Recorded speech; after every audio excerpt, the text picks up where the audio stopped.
it's you, Cass. I finished the anthology of poems you lent me. Here it is. I thought you'd be too preoccupied to find time for reading. Precisely because of these obligations, I felt compelled to read it swiftly. Wouldn't all these preoccupations slow your pace? On the contrary, knowing that time is limited can push one to overcome their limitations. The weight of these responsibilities seems to have enhanced my reading efficiency. I understand completely. During my time at the Grove, the closer exams drew, the more efficient I became at tackling everyday mundane tasks. Anything but my actual studies. Precisely. As I remember, you and Finon were both disciples of the new Sporists. I assume that Anaxa's exams were as unreasonable as the man himself, correct? The courses Professor Anaxa taught were Introduction to Alchemy and History of Mythology. And to be perfectly honest, those two courses were the students' greatest nightmares. The history of mythology, taught by the blasphemous great performer himself. I can imagine their fear. Now that I think about it, students would often rush to the podium during class to challenge him on those blasphemous ideas. May I ask, Lady Aglaya, has your relationship with Professor Anaxa always been like this? He openly dismisses people's faith and questions the very justification of the Flame Chase journey. Our positions have been destined to be at odds. While you were studying there, I assume you must have heard of his nickname. Dromus draped in finery? As I see it, this nickname is more of an insult to the Dromas. Despite his insufferable arrogance, I do hold a certain respect for his nature as a scholar. To remain true to his principles, he is unafraid to stand opposed to the world, and that requires considerable resolve. Anaxagoras' life is almost like a satire. As a Chrysos heir, he refuses to heed the prophecy, while he disrespects the gods. The gods have chosen him. He was indeed chosen by Xerxes. Is something weighing on you, Cass? The golden thread is quivering. I sense there's more to this exchange than idle chatter. With all due respect, I'd like to know what you plan to do with him. In light of his assistance in the battle against the Flame Reaver, I am willing to grant him some time to find a way to remove the core flame. However, if Anaxa decides to make any move that places us in danger, I will not hesitate to take extreme measures. Just as I feared. The Flame Chase journey is the destined path for the Chrysos heirs.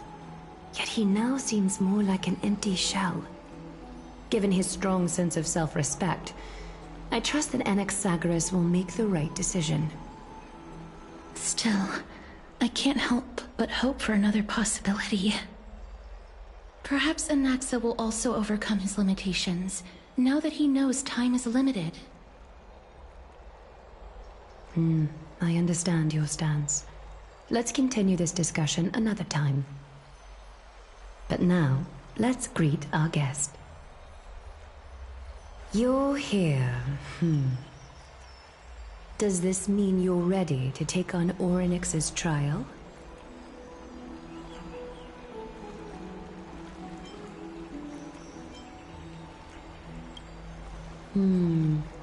It seems that this sacred beast is just as indispensable, given their intricate ties to the Titan. Memmy mem, memmy mem mem mem mem, memmy mem memmy mem. Surrendering the core flame is a Chrysos heir's duty. Your selfless assistance is deeply appreciated. However, I urge you to carefully consider the risks of accepting the trial. Becoming a demigod means forsaking your humanity. You will inherit Orynyx's divinity and bear the time of Amphorius, all on your own.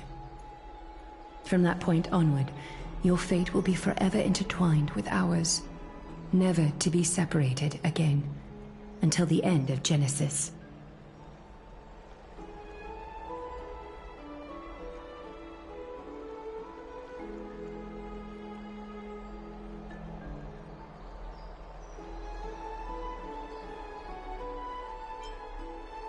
It's exceedingly rare to find a capable Chrysos heir.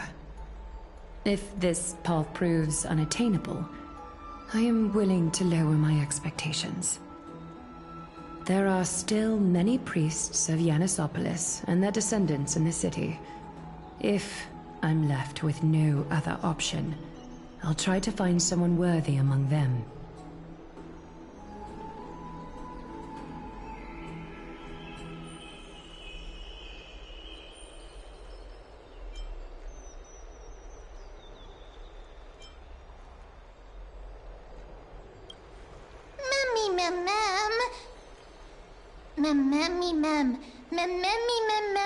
Hero.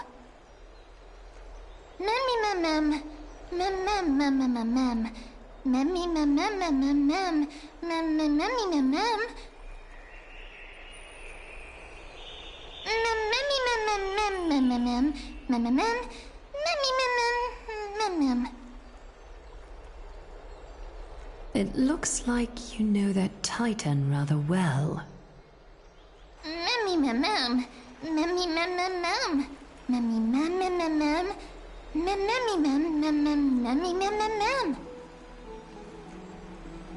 Memories that exist outside of your own experiences.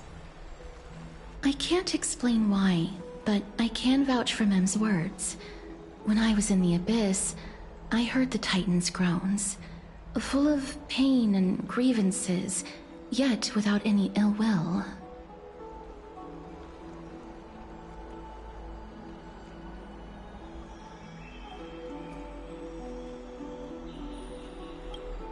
Since you've made your decision, go back to the bath chamber and get some rest. Trinem will call for you when the ceremony is ready. It is difficult for me, as the guide, to absolve myself from blame for things to have progressed to this point.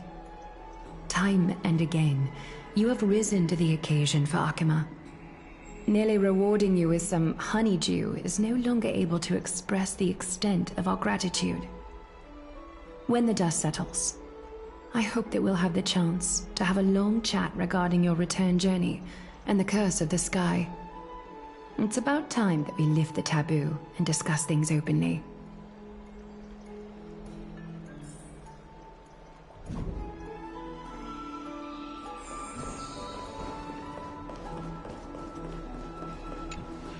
Miss, may everything go well for you and Mem.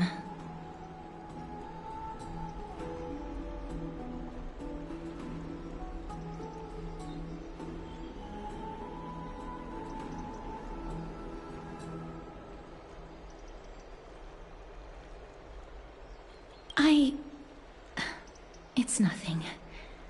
I only came to discuss some matters with Lady Aglaia.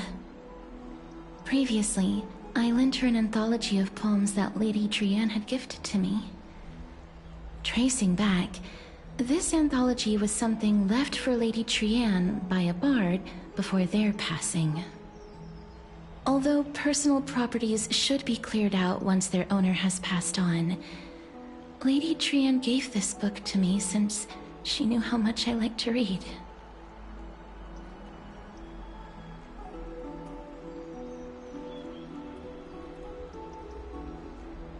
It just contains an allegory. In a faraway land, in a city known as Styxia, a dragon corrupted by the Black Tide descended one day, swooping upon the city like death itself. It swallowed the princess of the city whole before it was suppressed. After taking down the evil dragon, the warriors discovered that the princess's life had already met its end. Overwhelmed by grief, the queen hired an alchemist to resurrect the princess using the dragon's flesh and blood.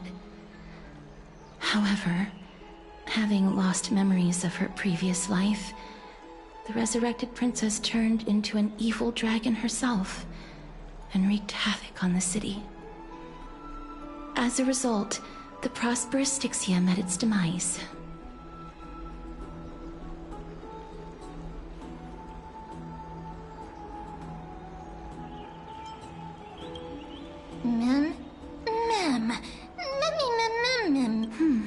I actually think so too. Mem?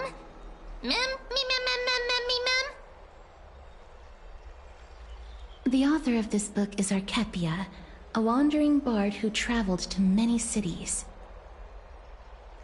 Among the things she left behind are poems, dictionaries, and many tragicomedy scripts. She even clearly underlined and took notes in books that covered myths with her elegant handwriting. While flipping through these books, I felt like I was afforded a glimpse into the life of Archepia.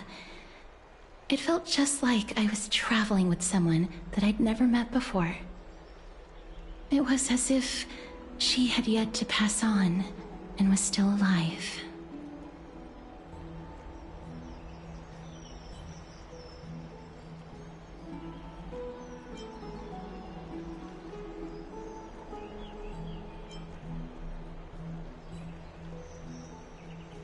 That's right. Writing, drawing, and taking photographs. It seems like human nature to try and leave records of things. Speaking of taking photographs, when I was helping you to take the photo previously, I did not look through the photos in your photo stone out of courtesy. But I'm also very curious about the story of the Rosy Celestial Maiden. Despite having visited many cities in Amphorius, I still understand nothing about the world beyond the sky. If there is an opportunity... forget it. Let's talk about this in the future. For now, I only hope that you'll be able to complete the trial safely and obtain Orynyx's blessing.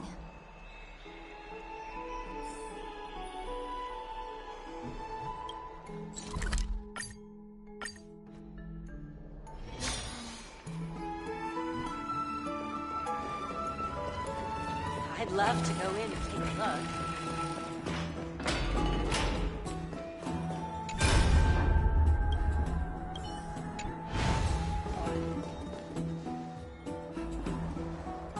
That's right. Oh, partner, you're back, just in time. This is something that the both of you should probably know. I wouldn't call it trouble. I just think it will be favorable if the both of you understand the situation in Akima better.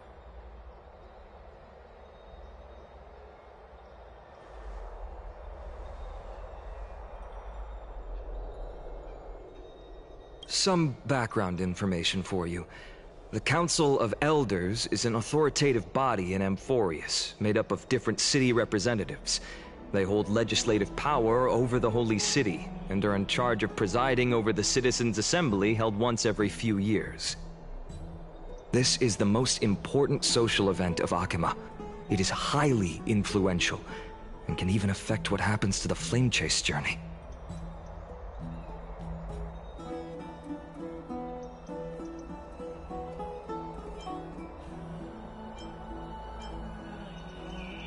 Despite her vision and wisdom that spans across thousands of years, even she cannot win over the hearts of everyone.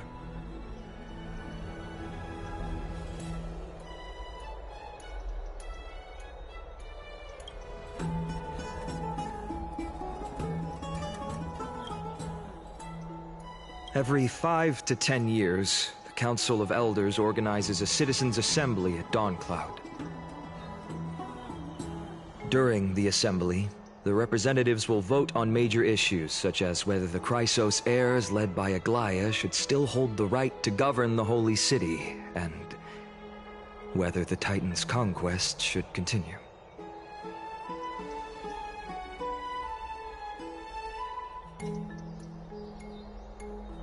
That is correct. However, the problem lies in the fact that there are ill-intentioned extremists in the Council of Elders. They view the Citizens' Assembly as a way to restrain the Chrysos heirs and hope to take complete control over the Flame Chase journey. We can refer to them as the Opposition. During the assemblies held in the past 100 years, the voices supporting the Opposition have been growing stronger in the shadows. It's only thanks to Aglaya that the Flame Chase journey has been able to continue to this day. The Citizens' Assembly is just around the corner, but this time, there seems to be a new variable to the situation.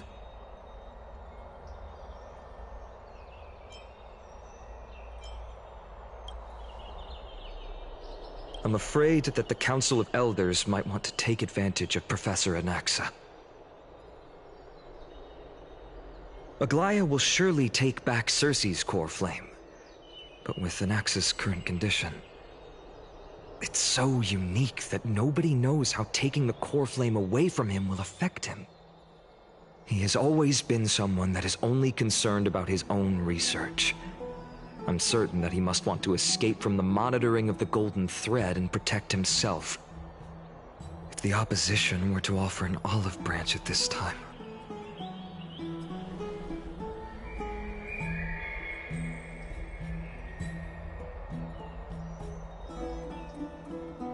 Anaxa has never believed in the prophecy, so technically it cannot be considered a betrayal. However, he has taught many Chrysos heirs, and has long been considered an important ally of Akuma. I truly do not wish to see comrades turning on one another.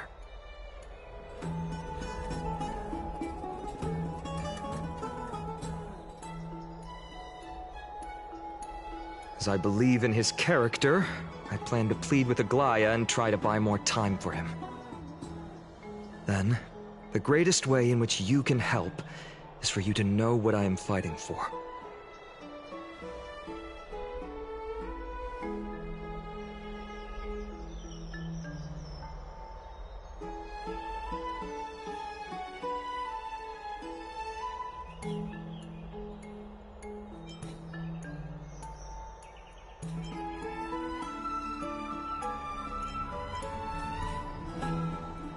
Allow me to apologize for the fact that we always seem to be troubling you.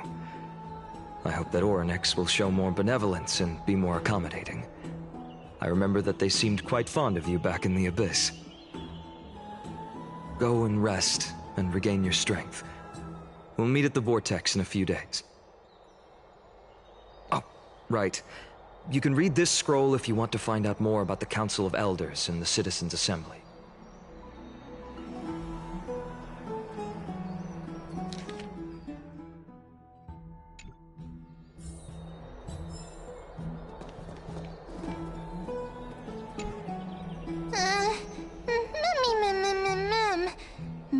Nervous.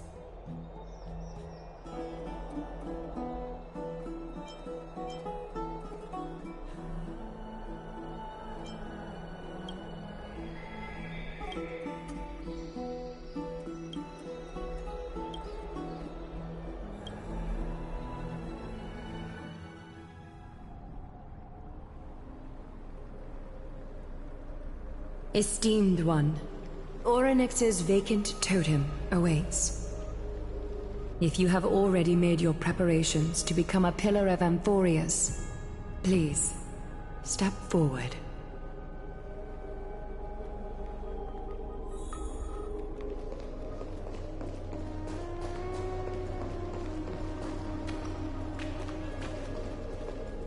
Miss... I'm sorry. I'm not sure what I should say to help calm your nerves. Oh. Right. Perhaps something like... As long as you can successfully complete this trial, the rest of the Flame Chase journey will be smooth sailing? No, that sounds a little strange. Ah, don't worry. It won't take up too much of your time. Don't worry. You'll definitely make it back alive? Oh. Sorry. It seems like I've made the mood even heavier. In any case, may everything go your way. Accepting a Titan's trial is a very peculiar experience. I'm afraid that I'm not able to accurately describe it. You can only go and experience it for yourself. I believe that you'll be able to pull it off.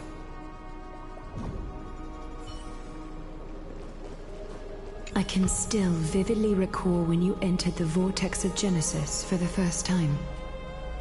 At that time, I could never have imagined that a guest from beyond the sky would shoulder the fate of Amphorius. Don't feel burdened. Just like during the Trial of Strife, Trinan and Fainan will be waiting for you outside. If something unforeseen were to occur, they will intervene in the trial and rescue you. May Kefili bless you.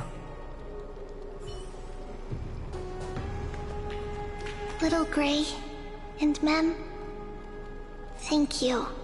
Your resolves cannot be questioned.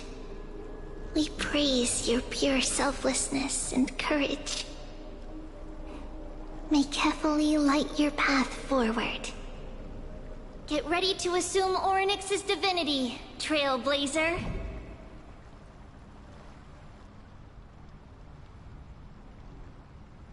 The divine position of Orynyx has already been vacant for some time. We can feel the space of the trial closing. As there isn't much of their soul left, we'll have to complete the ceremony before their soul completely dissipates.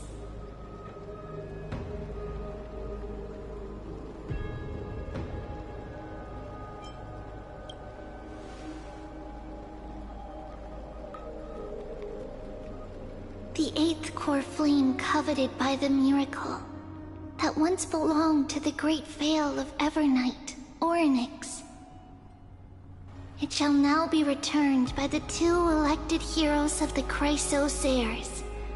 A traveler who is upright and courageous, and a sacred beast that invokes miracles. Who?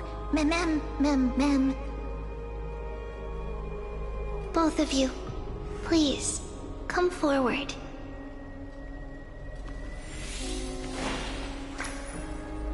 Recite along with us.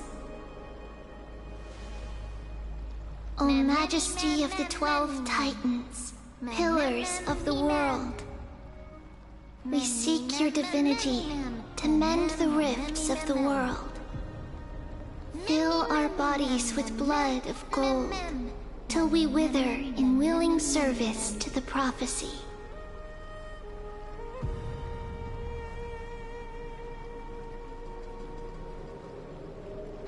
These are just words meant to make the prayer seem more solemn.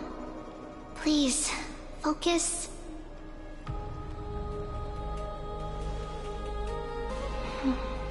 And surrender the core flame.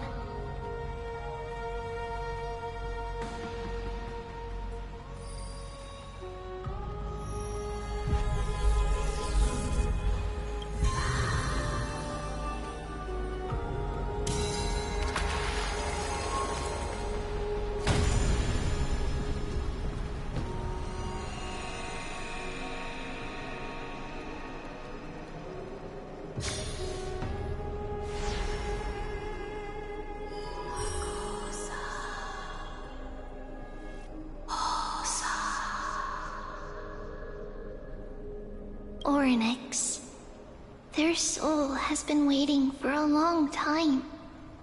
Perhaps they're also quietly waiting for the arrival of their successor.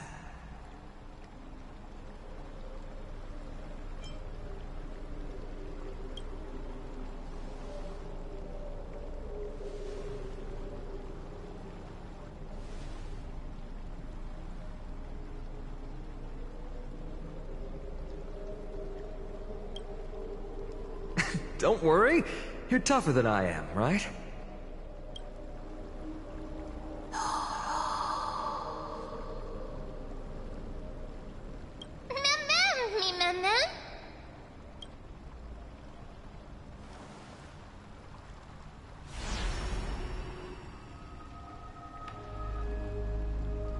Traveler from beyond the sky, let us pray that the Titan acknowledges your worthiness. Although she loves cracking jokes at inopportune times, her determination is as strong as the Chrysos heirs. She will definitely succeed.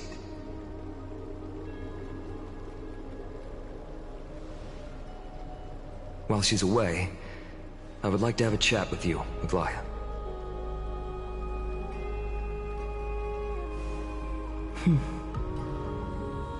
Speak.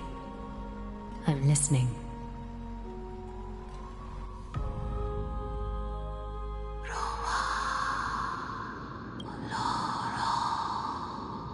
Slap, slap! Wake up!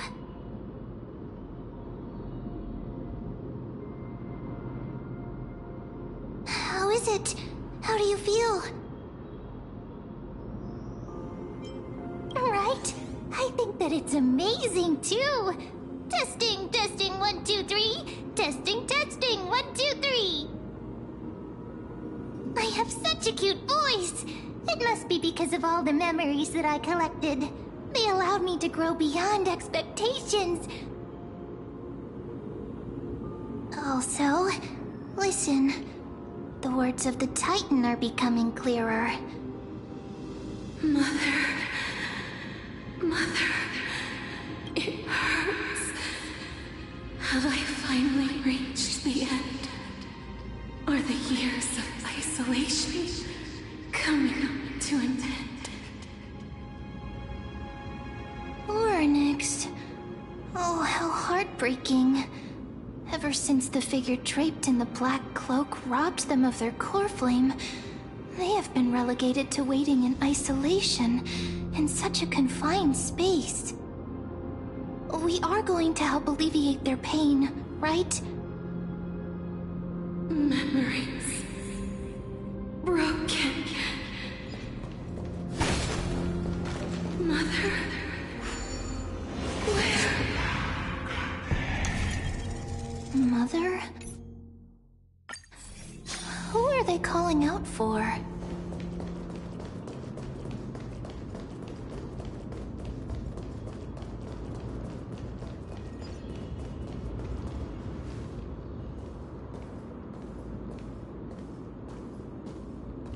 You. It's you. I remember you.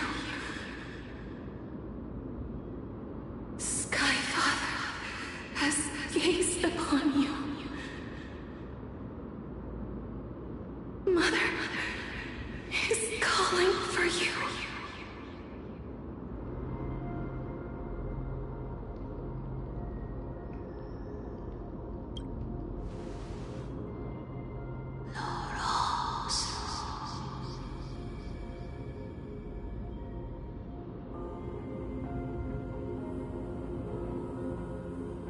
Skyfather has chosen you.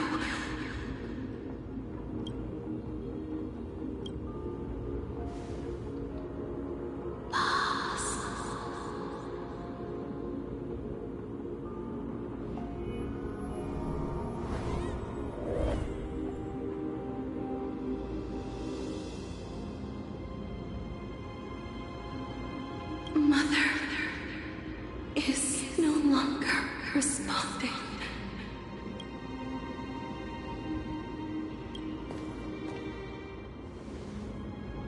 Something important. An important matter. Orynyx, listen to me. Aren't you tired? Throughout the long years, you have always been protecting the fate of Amphorius. Each time people draw strength from within their memories, Every single ripple falls onto your shoulders. There's no need for you to bear this any longer, Orynyx. From today onwards, someone else will bear time on your behalf. This is why we have come. Freedom. Freedom. I want freedom. Oh, poor child. Everything will be fine. Let us help you. You can have a good rest now.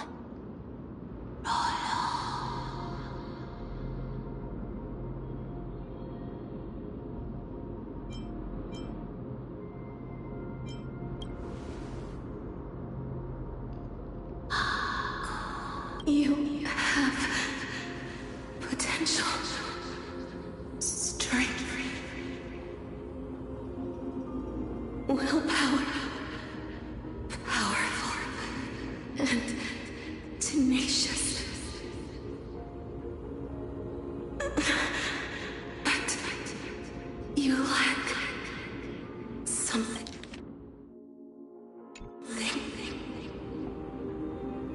Just one thing. Lacking something. What is it?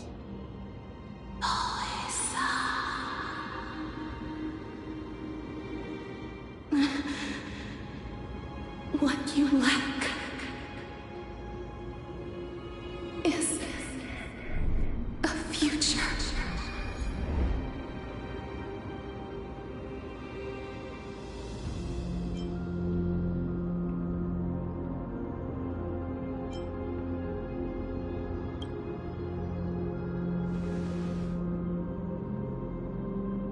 Future? Traveler from the sky. You should have dissipated already.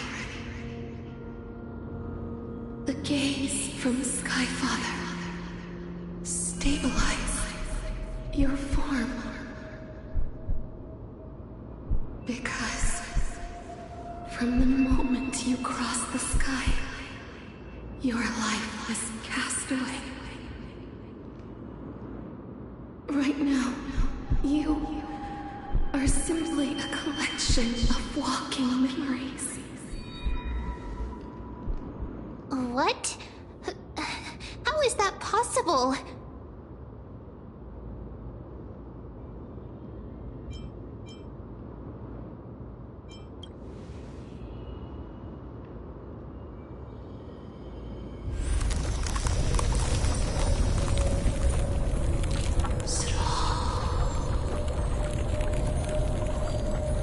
The space is collapsing. Someone must inherit the authority of time. If the pillar is lost, the laws of time will collapse. Amphorius will succumb to eternal disorder.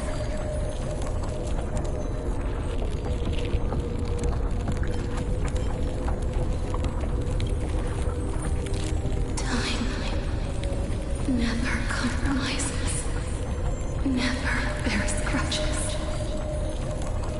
never forgives, never makes a choice.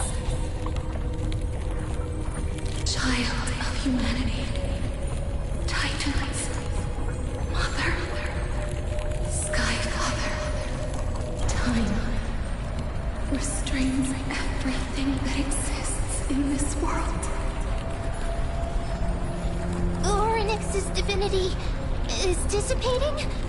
Is the trial coming to an end? Pathstrider of remembrance, my strength, I shall entrust it to you.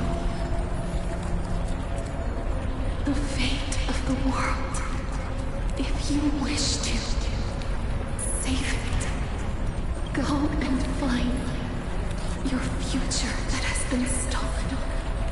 Even if that means you'll have to cheat death. You'll have to challenge that hand of shadow clasped with unyielding fingers.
Hey, are you alright?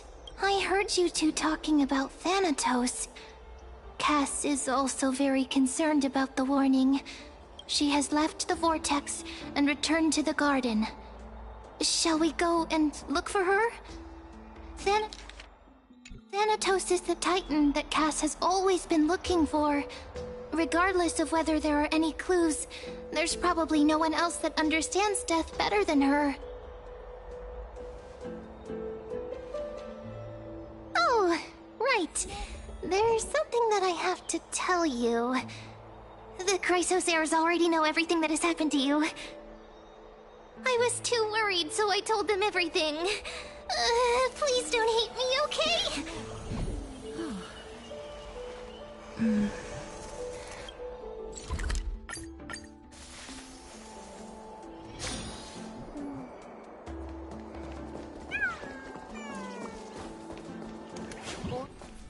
Miss, I'm right here.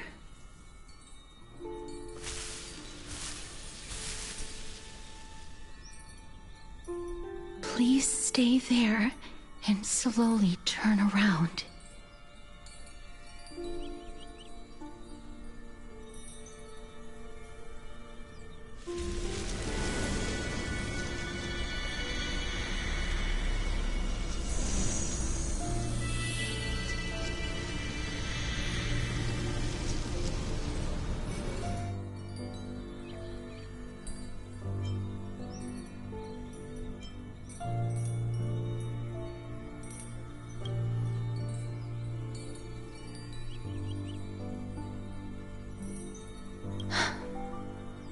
Please pardon me.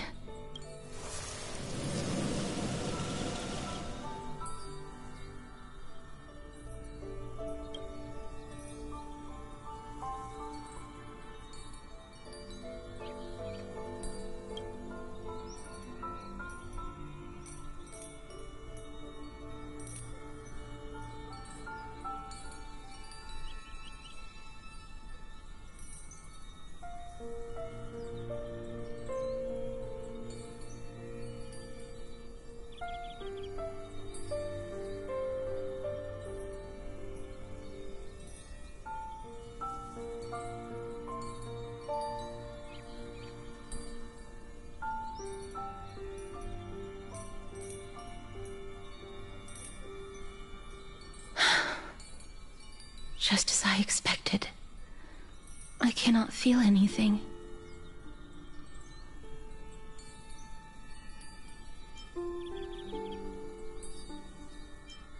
Back at the Grove, I was puzzled as to why you were not affected by my curse. I thought that it might have been the special ability of a traveler from beyond the sky. Never did I expect that this would be the true reason. I'm sorry. I should have noticed that something was amiss earlier. Miss, if my abrupt behavior just now offended you, I hope that you can forgive me. I'm just thinking, if your soul has really left your body, as a mortician, I might be able to trace where it has gone to. Cass! Did you find anything? My apologies. Not as of yet. Perhaps I have overestimated my capabilities. But, Miss, would you be willing to let me try again? This time, I'll increase the area of contact slightly. Perhaps the result might be different this time.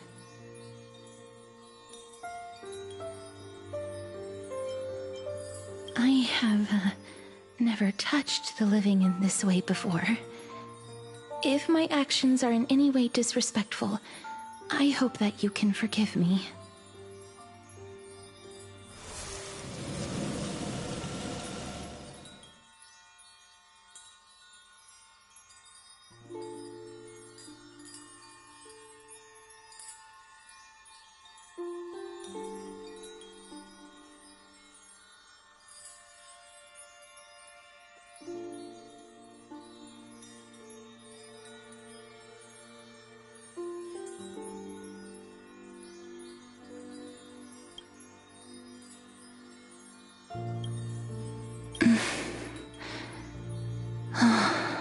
Yes.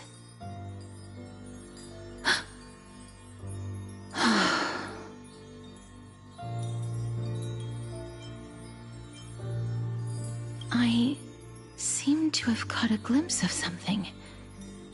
Your soul is currently roaming someplace and cannot find a way to escape.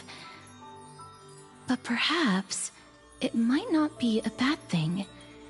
If your soul is still wandering around, it means that we still have time.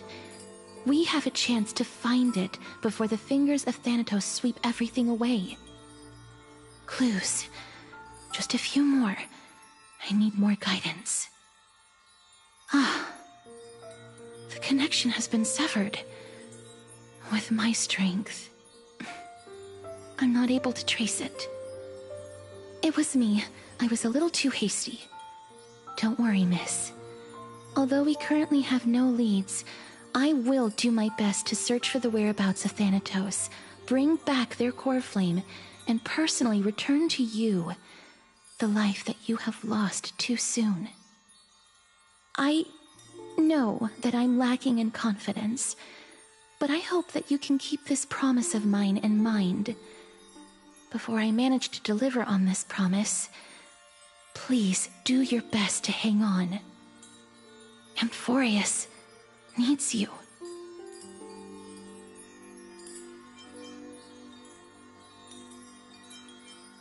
Lady Aglaia and Lord Finon are currently discussing some matters in the paths. They're worried about you too. If possible, please go there and let them know that you're well. Although, I don't actually know whether your current situation can be described as well. Also, please accept this Styxian fable. Reading can help one to focus and relax. I hope that reading this can help tide you through this difficult period. Species are disappearing. Lady Aglaia and Lord Finon are currently discussing.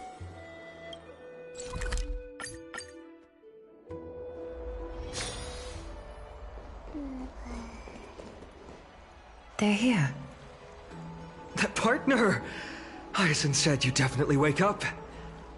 How do you feel?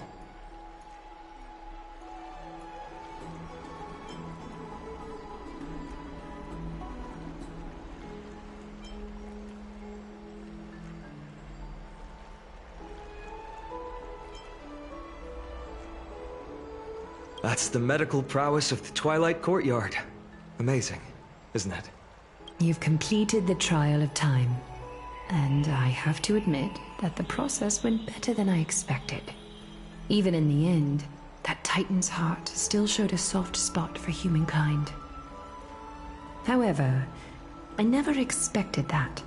Two people who have cheated death would appear in Akima at the same time. That's what we have been talking about. Ugh, Mighty has been in Akima for such a long time, but has no one thought to study his indestructible body? If there were even any minor breakthroughs, we wouldn't be as clueless as we are right now. Many have had this idea, but so far, there have been no results. If it were successful, Thanatos wouldn't have disappeared without a trace. Nevertheless, now is not the time for us to give up. At the very least, we can still see a glimmer of hope. Cypher. If anyone in this world knows the whereabouts of death, it would be her. I'll try and get her to return to Akima, but do be prepared for a less than ideal outcome. Please understand that throughout the history of Amphorius, no one has ever managed to escape the clutches of death. At the end of time, Thanatos silently awaits all. It is my duty.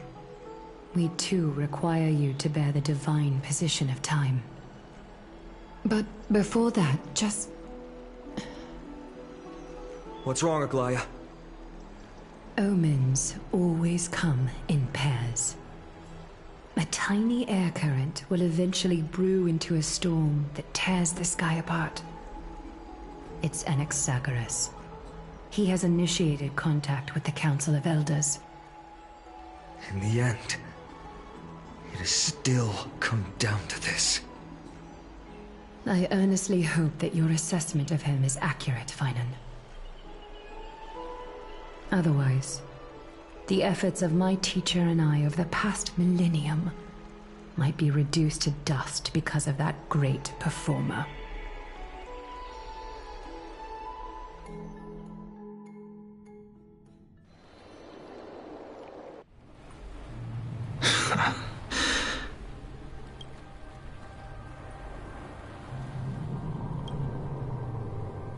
I'm back here again. I remember this dream. This realm is covered in a silk-like fog, and the land is barren and harsh. The crowd of travelers leaves tracks everywhere. Hey! Excuse me! What is this place? Where in Amphorius are we?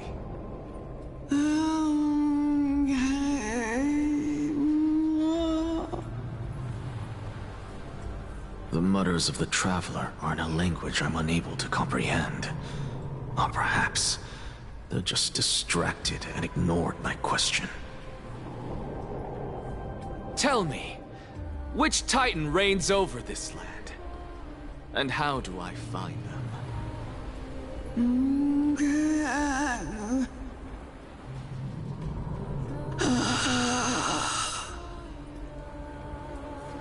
Hand of Shadow.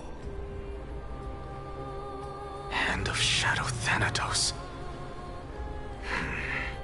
Could this possibly be the Netherrealm?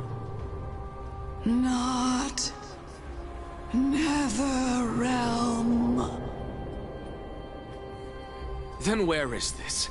River of Souls? The outskirts of the Netherrealm? Are you heading downstream toward the Netherrealm? The Netherrealm. Nothing but an illusion.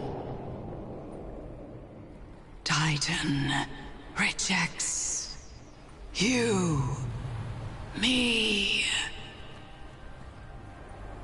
Listen. What? The traveler lifts their wrinkled fingers and remains silent. I look in the direction they are pointing and listen closely. There. A massive shadow brought the sound of rushing tides. The sound of tides. I can hear it.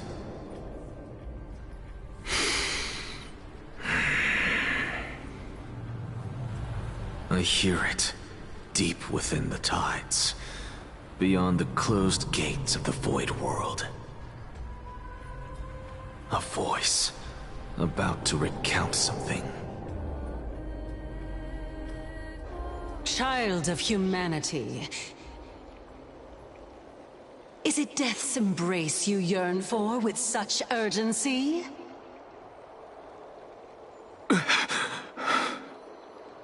Oh, you have awoken. Welcome back to the mortal realm. Your consciousness is dissipating much faster than I expected. Ultimately, it seems like the Titan's core flame is incompatible with a mortal body. How much longer can my consciousness remain in the mortal realm? In my estimation, at best, you'll see 15 more entry hours. 15 days and nights. What is it? Are you finally starting to become attached to the mortal world now? On the contrary, 15 days feels a little too long for solving a singular problem.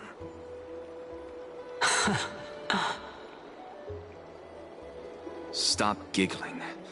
It's time for us to go. The messenger from the Council of Elders is almost here. Let me ask you one more question. Are you really planning to betray Aglaya's will? What betrayal is there to speak of when I was never loyal to her to begin with? What about that white-haired student of yours? Acting so recklessly, do you not care about what might happen to him? There will be a price to pay for blind faith. This is also a lesson for Fainan.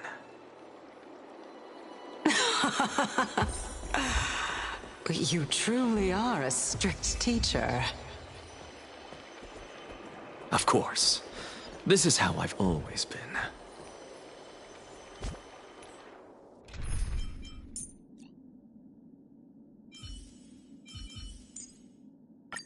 It's fine.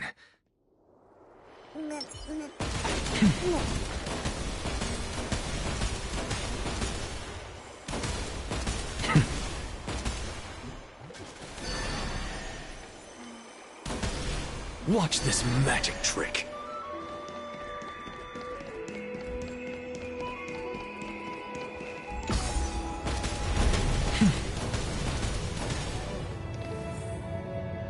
Watch this magic trick. Watch this magic trick.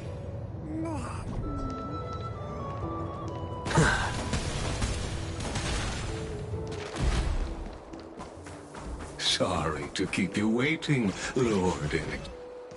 It's been a while, Lord Enigzagorus.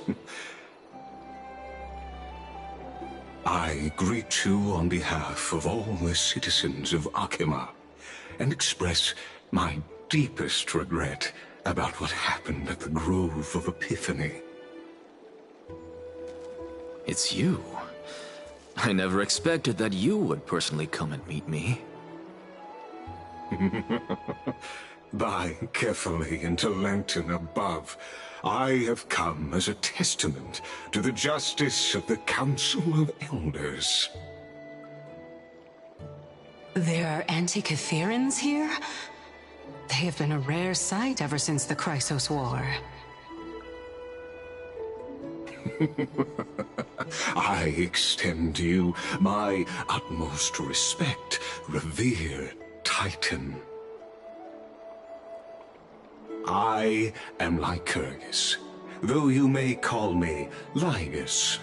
holding an honorary position within the Council of Elders in Akima, and as the Theoros, I stand to protect the right of all upright citizens to express themselves freely.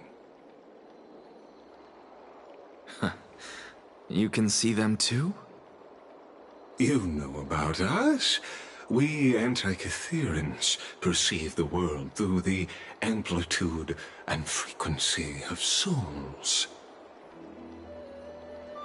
Just as I am conscious that Lady Aglaya is secretly listening in on our private meeting from afar, if necessary, Lord Anaxagoras, I can sever the golden thread to protect your fundamental rights. The demigod should know better, for such is her station. Spare those poor threats, and just let her listen to my words. They shall serve only to unveil her own folly. May I interpret this as you having a countermeasure? I need not any plan, because she can do nothing other than petty espionage. As the Citizens' Assembly approaches, and with Orynyx's fall, any attempt to capture the core flame within me will only usher chaos and calamity. A truth she undoubtedly comprehends. While I, Anaxagoras, serving as the Grove's special envoy to Akima's Citizens' Assembly, have long known the extent of your abilities. Let's forego the formality of asserting authority, Lord Lygus. Lead the way. Very well. Surely Lady Kindness would appreciate such assertiveness in an ally.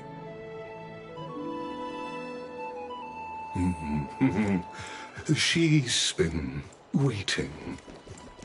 Follow me. Is there something on your mind, Lord Anaxagoras? Nothing, really. It's just a question that I contemplate every time before I ascend to Dawncloud. For the Titans, does the falling equate to death? Ah, a pondering truly deep. Time is on our side. Do you mind sharing your reflections with me? While all living beings must ultimately face their demise, Kefali has yet to meet theirs. Their journey continues unhurriedly along this long path. Are you suggesting that Kefali may not have truly passed? Yes. For dying implies an ongoing process, an action, whereas death signifies a static state, a definitive termination. In contrast to mortals, Titans exist on a grander scale of space and time, thus elongating their passage into death. The notion of their fall is but a misinterpretation born of mortal ignorance. Ah, an intriguing concept, albeit challenging to substantiate. After all, Kefali has maintained a profound silence ever since the era Arasa, while scholars and priests alike have conveyed the message of the gods' imminent fall.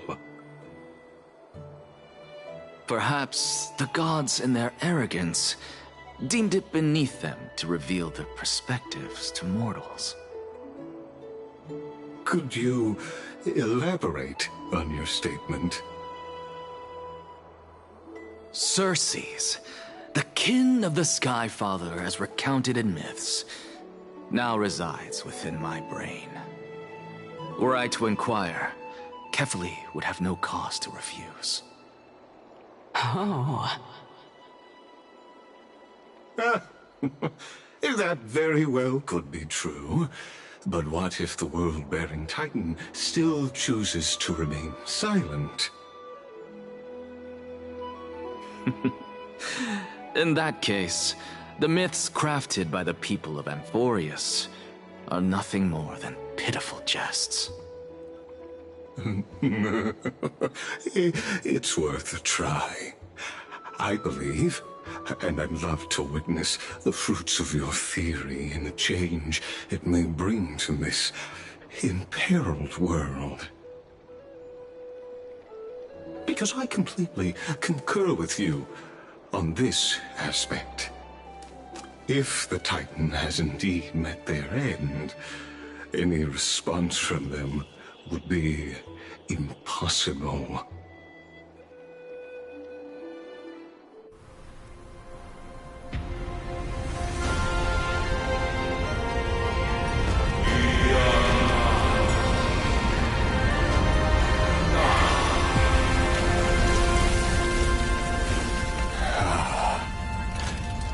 Please, Professor.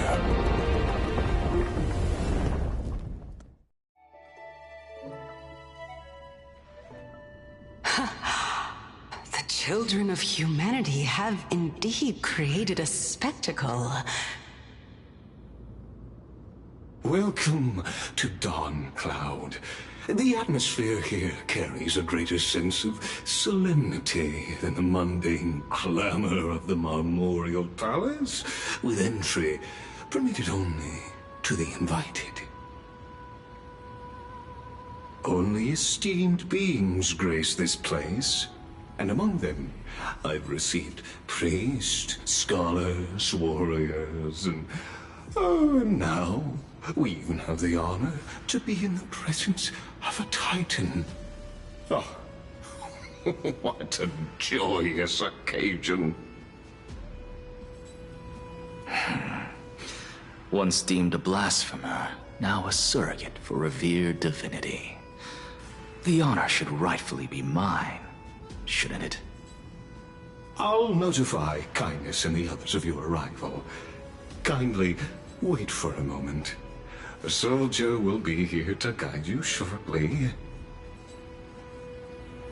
In the meanwhile, you're welcome to explore the vicinity, but kindly remain within the guard's view. Delaying the crucial meeting is something none of us wish to see, I presume. I'm well aware of Kindness's methods. There's no need to emphasize that. As you wish. Your cooperation is much appreciated.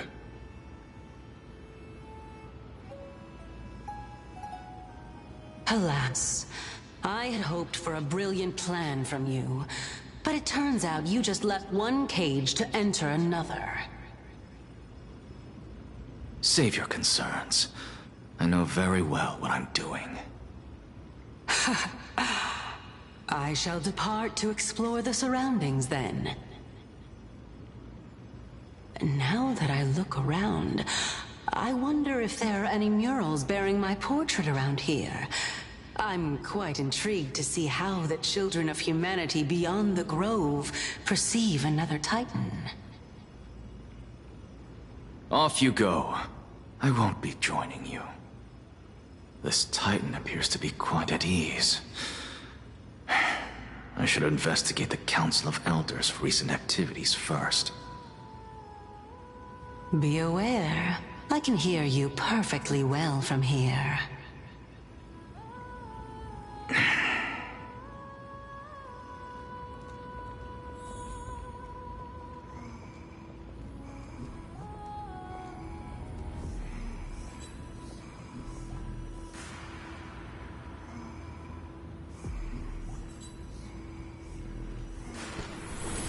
All things are connected by origin, and are made of the same essence.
I suppose I can just ignore this.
It's just an answer.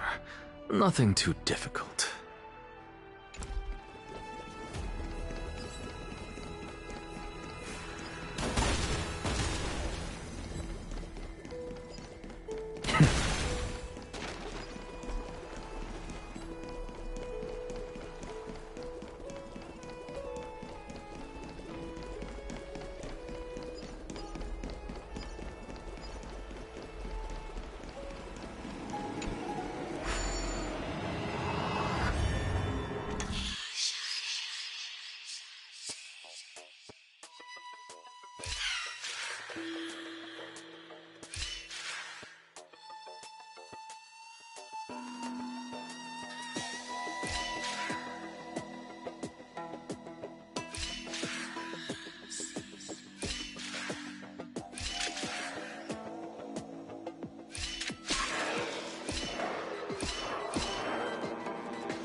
Go melt it down.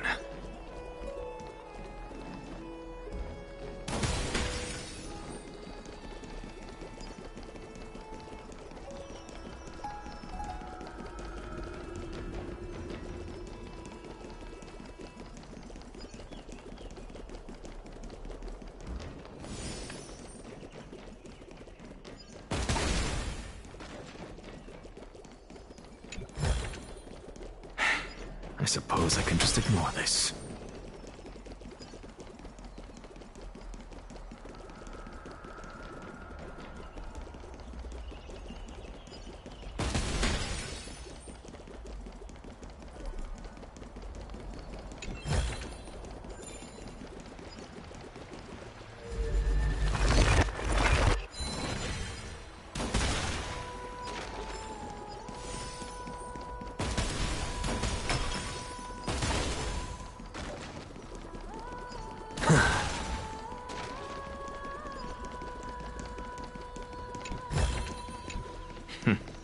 Go melt it down.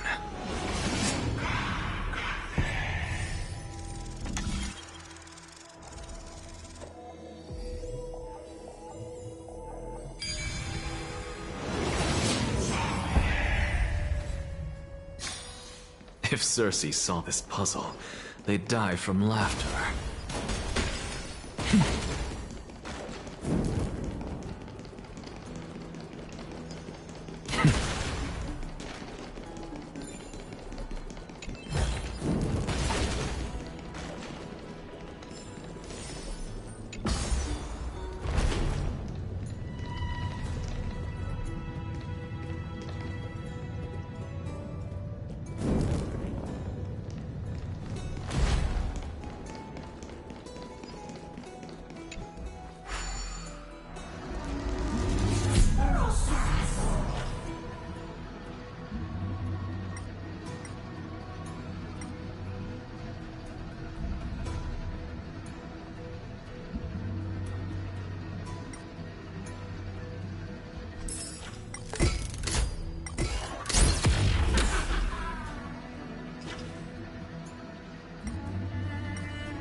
Let's take a picture.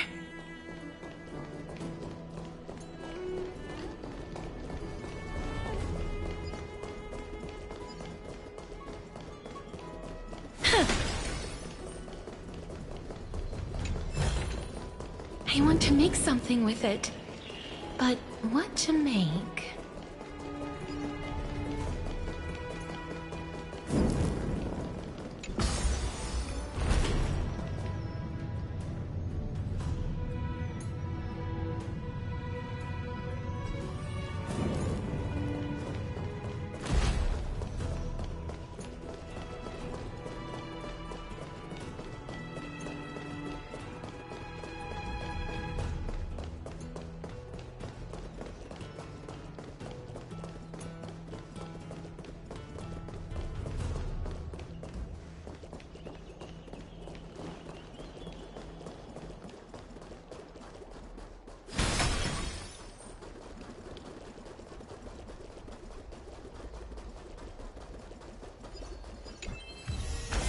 Let's take a picture.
Make sure you keep it safe.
Professor Anaxa! Over here!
Professor Anaxa?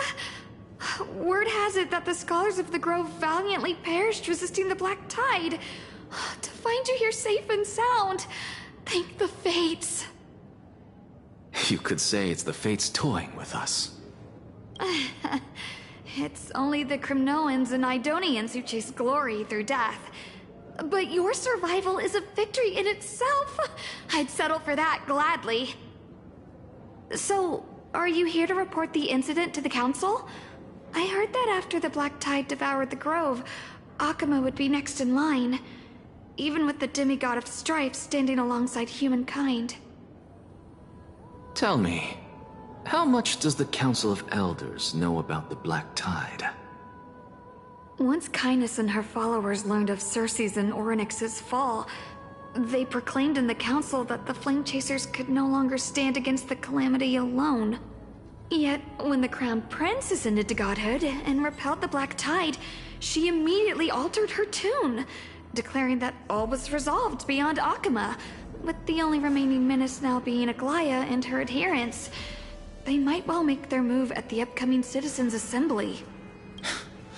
No surprises there, those shifty opportunists. Thank you for your honesty, virtuous student. Being an opportunist could very well be a facet of wisdom. Shouldn't you be searching for murals of yourself? I've had enough of your prattling. I was really curious to see how you would find the middle ground between both factions, so I came to listen in.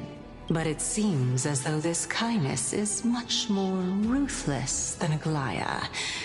If so, why do you want to work with her? Could it be that perhaps you've decided to readily surrender this hollow shell of yours, just because you feel like death is fast approaching? I'm afraid you'll be sorely disappointed if that's what you truly think.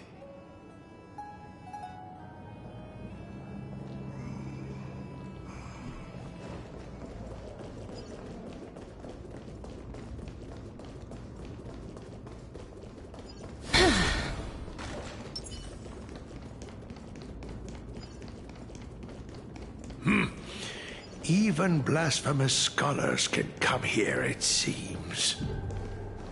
Looks like my presence here is quite unwelcome.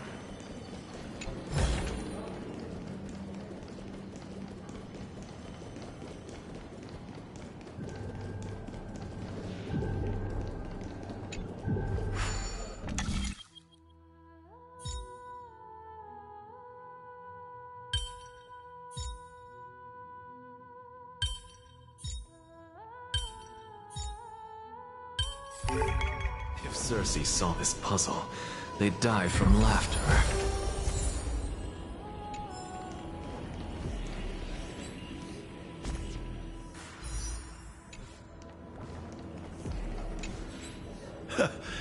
Anaxagoras, I thought that you had died to the Black Tide, just like the other scholars. As Kephales's priest, are you not aware of the decorum of respecting the dead? Surely you jest. You blasphemous heretics are not worthy of respect from the Supreme Being. Let me remind you that you're currently in Dawncloud, so you'd better keep your deranged language to yourself. I am no longer that altar servant from years ago, who could only acquiesce to the commands of others. Now, I have plenty of ways to deal with people like you. I'm not sure whether I should laugh or cry right now. I can't believe that a follower such as you could have been made by a creation titan. As I see it, a dead titan can't provide you with this level of confidence, right? Then who is it exactly? Could it be Kindness? You. Seeing how fond of you Elder Kindness is, I shall let that slide for now. Leave immediately, and don't impede us from receiving the Supreme Being's blessings. Seeing as we were able to hear of this matter from the mouths of others, It seems that Kynes is indeed quite sincere toward us. Perhaps this affair will proceed smoother than I had anticipated. Oh my, what a thrilling confrontation. As expected of one of Kefali's followers. Are you praising or insulting him? Praising him, of course. As a believer of the God of Deliverance, it is only natural that he detests evil. Didn't you hear me? I asked you to leave. Go as far away from here as possible. Don't mutter to yourself like some sort of madman and disturb... I've had enough of this. Could the 15th entry hour arrive any faster? What is that?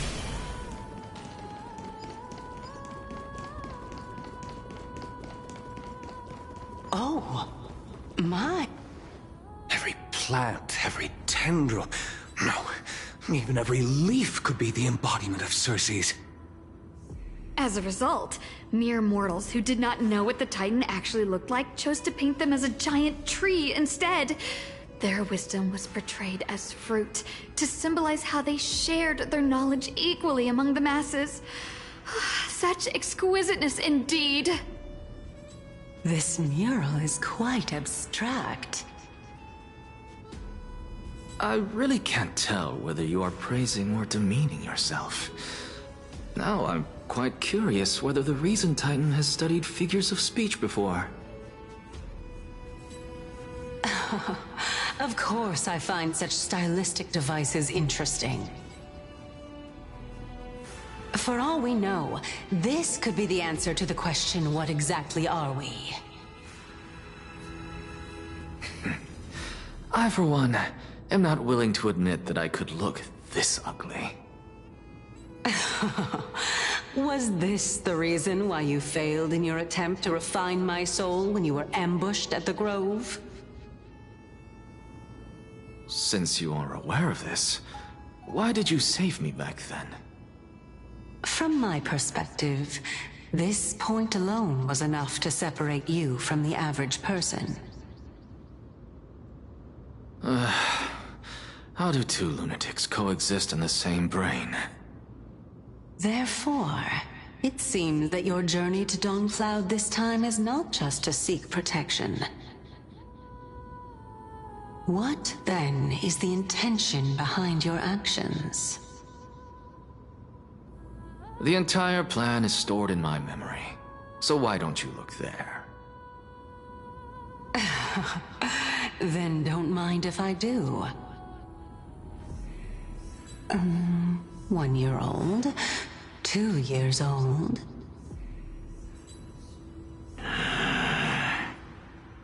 Oh my! Even a member of the preeminent Seven Sages must hug his Dromastal to sleep? How interesting. That's enough. How unusual. Your soul is actually trembling. This must mean that behind this toy hides a secret that nobody knows, right? Since our days are both numbered, I don't mind telling you more about it. This is a present that my sister gave to me. It's a doll that was made to look like our family pet. So there are other members in your family, eh? Are they also living in Akama? Don't you just love to pick through my brain? Go on, continue flipping through my memories. It won't take long. You'll discover the answer when you reach the memories of when I was 5. Oh, the black tide is everywhere. I can't bear to look. When I was young, I couldn't accept this outcome either. Georios, Aquila, Kefali, and you, of course. Although I prayed to every Titan that I could think of for help, my efforts were ultimately futile. This...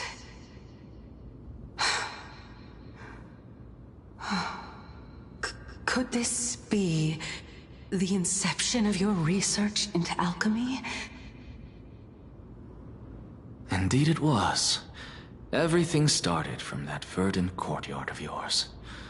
When I was pursuing my education there, I naturally also came to learn of Thelesis' theory as well. Oh, I remember that person. He was the one to come up with the concept of souls, right?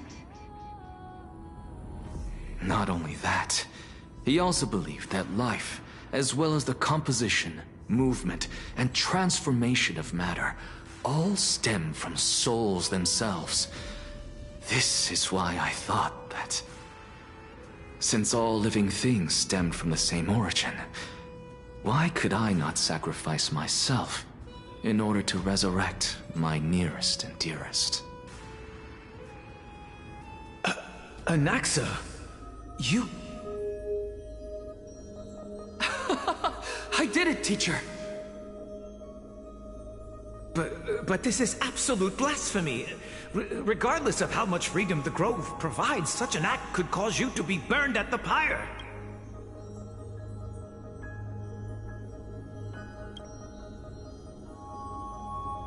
Your beloved, where is she now?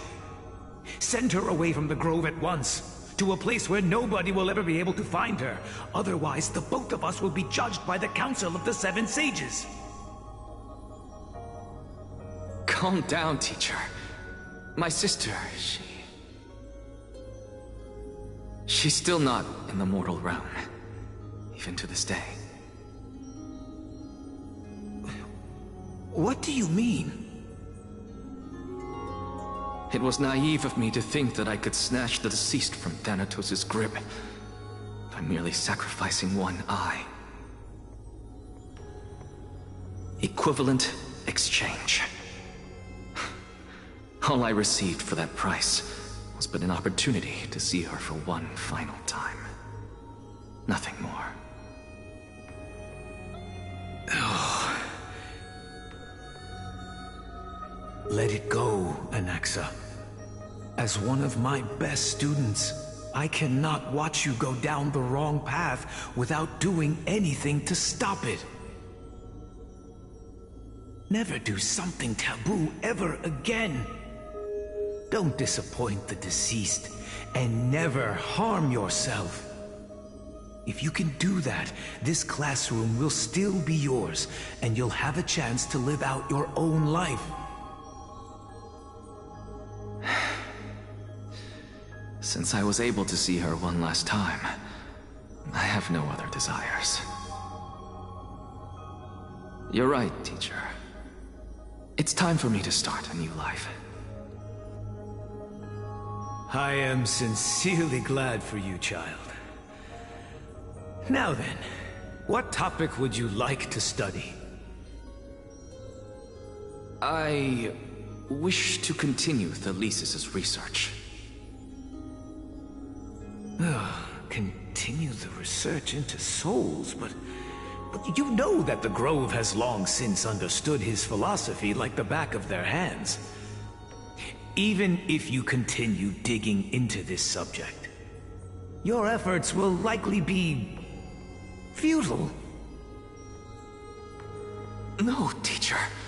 After my fleeting glimpse of the deathly fog, I finally understood a single truth. Since ancient days, our understanding of the souls is but the tip of the iceberg. I may have lost an eye, but my view of the world has become clearer than ever. I have grasped the truth with my bare hands. Watch as I turn this farcical world upside down.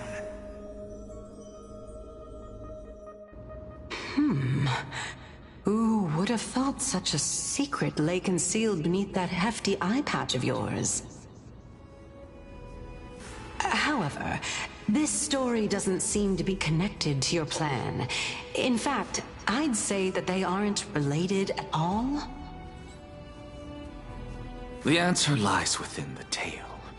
If even you cannot understand it, perhaps you should relinquish the divinity of reason to me.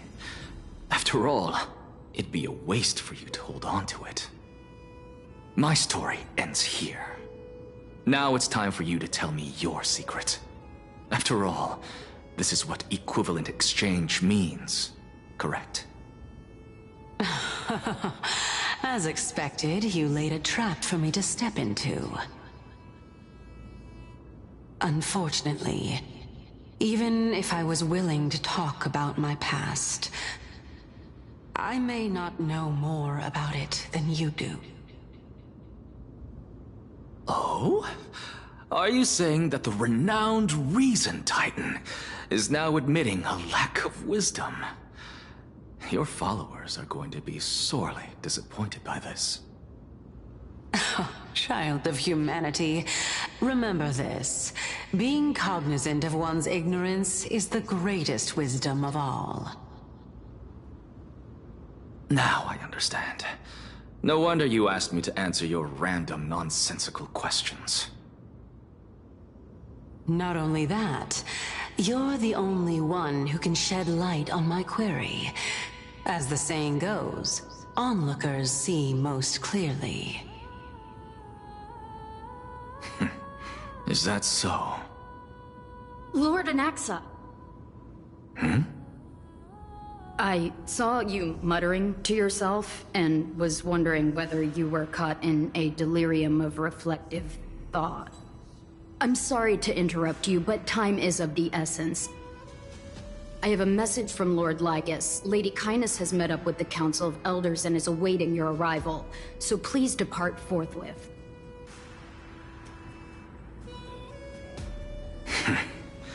It's finally time. Carefully. The one who created the world, and the one who bears the world.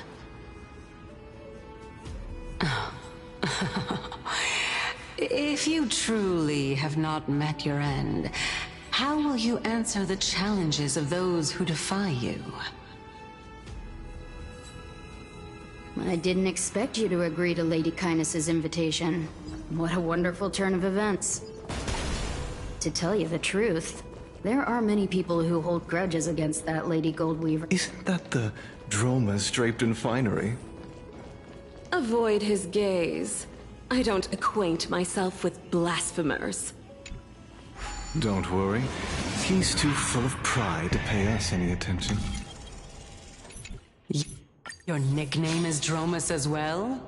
You must really like those creatures. I suppose there's more of this.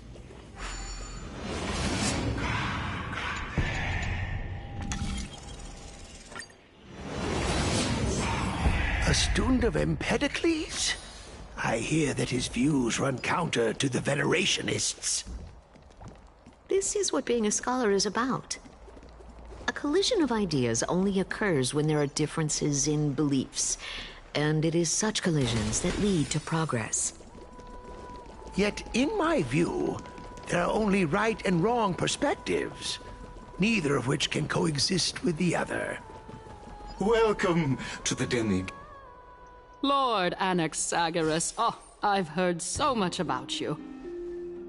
Head of the Nusporists of the Grove of Epiphany, notorious blasphemer, a Chrysos heir who bears Circe's core flame, a survivor of the Grove calamity. Did I miss anything? Well, if so, please be so kind as to enlighten me. Since Lady Kyness is already well acquainted with me, I won't waste any effort introducing myself again. But then again, perhaps the customs are different here.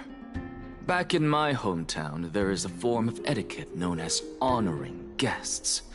The host will welcome their guest with warm hospitality by treating them to fine wine and a cozy bed. And yet, ever since I arrived, I have not been welcomed with warm courtesy or ceremonial gifts. Instead, I am met with intense scrutiny. Even more absurd, the host has sharpened their blade and instructed their servants to lie in wait in the shadows. Perhaps you intend to cut open my heart, retrieve the core flame, and then hold a grand feast for all of the guests. Everyone, stand down. Thank you for understanding. I am but a feeble scholar who is not used to the stench of avarice and blood. No need to be humble, my lord. From my perspective, your courage and gumption are worthy of the reputation of the Seven Sages. Your bravery is more than adequate to accomplish our perilous endeavor. So, you wish to start a war? Well, since the Chrysos heirs are calling for war, we will respond in kind. Conflict is inevitable. Since Aglaya endeavors to suppress the virtuous commoners with blood of gold, we will not hesitate to display the rights and mettle the citizens of Akima are so entitled to. As to your question of whether peace is still a viable option, well, to that I can only say this. Everything hinges on the next citizens' assembly and whether they have a sudden epiphany amid the clamor of the masses. And since you, as a Chrysos heir, accepted our invitation, you have indeed given us a glimmer of hope. What brazen arrogance. What you're saying right now is worlds apart from what you were saying before you retired your cleaners. I don't deny it. After all, they're responsible for cleaning up any threats, and just a moment ago, you were on the side of the Chrysos heirs. But now that you're an ally of ours, we can continue talking somewhere else. As you know, these walls have ears. I was fortunate enough to have the opportunity to discuss a treatise about the Venerationists with your teacher, Empedocles. Yet, it seems you subscribe to the Nusporists instead, Lord Anaxa. I've heard that this school of thought is one with many detractors. It's normal for ideas to have supporters and dissenters, just like how there are two types of people in this world: geniuses and dimwits.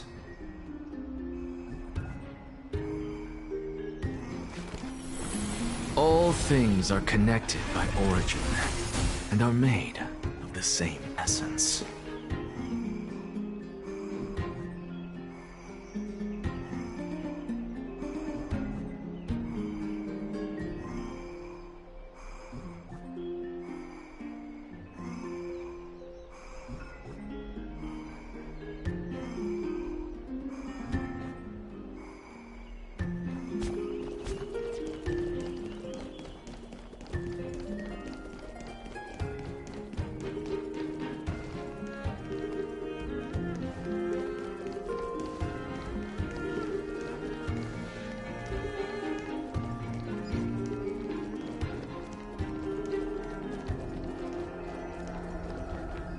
Welcome back to the hub of the Demigod Council, Lord Anaxagoras. Surely you remember that countless eloquent orators have stood in this spot before and emerged victorious by stoking public sentiment with their words. And yet there have also been innumerable blasphemous philosophers who set themselves up for failure because they refused to defend their actions. This tiny stage is the most profound embodiment of Akima in centuries. In 15 days, this site shall also become the most important, as well as the final turning point in Akima's history. May the both of us carry out our duties with honor and lead the masses back toward the Erechrysia, a golden age with no death, strife, or trickery. Oh my, 15 days and nights. That aligns perfectly with the date of your demise. Could such a coincidence truly exist? Using death to prove myself fits my intentions perfectly. What strong conviction you have. as expected of the hero who dared to stand up to the Gold Weaver. As expected, she misunderstands you. That's enough, Lady Kindness. Dispense with the niceties. I only accepted your invitation so that I can serve the commoners alongside the members of the Council of Elders. Don't test my patience with such superfluous formalities. Well, you say that now, but surely you also require my aid as well, so that you can stay alive even when being pursued by the Golden Thread? You worry too much. She won't show her hand too freely, as she still needs to garner support from the masses at the Citizens' Assembly. Even someone like me can tell that only a sliver of her humanity remains. Surely you're not asserting that she will definitely act in a rational manner. As you're no doubt aware, Aglaya covets the core flame that I possess, which makes it the bargaining chip that allows me and the rest of you to negotiate with her. However, in return, I'll need the Council of Elders to support me as much as possible. Naturally, this includes the guards as well. You're well aware how valuable Cersei's core flame will be in the era Chrysia that you are desperately pursuing. Talk is cheap, so you'd better act prudently as well. I understand. After all, this battle of wits is just a means for each party to acquire what they need. As long as your request is reasonable, the Council of Elders never shortchanges its allies. Since we're both intent on mutual cooperation, let's not mince words and just speak plainly to each other. Let us decide how much we can secure for ourselves and how much we're willing to sacrifice, like true philosophers, with our words and wisdom. Continuing from the earlier topic, let us discuss our common enemy, Aglaya. She is the second most experienced Chrysos heir across the whole of Akama, who has gradually lost her humanity to the ravages of time and the ablation of the core flame. A formidable opponent indeed. Admittedly, there is ample reason for her to take your life. Yet your previous reasoning is quite sound. As a seasoned political animal, it's unclear whether she will actually cross that irreversible boundary. Moreover, she still needs you alive so that the Titan's trial can be completed. Is there anyone present who can swear by the sacred vow of Kefali and guarantee that you weren't in league with that woman before coming here? Are you just trying to pull the wool over our eyes and aid her in her savagery?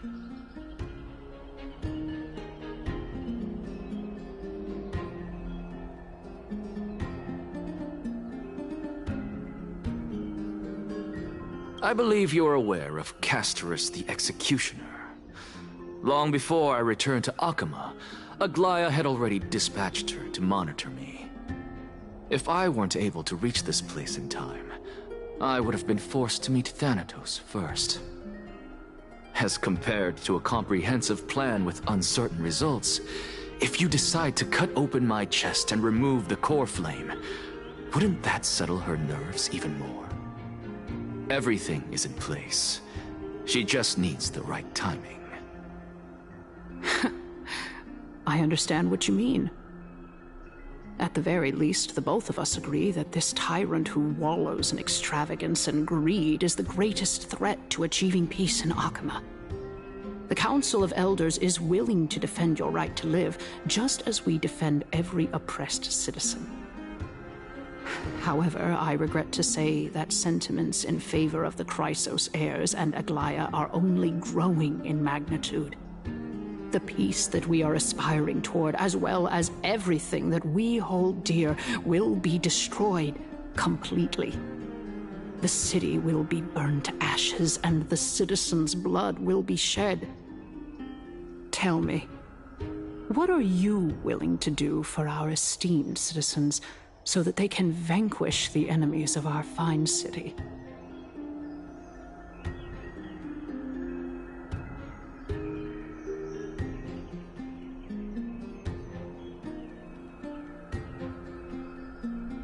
Although the circumstances are rather unfortunate from an objective point of view, it is an undeniable fact that ever since the Grove was attacked, I have become the de facto leader of the Grove.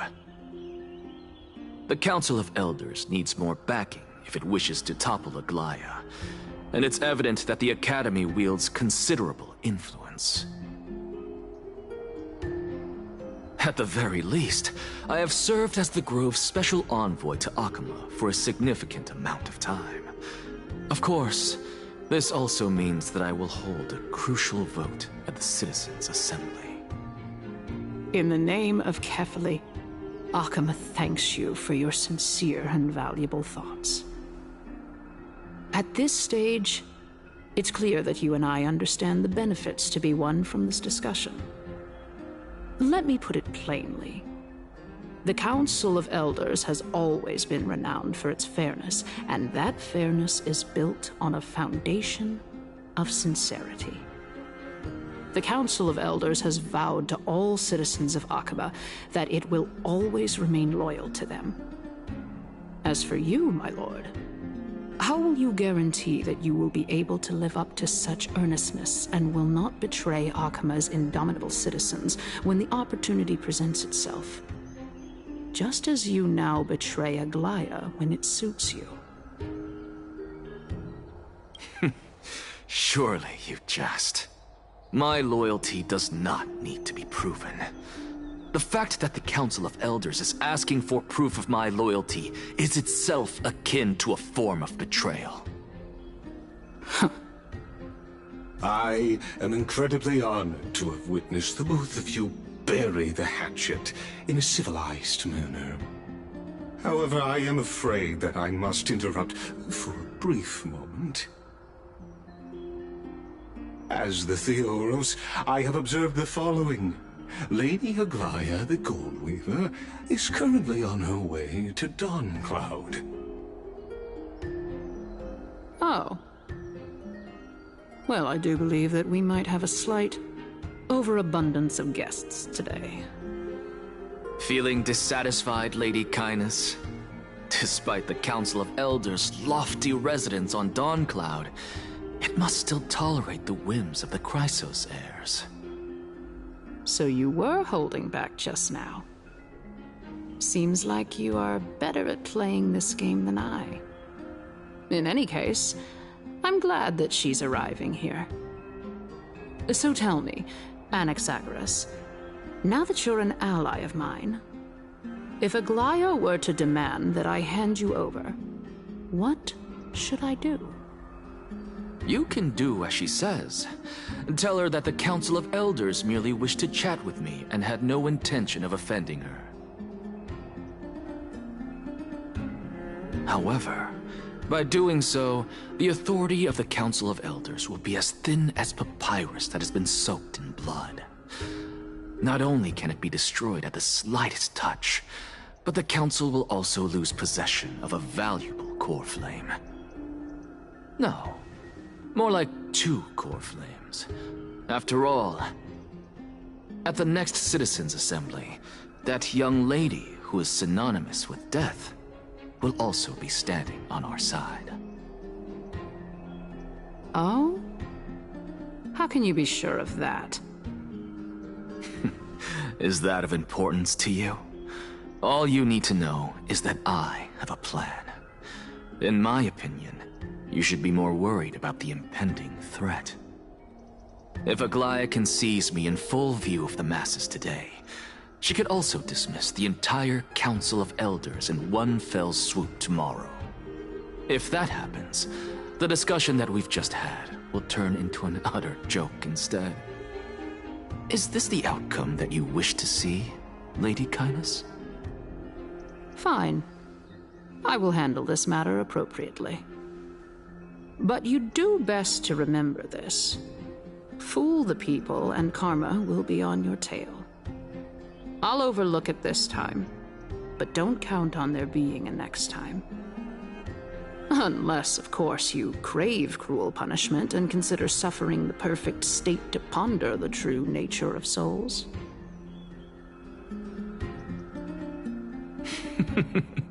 Well, what do you know? That happens to be one of my rare talents. We shall see, then. Ah, I've got to say that you've managed to really impress me again.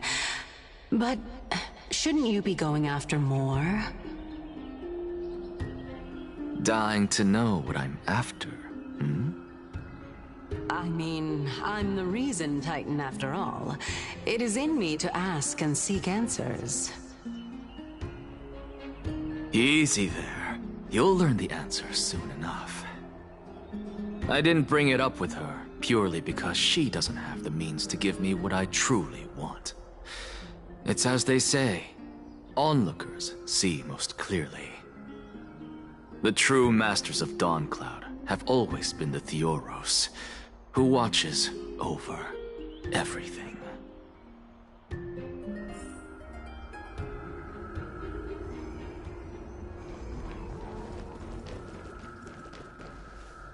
Unexpected visitor.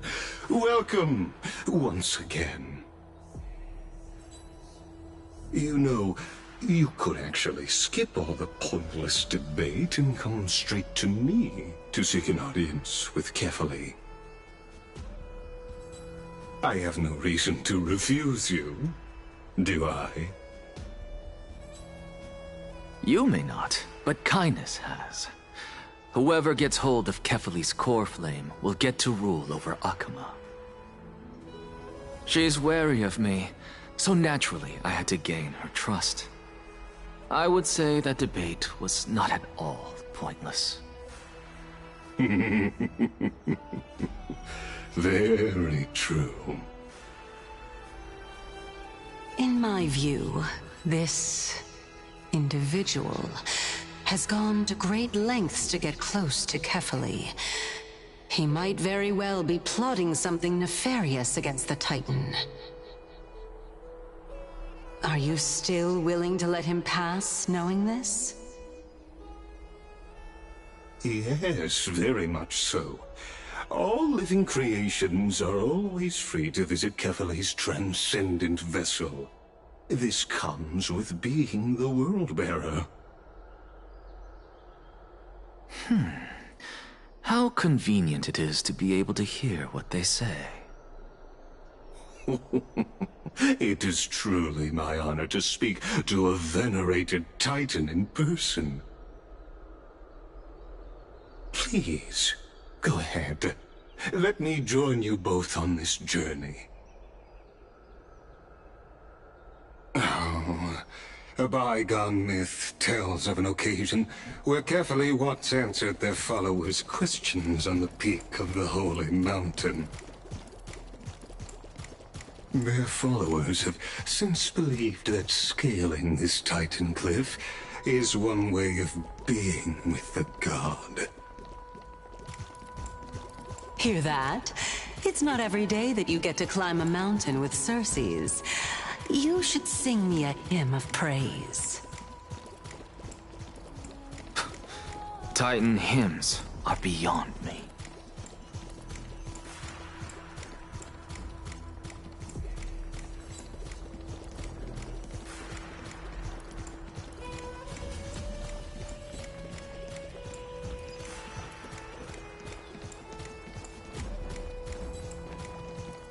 Go on ahead. Take this Yanis shortcut, and the long pilgrimage stairway will be waiting for you at its end.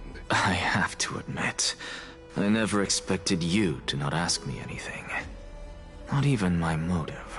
Because I know very well what it is you are after. As the saying goes, a gentleman helps others achieve their goals. I have a feeling that your theory will be validated at the end of this journey. I believe Kefali will not deprive you of your right to ask your question, especially now that you're on the brink of death. You must be closer to Kefali than anyone else. Wouldn't you agree? I hope things go as you say, then. Putting a child of justice into a farcical world is bound to turn it upside down. It is my hope that you bring a much-needed change to this world, which is on the brink of destruction.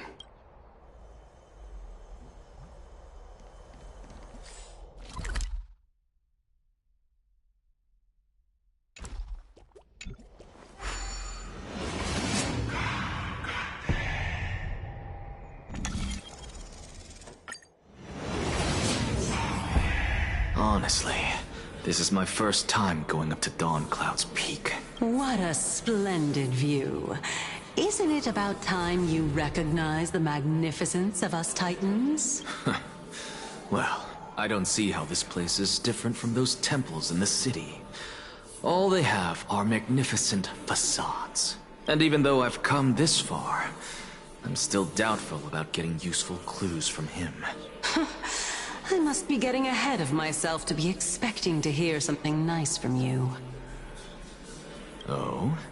Haven't you been in my head for some time now? It's high time you get used to how I feel about things. Alright, we're just a short hike away from Kefali. No time to waste here. So the intellectual debate from earlier was too draining for you, huh? If Amphorius gets a new lease on life, you should focus on strengthening your body and stop shirking social interactions. Save your concern. The Titan is in sight. Can you make it? Why? Are you going to carry me up if I were to fall now? I know how far I can go, so just hold your tongue and come along. Fine then. I guess I won't say any more. I'll just wait till your soul dissipates completely to gain control over your body. Wait. Who is that? Cersei's? Hey, look at that. Huh? What should I be looking at? Am I hallucinating? Or do we even get to see souls who are close to dying?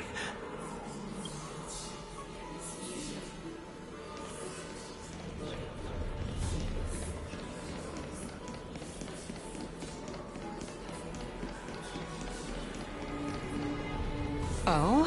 Why didn't you bring your favorite spear with you on this trip, Nias? Nias. I know I've heard this name somewhere. Huh. It's unfortunate. The Black Tide destroyed every last inch of my calyx. How could that be? Even a creation of Georios, from their prized ores and molten fire, couldn't escape the fate of destruction? Hey, Cersei's. Do you know a certain Nias? Nias? No, not that I remember. How did you even think up such a strange name? I just saw him. Nias. A warrior-like figure who was just chatting with you here. No, I have no such memory. Could you be hallucinating?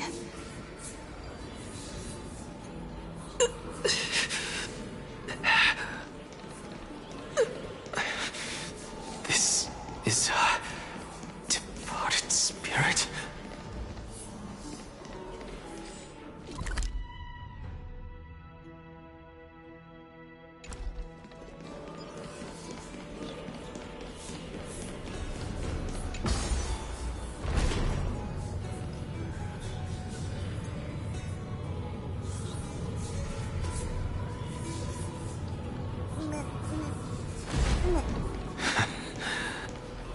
Enough about me.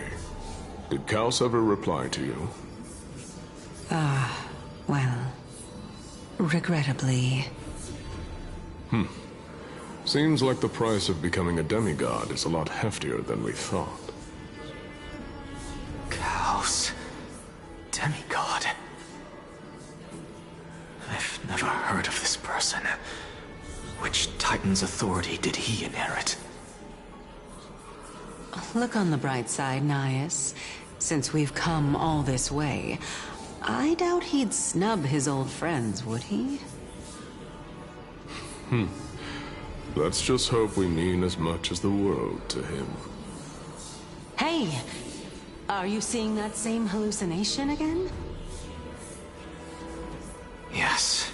It's still you and Nias, but you're now talking about a certain Kaos. I'm guessing he's one of your companions? Kaos? This name sounds just as strange to me. Never mind. I think I know what this is about. If things are as I thought, then they aren't hallucinations, but the souls of people. What? But if those are the souls of the dead, then what am I? Beats me. For all I know, you're just an illusion I conjured up in my dying moments. Let's just keep going. As long as I take in more sights and hear more stories. Know your limits. Wander too far among the dead, and even I might not be able to save you. I'm fine. If this is indeed as I thought, then this will be very amusing. So...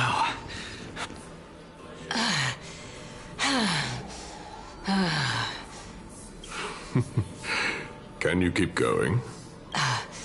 Of course. I'm just... If I knew we had to climb a mountain, I wouldn't have come along with you. I guess this also counts as one aspect of the world-bearing burden. If Amphorius does have a next life, you may want to get your body in shape. Keep your sarcasm to yourself. I'm not getting anything of value from them. I would sooner throw myself off this cliff and hit rock bottom than exercise even a little. I am Calypso of the Eminent Seven Sages, after all. Training would make me no different from those Helcalithist barbarians. Calypso. She's one of the Seven Sages. A member of the Grove?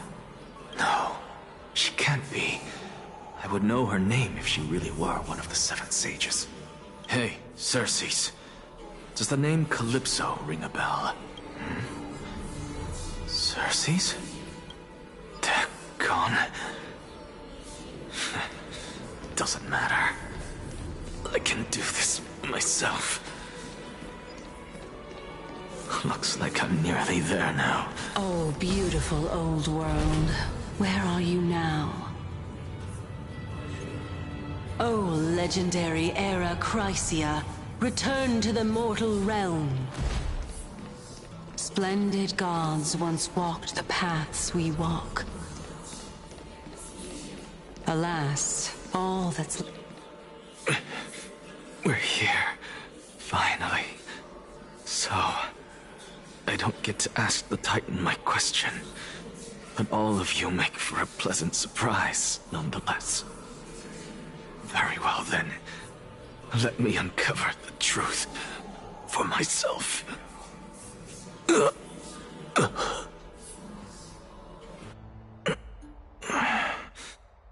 I still fail to make it in time? So, I'm back here again. This is... I can hear it. I hear it from the depths of the tides, behind the closed doors of the Void World. A voice ready to tell me something. This time, The voice is a lot clearer than before. Since we've come this far, let's just wait.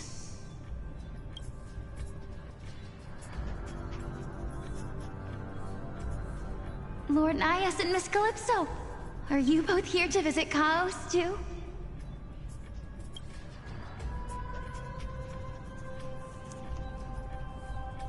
Yes, and we've been waiting for quite some time now. Regrettably, he hasn't answered us. The worst-case scenario is that he's already been overwhelmed and crushed by the world-bearing burden. You're overthinking, Lord Nias. I can still sense Chaos' soul in the area. And besides, we both know Chaos' nature. A deliverer like him wouldn't fall so readily, much less give up on all that he holds dear. Isn't that so? Yes, I have faith in him. That reminds me, why are you making this trip alone, Polixia? Oh, my sister needs more time to make sure the flowers are fine.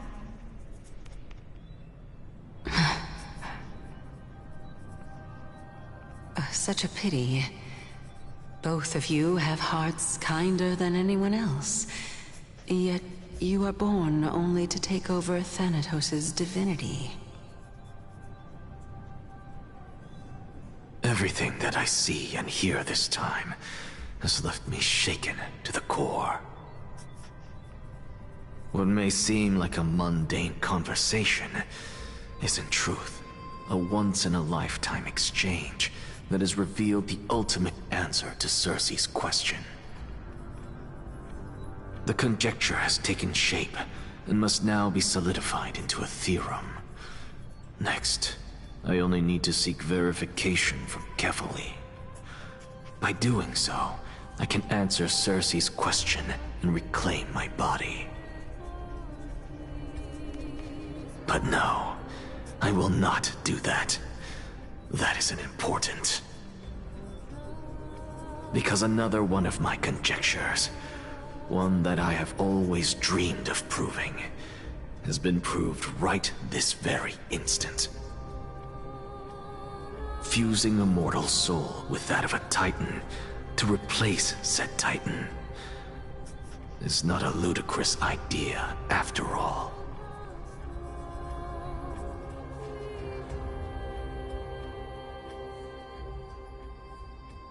What are you thinking about? Is that so? You don't look the slightest bit amazed, though. Plus, you seem to be strangely familiar with the city around the Great Tree. Events of the past, huh? I was also a child when I looked up at Circe's. Their leaves and branches reflected the sparkling stars, and their trunk was like a pillar that supported the sky and ground. I stood at this very spot back then, imagining the day when I could climb to the top of this tree, because I would be the closest I can be to the sky at that spot.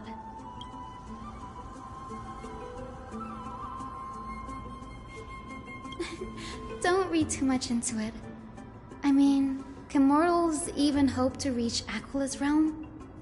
They're a strict and draconian god. Nothing like Circe's.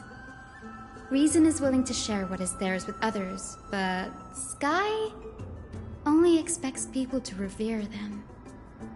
You get what I'm saying, right, Denny?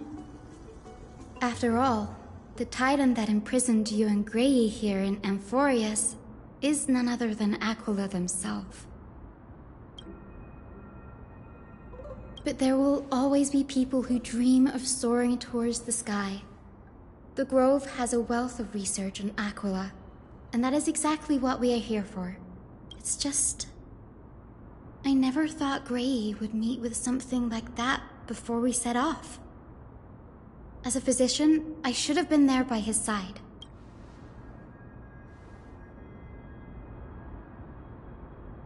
Yeah, there's no rest for the weary, huh? In any case, what we're looking for could be anywhere in this enormous grove. Let's split up to cover more ground.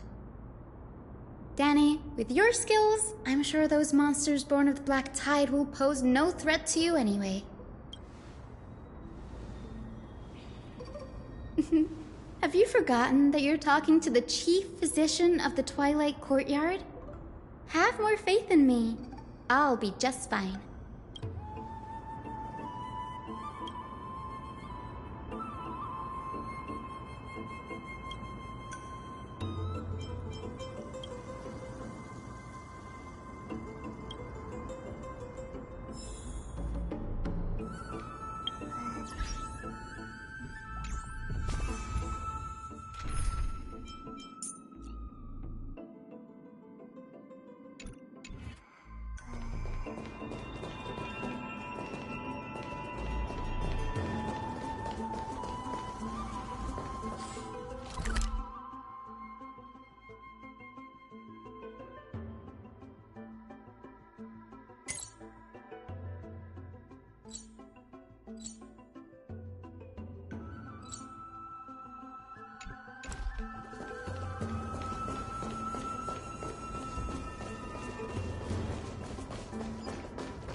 Really now? This is way more trouble than I could have asked for. Or you could sit back and watch.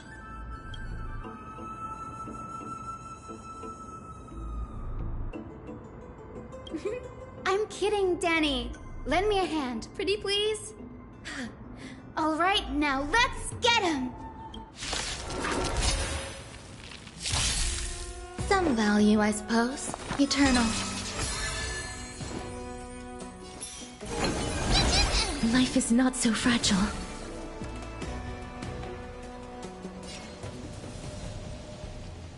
Wilt here. Enjoying yourself? Enjoying yourself? Immerse yourself in it. Be of your body and mind. Me.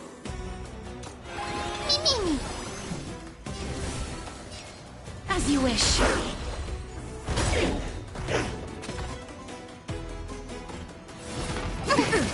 Grace and elegance.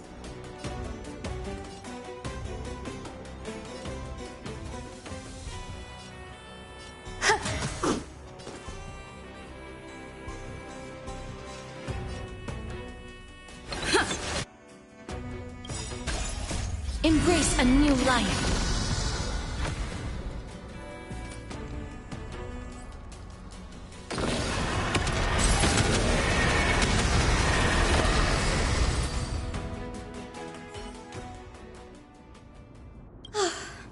The Black Tide is remarkably quick to detect the light of Amphorius.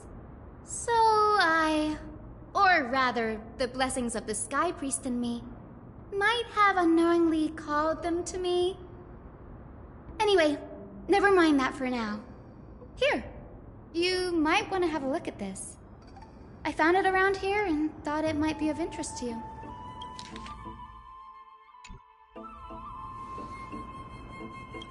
This is new. I didn't know Professor Anaxa was researching the sky. He's never mentioned anything about it.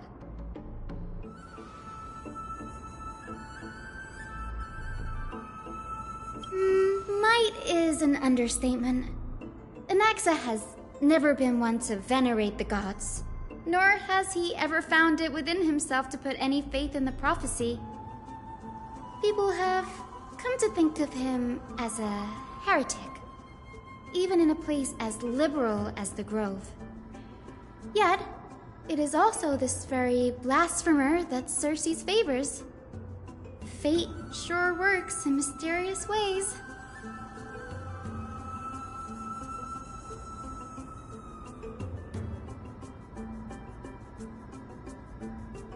Oh, let me have a look.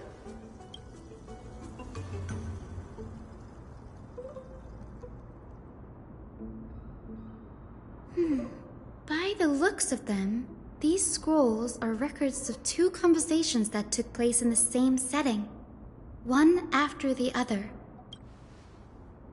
Sure, go ahead. Anaxa often says that every failure brings us one step closer to the truth. Perhaps, to him, the crash of the sky ship carries a different interpretation. The firmament is not impenetrable. On the contrary, it was precisely because the sky ship represented the first step toward breaking free from the shackles of the earth that it provoked the wrath of the Sky Titan and brought divine punishment upon itself. It's a shame that the majority of the Grove's research on Aquila was headed by the Venerationists, with sacrificial rituals making up a predominant part of their findings. Discourse about more esoteric subject matters in relation to Aquila dwindled even further after the skyship incident. So much so that even this scroll is completely new to me.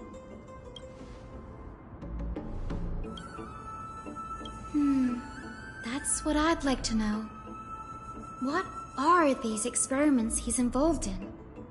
Even I, the assistant lecturer, know next to nothing about them. I have a bad feeling about this. Could there be more to what happened at the Grove?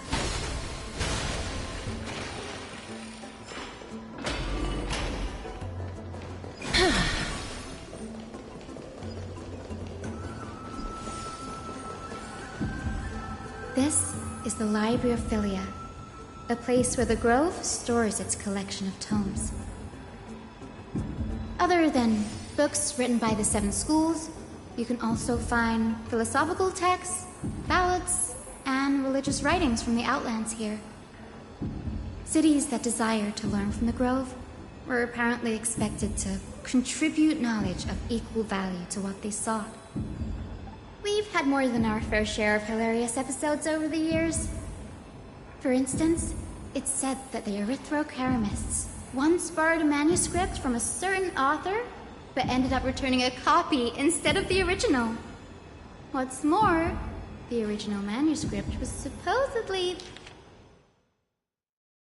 then hidden here.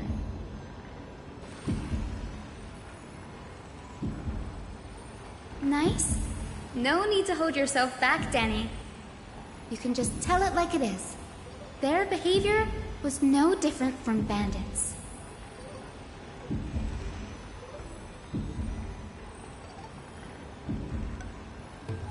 Whew. You've got me there. Some said you couldn't even find a dictionary in Castrum Kremnos, so I guess they were spared. There are too many books in the Library of Philia. Flipping through them all will take too long. Why don't we use the Biblioslate to search for the texts we need? We can bring them back to Akima for reading after that.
here. Whoa. Are these all complaints about him? I can already see what they must have written. Anaxa has no respect for the gods. His very existence undermines order in our society. They're probably all things like that. Why else would they call him the Great Performer? When Anaxer established his school of thought, the first thing he apparently did was read his own work to everyone. Are the Titans truly an accurate reflection of what humans think gods should be? Worlds created by gods are indubitably perfect, but what of Amphorius? Only foolishness and insensitivity everywhere you turn. They marched him straight to the seat of judgment before he could finish. Though what he took on in the end was more of a debate than an actual trial. He had to address every one of the scholar's allegations, or face expulsion from the Grove. The first allegation was... Do you agree that since the Titans created the heavens and earth, so the mountains, rivers, and seas must likewise be their creations?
Anaxa would have probably been spared a lot of trouble if he had answered this way.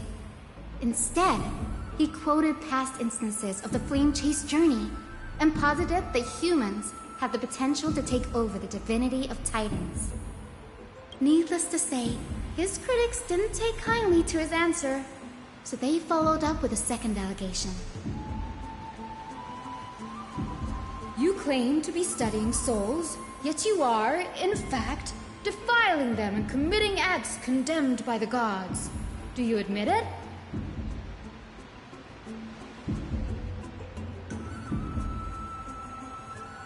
Anaxa always wears an eye patch, never removing it, even when alone. Some say he used one of his eyes as an alchemical ingredient. Every being in the world owes their safekeeping to Kifili, and this is even more so for the Chrysos heirs who have divine blood coursing through them. If he has really done something of that nature, then it'd indeed be sacrilegious. Thankfully, they had no way to prove it, so it amounted to nothing more than an allegation in the end. One by one, Anaxa engaged in wars of words against those who would challenge him. Toward the end, a scholar asked him, Anaxagoras, have you any respect for the gods? It was only after a brief silence that he answered, I have never denied that Titans are meant to be noble constructs.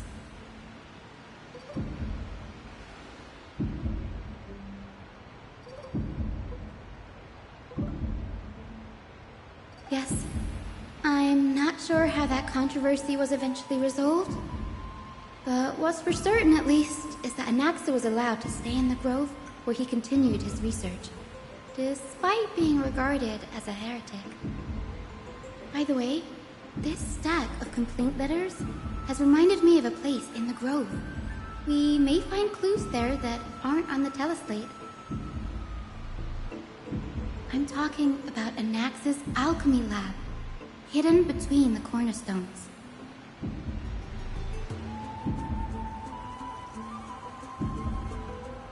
It's a well-kept secret. Among the 7 sages, excluding the nominal chief sage, each has a private sanctuary where they can conduct research undisturbed in their free time. Even the administrators of the Library of Philia are restricted from accessing those places and documenting the sage's research. But with the grove in this state, I'm sure Anaxa won't be mad even if we sneak into the lab for a short while. Right?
This is the place, but where is everything? Materials for alchemical experiments, matrix diagrams, and even the seal to the lab.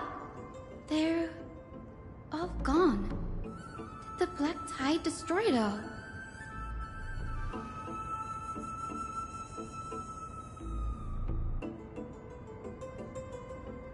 No, not even close. Not only are alchemy experiments high-risk activities, but Professor Anaxa also has a penchant for using bizarre materials. Students often saw him walk in looking right as rain, but come out covered in soot with his hair singed. Naturally, no one dared to come near this place. Huh? That bookshelf over there seems to be the only thing still intact.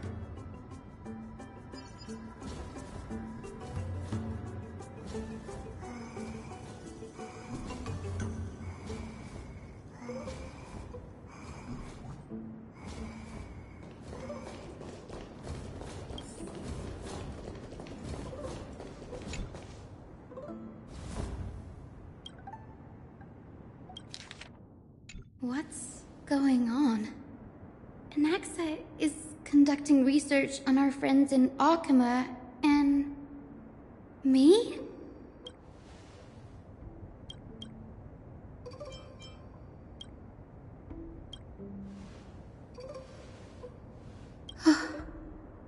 Danny, look at this. I have a bad feeling about this. My biggest fear. It's come true. After going through his notes, I think I can piece it all together now. Anaxa was carrying out experiments on soul transmutation. Yes, this is what he was secretly conducting research on. Something he had to keep hidden from others. Compared to his public speeches, this is the real blasphemy. Oh. I just thought of something. Do you remember when the Black Tide was approaching? The Grove had planned to send Circe's core flame to a safe place. But an accident happened along the way, and Anaxa lost his life in the process? That's right. But what if Professor Anaxa's fusion with the core flame of reason wasn't an accident? Put yourself in his shoes. Knowing that the Black Tide was closing in and your time was running out, what would you have done?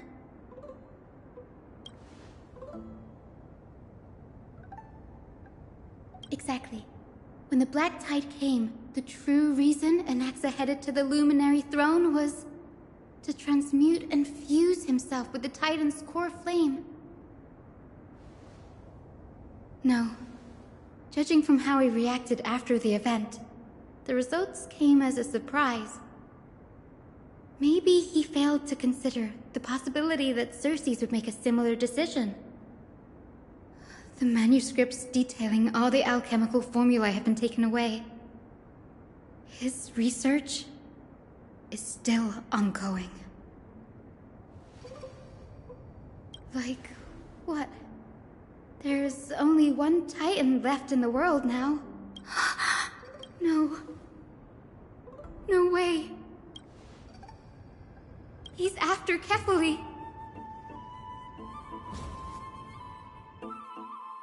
Sir, this sky above us, it's not real, is it? Of course not. This is just an image from a projection device used for educational purposes. A simple trick. The day-night cycle has been lost to this world. So that students like you may still learn about the night sky, astronomers have harnessed the Titan's miraculous power to manipulate the light, projecting the nights of the past here for you. Much like how the sky above the Holy City is also illuminated by Kefali's dawn device. So, the skies of Akama are fake too. You mustn't conclude that, Anaxa. You should know that only a child would expose a trick and be proud of it. Often people know more than they let on. They simply choose to feign ignorance because they have no other choice. Then they're just deluding themselves. People believe in Kefali's tale of Genesis, accepting wholesale whatever the priests preach. But we're different. We've already walked out of the firelit cave of ignorance. We have already realized that we live in a world where Titans make the rules. Even when we look at the sky, we're only seeing what they allow us to see. Rather than gazing at this mockery of a night sky fabricated by them for the rest of my life, why shouldn't I be the one to take control of the projection device instead? So much time has passed since you sowed the seeds of doubt in my heart, child. Many a night, I find myself penning down all my theories and wild ideas, only to burn them to ashes when I open my eyes in the day. Why? Because we'll face death by burning if word gets out? As a sage of the Venerationists, my soul has already become inextricably linked to the Great Tree. Every word I say and every move I make is certain to influence every leaf, every branch, even the tree itself. But above all else, my days are numbered. Instinctively, I have my doubts about the golden blood and the human soul, yet I have no means of verifying them. The golden blood in my veins is woefully thin, and I am loath to waste what little time I have left obsessing over a hypothesis that cannot even be proven in the first place. But I can, sir. I can do it for us. The time is right. Give me all that I need, and I shall accomplish this grand feat on your behalf. You're right. I shall do just that. In the next meeting of the sages, I will spare no efforts fighting for the rights you deserve. Go. Establish your own school of thought. Find out what we are. Become the one who conquers the ultimate truths of the world. Child of humanity, you didn't go to such lengths for an audience with Kefali. Just ask him a few questions, did you? So, you figured it out. If I were as foolish as Adromas, perhaps I'd throw myself down and prostrate before their greatness, begging for the gods' prophetic wisdom. Well, sorry to disappoint, but I'm no Dromas. Alas, I am a human, standing tall on 2 feet, possessing both intellect and pride. Before such power, does it make any difference whether you're a human or a Dromas? I'm sure you're familiar with the story of the Styxians. When the raging waves threatened to swallow them, they didn't just give up and become sitting ducks. No. They constructed a dam that kept the roaring tide at bay, chaining down the mad Fagusa. They call me a blasphemer, Xerxes. But that doesn't mean I deny the existence of gods. It's just as I see it. Titans are simply a force that mankind has yet to find a way to tame. Oh? If power that rivals the Titans is what you crave, why not conform to the prophecy and brave the trial? Why stop at harnessing the power of the Titans when I can do so much more? The source of life is what I wish to grasp, to understand what makes up the soul, and to learn what we really are. Thanks to you, I've had the chance to personally verify, in more ways than one, that the soul indeed ceases to exist in death. But where there is death, there is life. And where there is an end, there must also be a beginning. How then is a soul born? That was the only unknown variable left in my calculations. And by the sound of it, you have already formed a conjecture. No, I have already drawn a conclusion. In my journey unto death just now, I finally saw the answer with my own eyes. Professor Anaxa, I'm here. Her life hangs by a thread. I must ask you to refrain from taking any unnecessary steps. Of course. I'll bring this to a conclusive end, and give you the answer you so desire. However, in accordance with the principle of equivalent exchange, I must also demand from you what I need. As you wish. Don't you care to know what the price might be? It's a matter of uncovering the truth about the Death Titan and her survival. This may be the only time I can ever save someone's life. There is no need for me to think twice. I see. In that case, let the show begin. Indulge me. Am I correct to say that you intend to prove Thanatos' whereabouts and prove the nature of our existence now? Before I begin, I must confess I had been stuck in a cognitive trap all this time. As unrelated as these two propositions may seem at first glance, they are in fact logical equivalents. They are merely two different ways of telling us about what the soul is at its core. The reason I say this is, as I've mentioned earlier, the answer was hidden in my journey unto death. Anaxa, you were in the Netherrealm? Yes, I am but a living dead man now, but that's not important. What truly matters is, I overheard a conversation between heroes. That's not all. Remember how I said you were a part of that conversation too, Circes? And I've told you that I have no recollection of such an event. That was likely just an illusion conjured up by the mind of a dying man. Of course you wouldn't remember, because that wasn't you. That was Calypso, one of the 7 sages of the Grove. Calypso? Huh? Oh, that's the name I made up on a whim when speaking to this girl. How do you know of it? And surely you jest. Don't you think I, of all people, would know if that were the name of one of the 7 sages under the shade of my tree?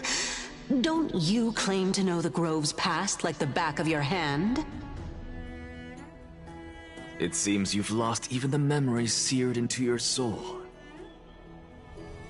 Use your head, Circes. Since all of this took place in the realm of the dead, it stands to reason their likenesses are of souls from the past. The living cannot step foot into that world, so who could they be? Think about Calypso. Why does she share your likeness, yet you have no idea who she is? The answer is evident, is it not? Those fallen heroes are the mortal incarnations of the Titans before their ascensions to godhood. The gods aren't master creators born out of thin air, and they are no different from humans, because they all evolved from one.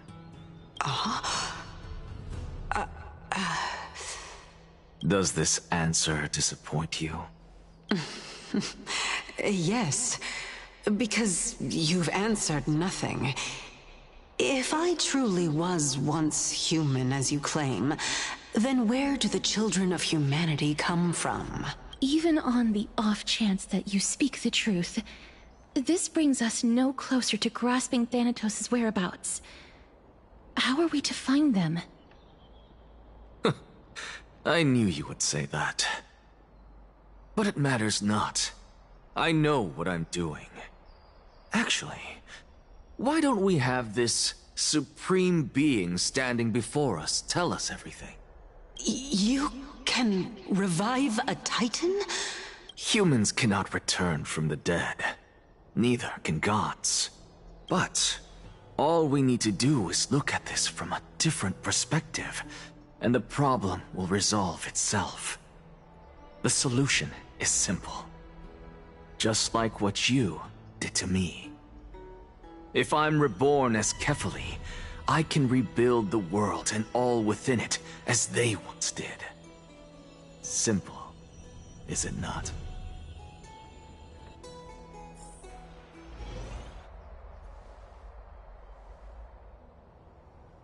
I have news from Hyacinth and Dan Heng. Anaxa might be trying to do something with Kefali's divine body. Kefali? But what could Anaxa want? Is the Council of Elders going to sit around and let such a sacrilegious act unfold? That is not possible.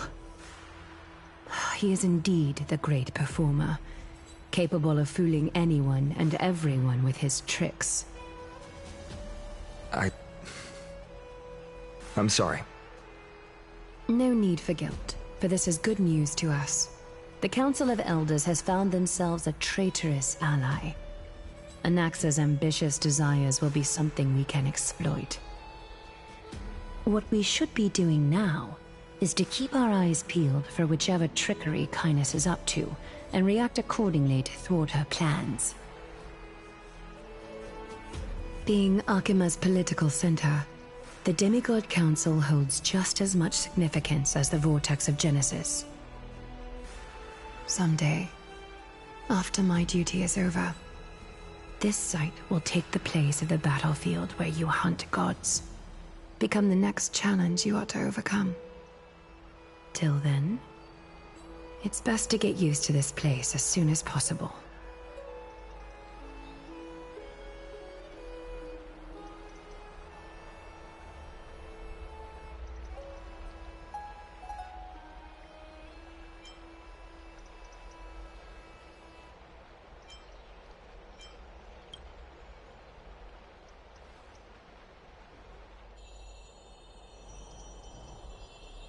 Preposterous! The Christos heirs only have their standing because of the Council of Elders. How dare they trample over it?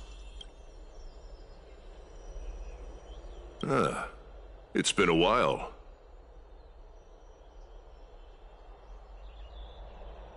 What is that supposed to mean? Is this really the sort of person that the young lord praised as a ferocious warrior? It has indeed been some time, Lord Crateros. What brings you here in such haste? Shh! Keep it down. Be more vigilant. See those duplicitous dogs over there? They do the dirty work for Kynes. I've already ordered my people to hold them back, but we should still lay low. Unless you're itching for a bloody fight to get a workout in. My bad. So, did something happen? Did you hear thunderclaps last night?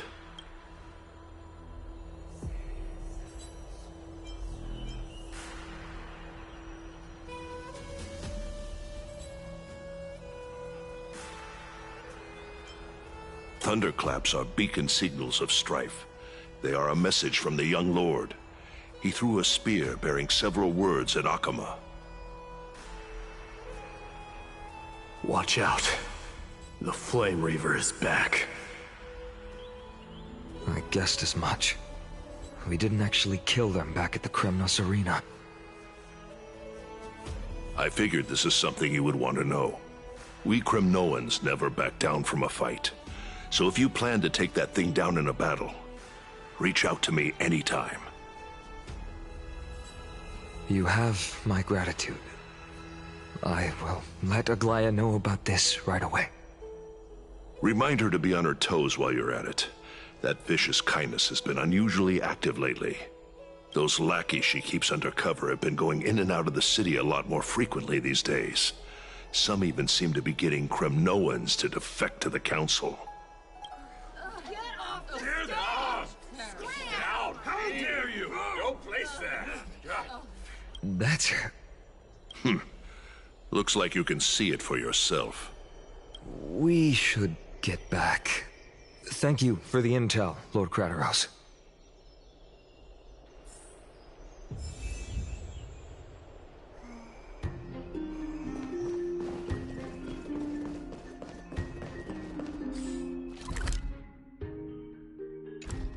by Cathali into Lenten above, as the Theoros I have observed.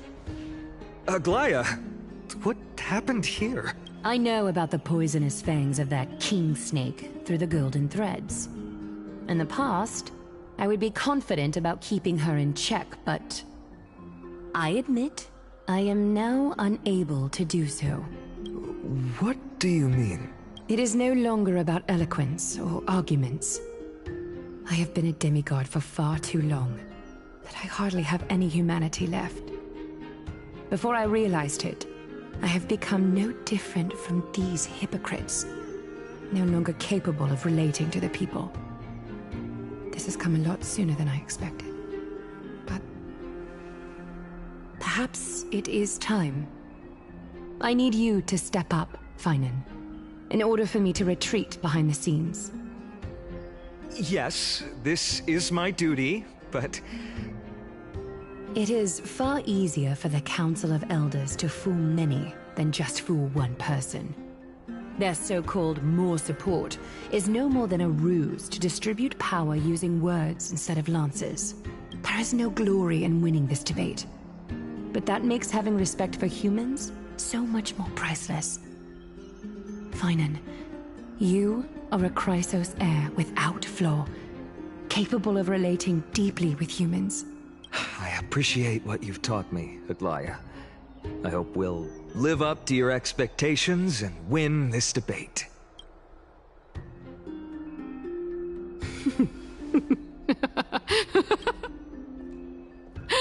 Oh, you've done well, Lord Calictus.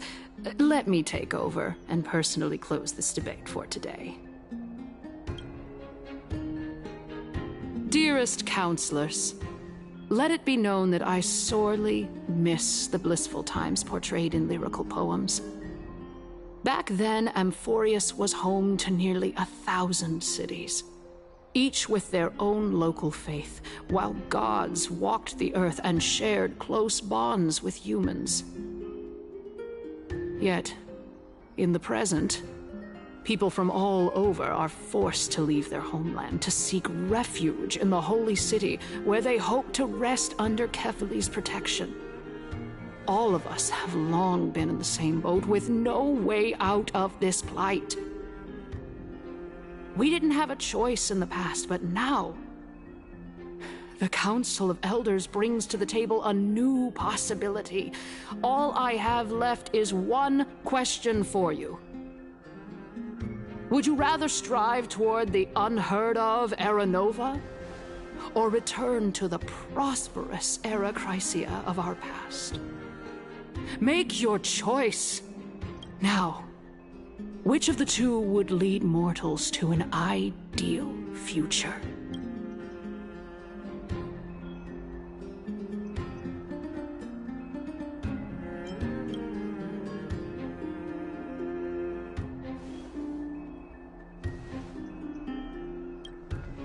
We all know that Era Chrysia is a thing of the past, Lady Cainus.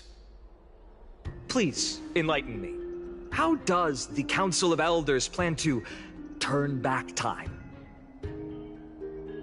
Let the 3 Titans of Calamity be born, and Era Chrysia is nevermore. But bring demise to those Titans, and Era Chrysia will descend upon us again.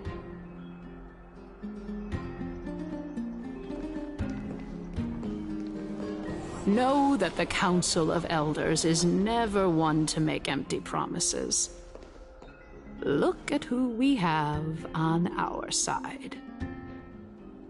Anaxagoras, one of the Grove's 7 sages, and Castorus, Idonia's goddess of death. With the help of these 2 heroes, I can promise all of you that Era Chrysia will exist once more. Aren't they Chrysos heirs? They're supporting the Council of Elders instead? It's clear from the start that these heroes do not get along well in their group. All the more proof that Aglaya isn't fit to speak on behalf of every Chrysos heir. I am in favor of Era Chrysia. Era Chrysia! Era Chrysia! Era Chrysia! Era Chrysia! Era Chrysia!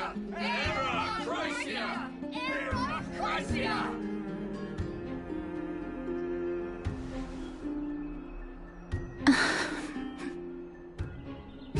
Castorus? Why are you standing over there?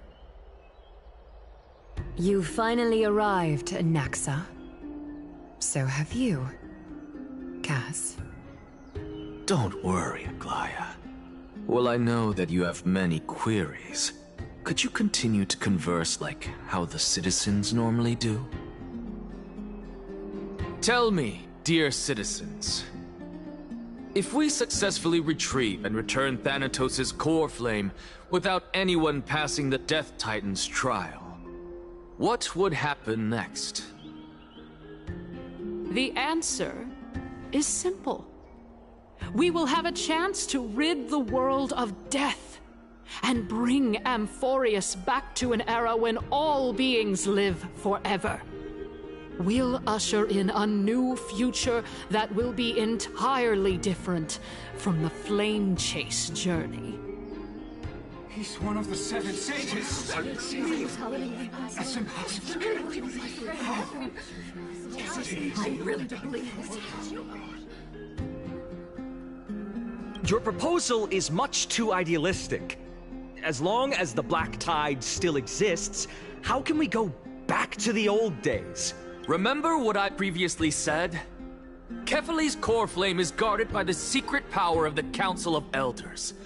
Plus, Fagusa's water curtain will be able to block out any external perceptions. Tell me, dear citizens, have any of you ever seen even a glimpse of the threat that this person is talking about anywhere within the walls of this majestic holy city?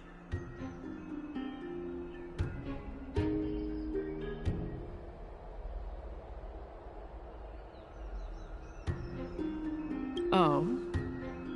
Could it be that you heard that from the Flame Reaver themselves? Citizens, let's loudly sing the blessed hymn. Oh, beautiful old world, where are you now? Oh, legendary Era Chrysia, return to the mortal realm. After the destruction of the 3 Titans of Calamity, the Flame Chase journey will have to end. Era Chrysia! Yes! This is bad. The masses are now totally riled up. Anaxa, pray tell. Everything that you've mentioned hinges on the premise that we can find Thanatos' existence, right? Thank you, Lady Aglaya, for still caring about this city. However, dear citizens, we are truly fortunate and blessed. For Castorus, Idonia's goddess of death, will surely find Thanatos under my guidance. What? With that, I solemnly promise that the core flame Lady Castorus brings back will be personally managed by the Council of Elders. Thereafter, if we are able to garner the support of all of you at the Citizens' Assembly, we shall spare no effort in ensuring that the Era Chrysia will return to our world once again.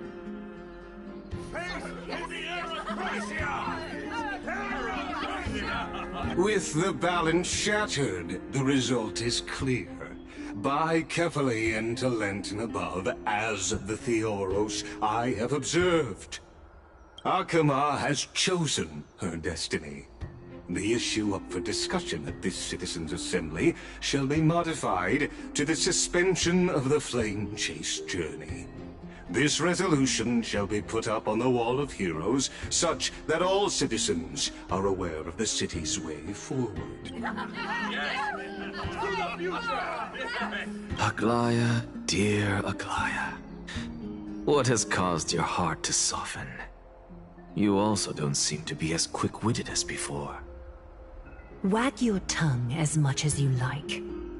Since the Flame Chase journey has been preordained by the prophecy, our failure has never been on the cards. Well then, I guess we'll find out if that's true at the Citizens' Assembly.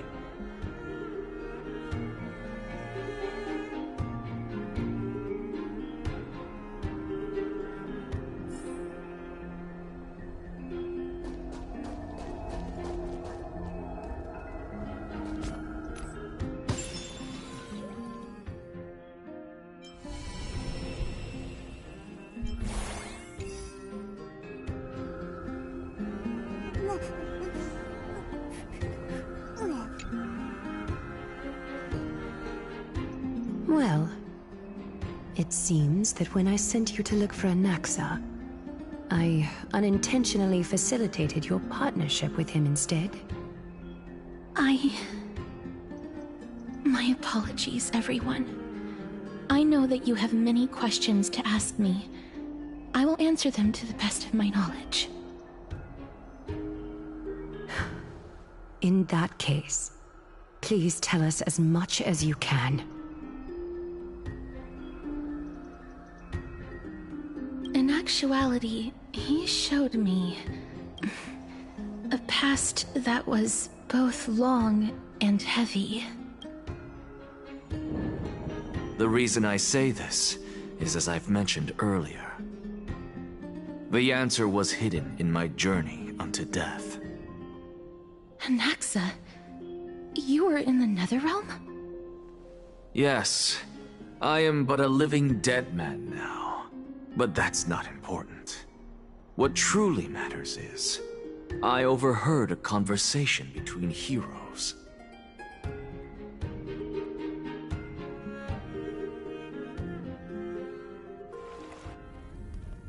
Have you heard of this tale before? A tale about the ocean god's treasured pearl, our hometown. It was a seaside town which enjoyed the ocean breeze and glorious, peaceful times, thanks to the wisdom of its ruling queen.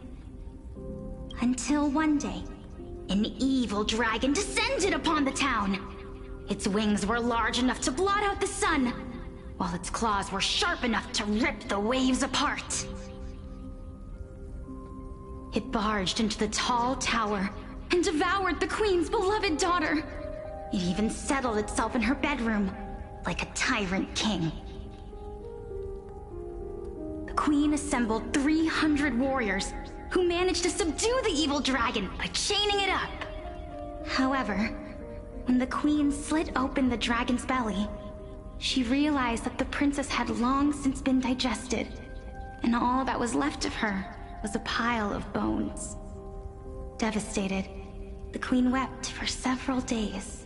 It was then that a devious, smooth-talking scholar arrived at the palace and suggested that the princess could be revived through the use of dragon bone and dragon blood. That liar called this process the secret art of alchemy. The princess was reborn! The queen was overjoyed, blissfully unaware that the evil dragon's soul still lurked within the princess's body. As revenge, the evil dragon swallowed the poor queen, the glib liar, the courageous warriors, and all of the town's innocent civilians in a single gulp. Worse still, the souls of the deceased refused entry to the Netherrealm because they were filled with regret. Forced to roam the mortal realm, these resentful souls ultimately converged into a river of souls that would not retreat for a long time.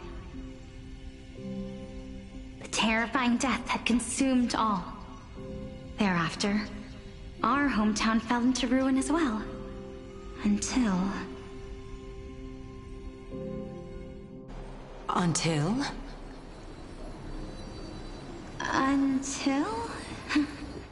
Actually, I don't know what happened next either. Oh, my... It seems that you still like to whet people's appetites even after all this time, Polixia. So, according to your story, this is how I used to look? It's practically a mirror image. And yet, What exactly is this? A miracle that I created with alchemy. As for what it is and how I was able to accomplish it, I'll keep the answers to myself for now. Oh, my goodness. Is this cliffhanger really necessary?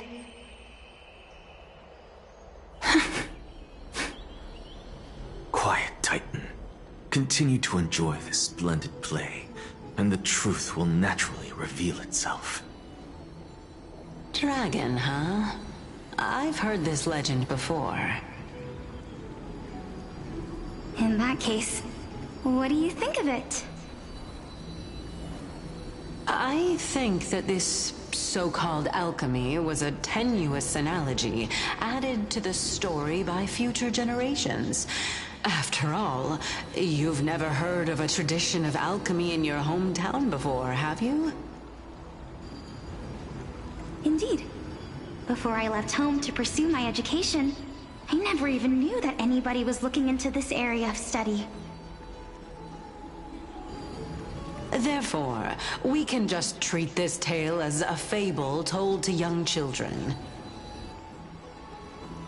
A fable, you say? If so, what moral is it trying to impart to the kids? I guess it might be the concept of equivalent exchange? Oh? I thought the moral might be closer to something like honor the dead.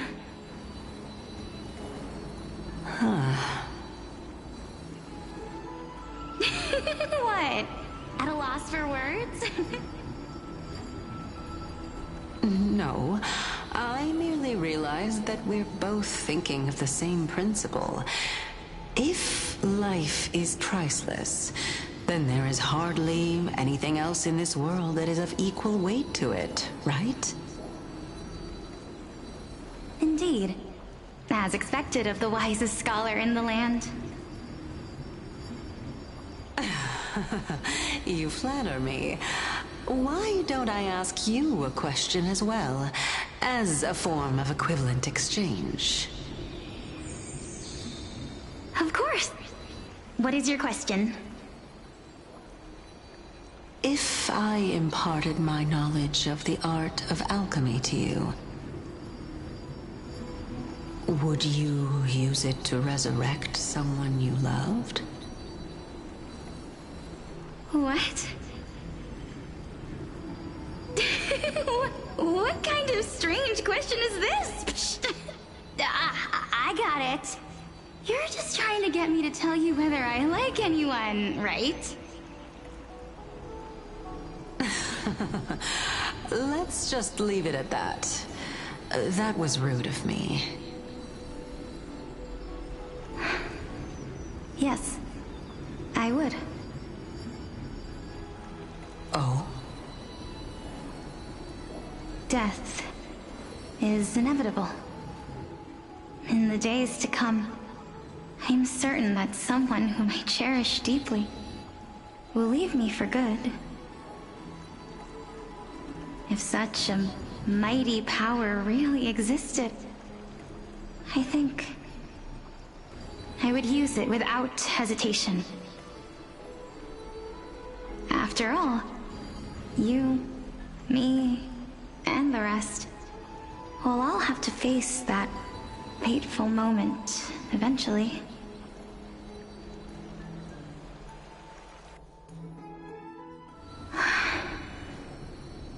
My time is finally here.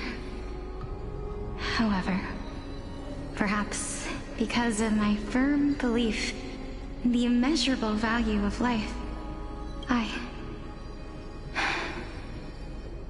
I am unable to complete the trial. You shall wither, and through that, the dead will sprout again from the remains, and be reborn with the dead flame.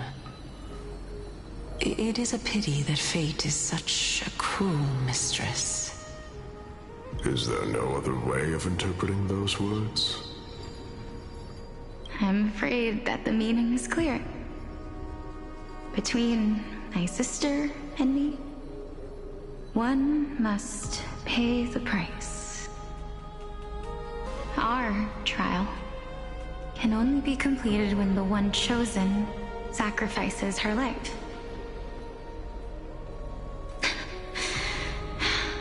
I'm afraid that the prophecy might even have selected a pair of twins for this exact purpose.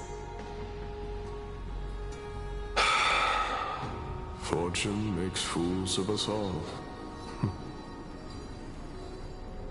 My sister is prepared to sacrifice herself. And yet, I can't do the same. How absurd. My time is almost up, but I'm still afraid to welcome death.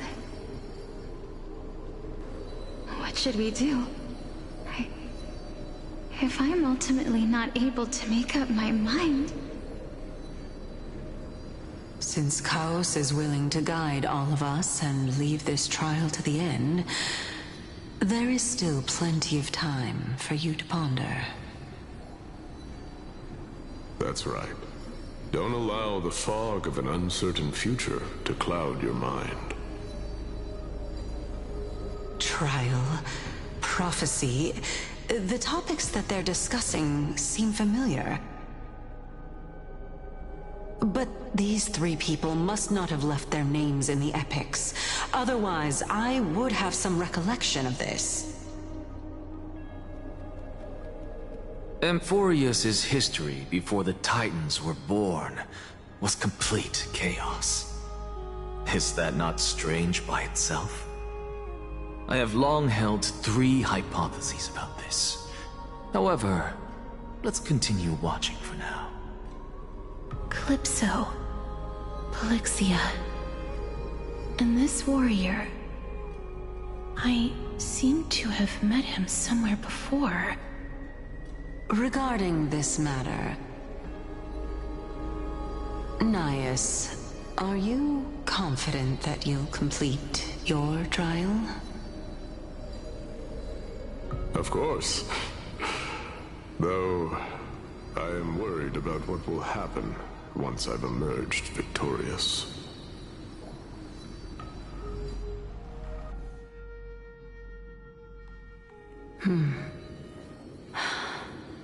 Looks like you have made up your mind. Yes, this is the safest course of action. Completely separating courage, honor, tenacity, sacrifice, and reason. You really know how to make things difficult. Please, young lady, witness my fall and demise.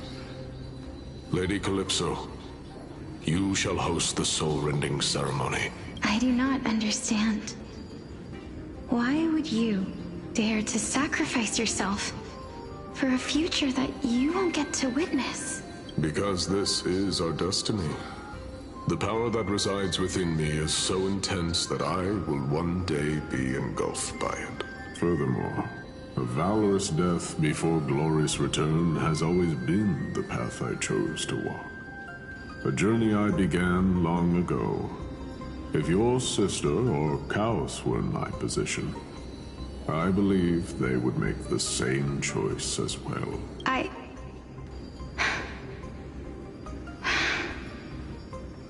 I'm not that brave. I don't know how I'm supposed to face such a serious affair.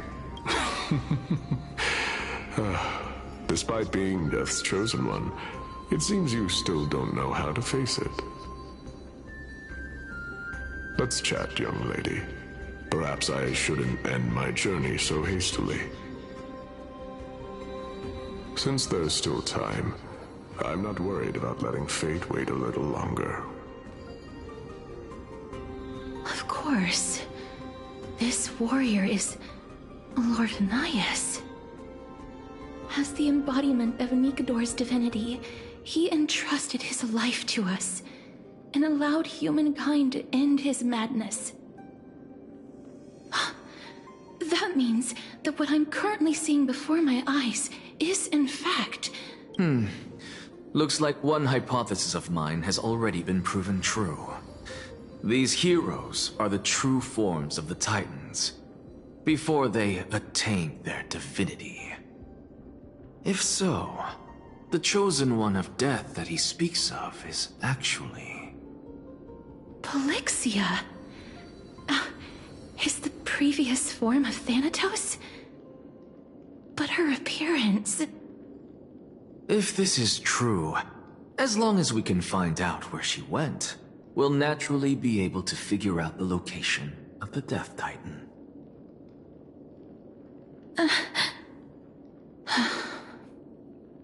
But before that, we first need to witness what ultimately happened to Lord Anias.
Nikador's courage. I've heard that these words are...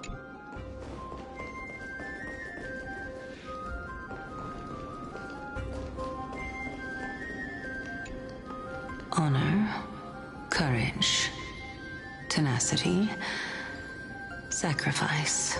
And finally, the only thing that remains is reason. Cheer up, young lady. There is no need to shed tears over a glorious death. All farewells in this world are sorrowful, Lord Nias. No, young lady.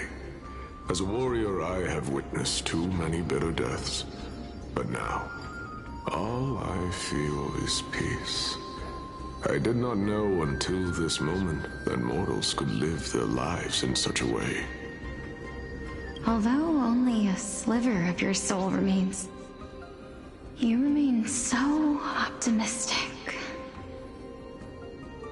Or maybe the truth is that you aren't able to feel sorrow anymore.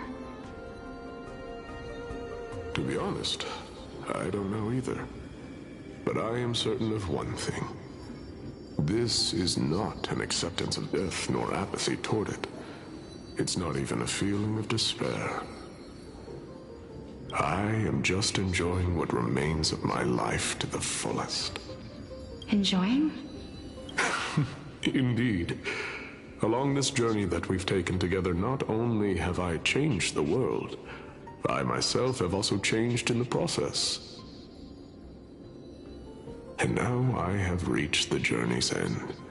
When I look back and see the grand epic that I've personally written, how could I not revel in that fact? But when you depart the mortal realm, won't all of your accomplishments be reduced to nothing? Separation and death are two sides of the same coin. Reconciling this doesn't come easily for a mortal.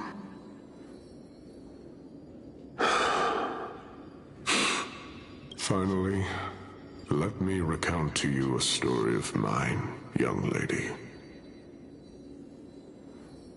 The first time I returned from the battlefield, I felt extremely hollow. The calamity had devoured everybody on the battlefield but me.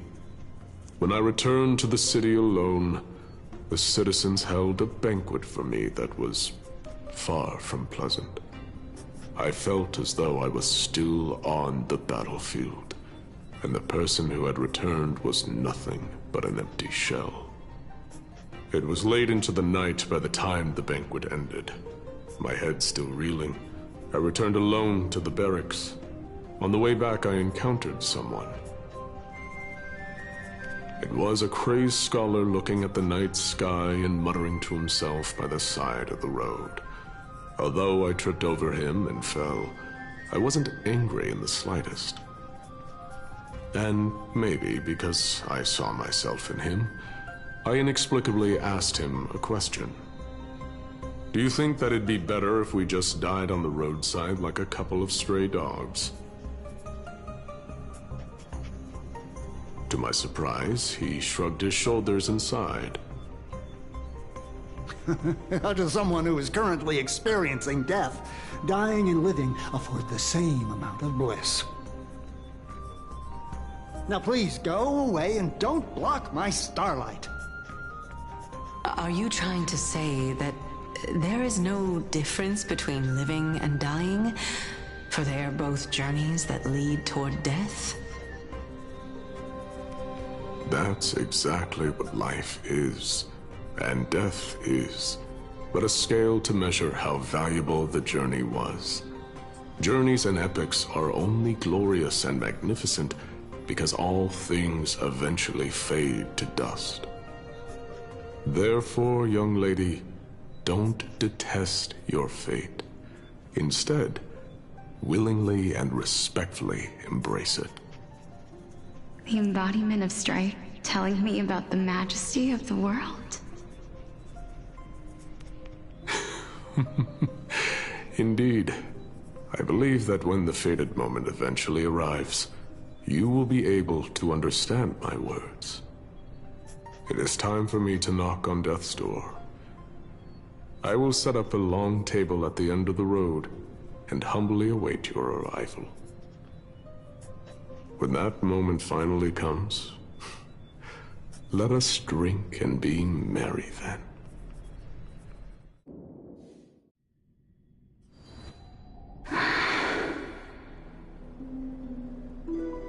I knew this day would eventually come.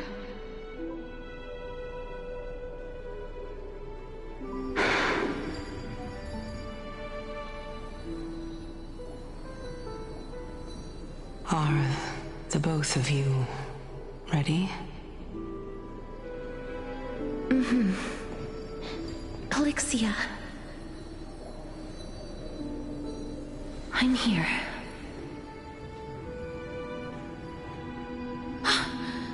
What?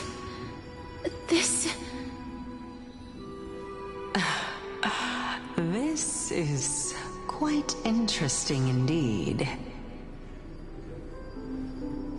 Is this... Elixia's sister? Is it... me? Now, it's time for us to fulfill our promises.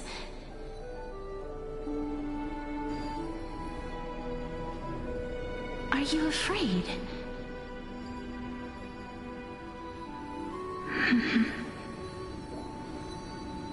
What are you afraid of? That I won't be able to do it.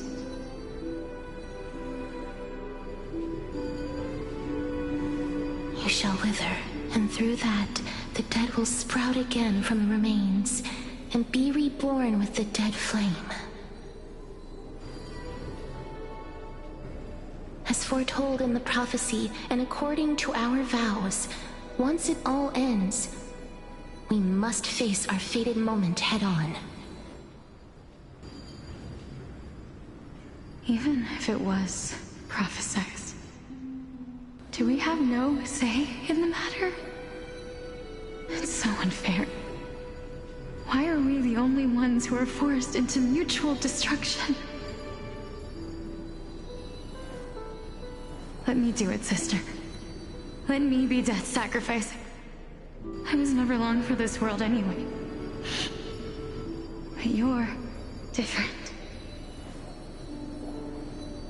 I was the one who wasted your life after all.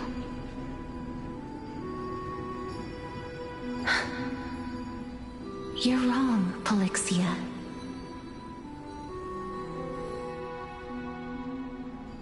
I don't think that my life was wasted. Just the opposite. When I finally arrived at this destination and looked back at the journey I took, I discovered that flowers had long since bloomed along the path I walked. It was you who sowed the seeds for this sea of flowers, one that is more beautiful than the promised land at the end of the world. Besides, I have lived a fulfilling life. Even though I was fated for sacrifice, none of the things that I've experienced will dissipate. Instead, they'll forever live on as memories inside your head. Will they not? How could my memories of you ever compare to the actual you? Well then, tell me. What exactly are we?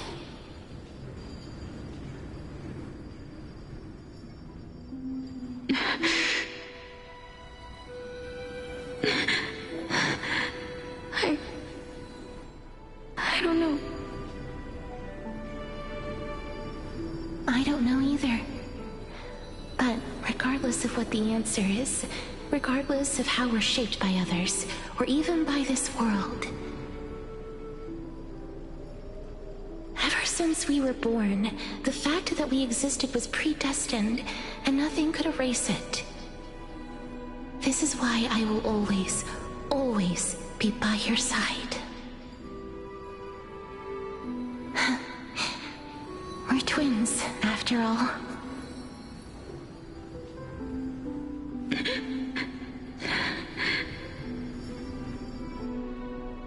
All right, my dear Polixia.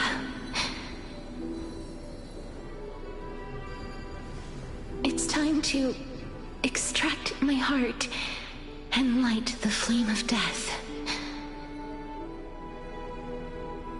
After that, use it to plant the first bud in the prophesied new world.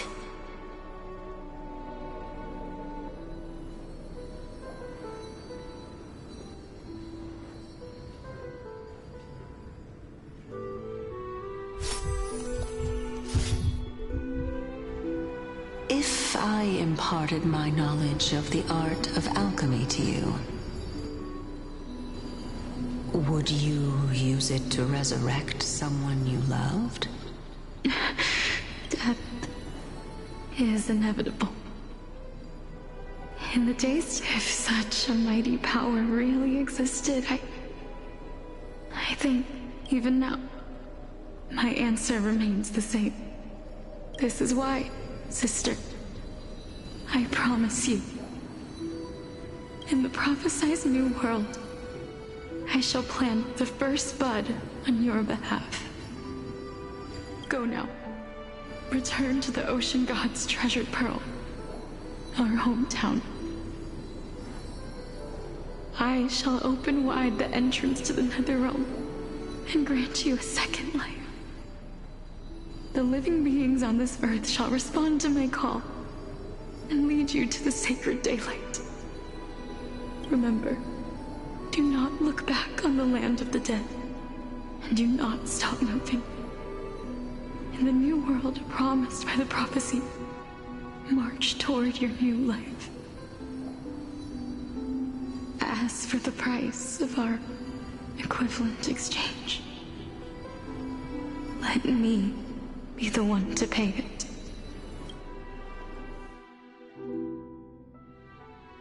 Everybody, we've come to the end. Unfortunately, I am not compatible with the Supreme Being, so I was unable to completely fuse their soul into my own body. However, being able to glean all this from them is exciting enough. I'm certain of this now. Before the Titans that we are well acquainted with were born, a group of heroes roamed the land. These heroes followed a prophecy and took possession of divine authorities one by one, until they eventually became the pantheon of the New World. Just like the Flame Chase journey of today, Amphorius' history is cyclical in nature. Huh. What a startling revelation. This means that the demigods, who bear the core flames, will also become the new Titans at the world's end, thereby shaping a new world? I believe that this is the truth behind the Era Nova, as mentioned in the prophecy. This is utterly unbelievable.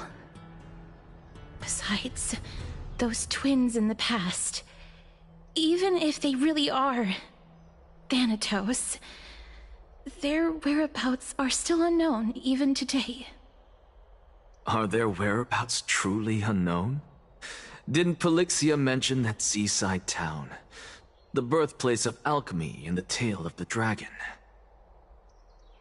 In our world, there exists a city which perfectly matches that description. Styxia. But the people there worship Fagusa and bear no relation to Thanatos. I have also never been to that place, as in the time of Idonia, it had long turned into underwater ruins. Take this. This is... the Nusporist masterpiece, the Philosopher's Stone. It was made by transmuting all of the sages' wisdom into a single entity, with their flesh and blood as its foundation. Remember, I've mentioned before that the art of alchemy is all about conversion, tempering, and ascension. This process also applies to the pursuit of truth. Regardless of how unbelievable this sounds, the truths of the world have been refined from the impurities. Think about the story of the dragon. This stone will lead you to your real hometown, allowing you to reform the door to the Netherrealm and discover Thanatos' fate. You still look as confident in your victory as ever, but what if your conjecture is wrong? Simple. I shall merely admit to the entire world that my experiment was a failure. However, my line of thinking will not fail because I have already planted the seeds of doubt into the hearts of the masses. Actions speak louder than words, Castoris. With the assembly about to begin, don't forget the promise you've made. I've already searched for so long. I'm willing to try one more time. While we converse, her life is also slowly slipping away. But before I leave, I have another question. What exactly did we witness just now? That was the world imprinted in Kefali's soul. If we are to prove its existence, you must take the final step. Go. Do not disappoint me. I understand.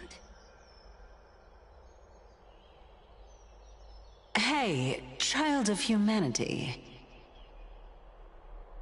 Don't get antsy. I still remember the question you posed to me. As a scholar, I do not wish to offer up ambiguous conclusions.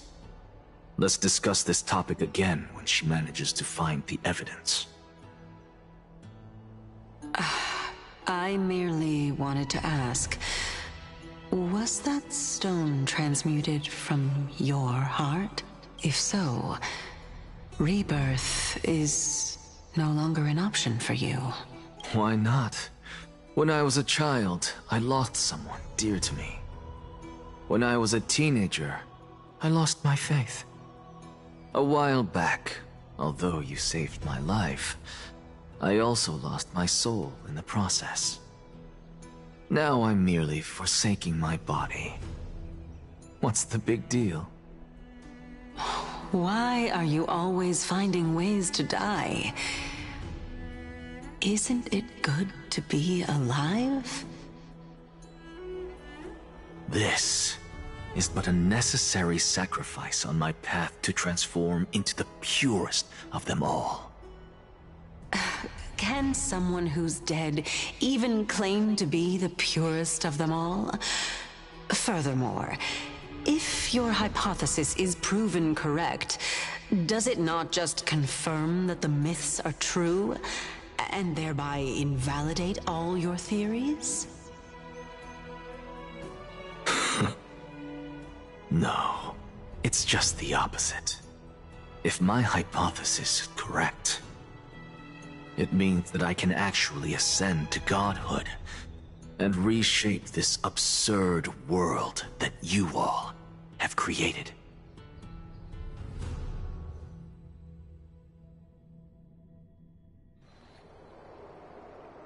That's a lot to take in at once.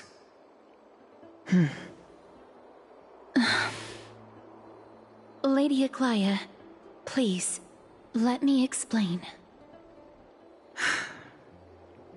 Go on. You know that the core flame of death has always been the greatest unknown regarding the Era Nova, which is why both you and Kynes desire to gain the power to control that core flame in the approaching Citizens' Assembly. Professor Anaxa has come to a consensus with Kynes. They want to suspend the trial once Thanatos' core flame is reclaimed, hoping thus to eradicate death from this world. If they're successful, then the flame chase journey will cease, and Akama can enjoy everlasting peace. But I know this runs counter to your wishes. So long as we do not usher in Era Nova, the Black Tide will never be eradicated. Even with Lord Mighty on the front line, and the Black Tide not posing an immediate risk, the danger nevertheless remains. Honestly, it's difficult for me to assess the pros and cons in this decision. But someone must bring the core flame before we can begin negotiations over it. The Titan could be very near. I cannot let this chance slip by. Besides, someone has to make this trip to bring back Mrs. Soul. Well said. You already had every reason to seek an audience with Thanatos. It's that great performer who has weaponized your wishes and placed us in this difficult situation. A world without death. Do you desire that too? If fate dictates that my path must oppose yours, I will do all I can to resist it and protect what I aspire to achieve. Lord Mighty showed me that without taking the first step, all talk of what follows is moot.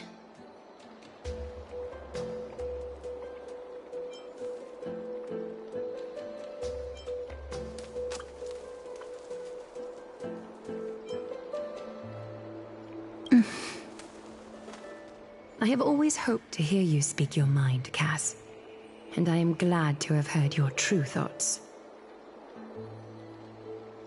Styxia.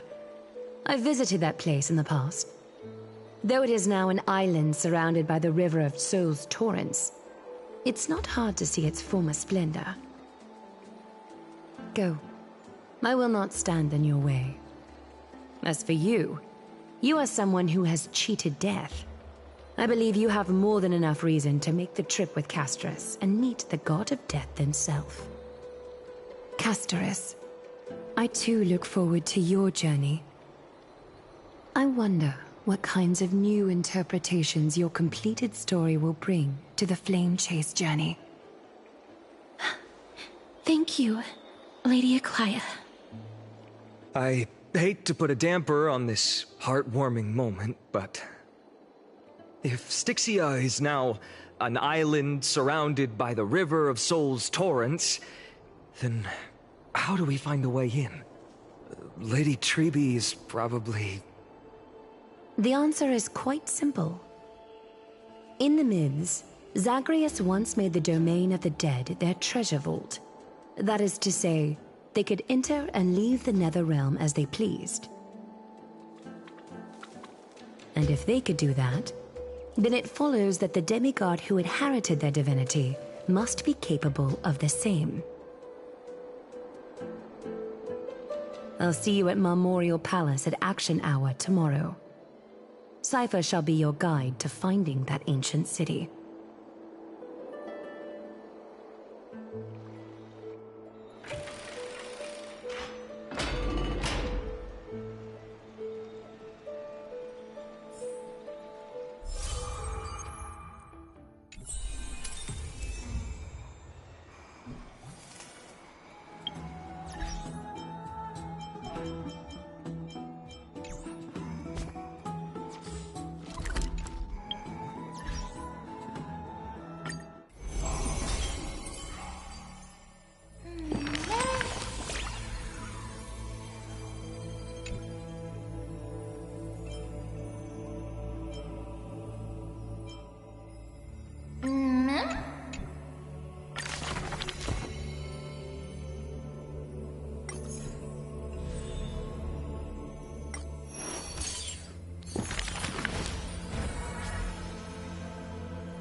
Ah, well, none can know all.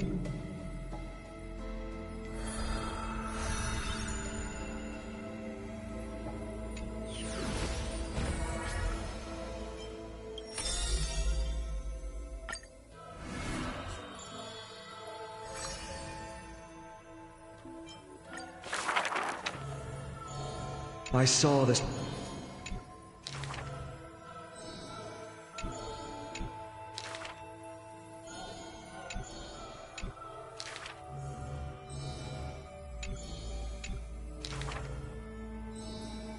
If it's just for a wise...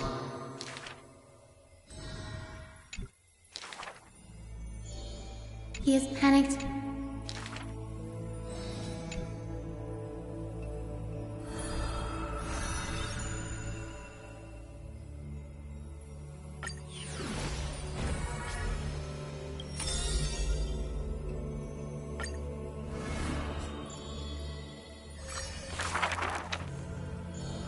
Is this courtyard a tad too small?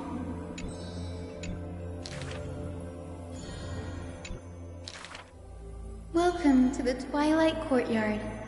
How can I help you?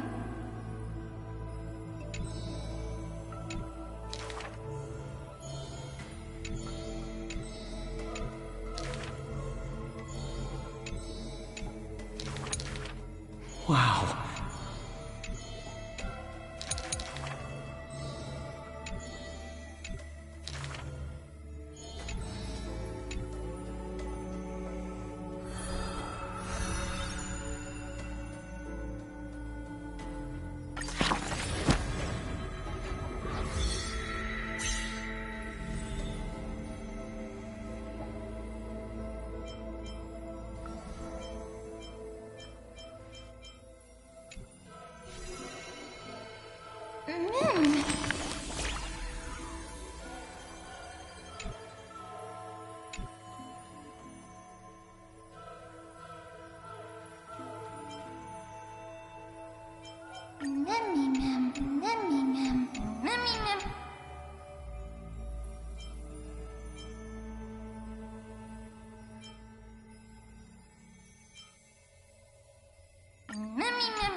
the debate finally over?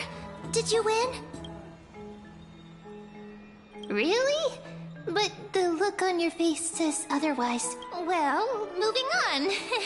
I was hard at work even while you were at the debate. I borrowed a mountain of books from Cass to see if I could find a way to solve your problem. Let's see. I still have only 32 books to go. Really? Oh, that's fantastic news. I knew it. Hard work always pays off. I feel like a huge burden has finally been lifted off my shoulders. Why are my eyelids so heavy all of a sudden? Oh, you're right. Then I'll go.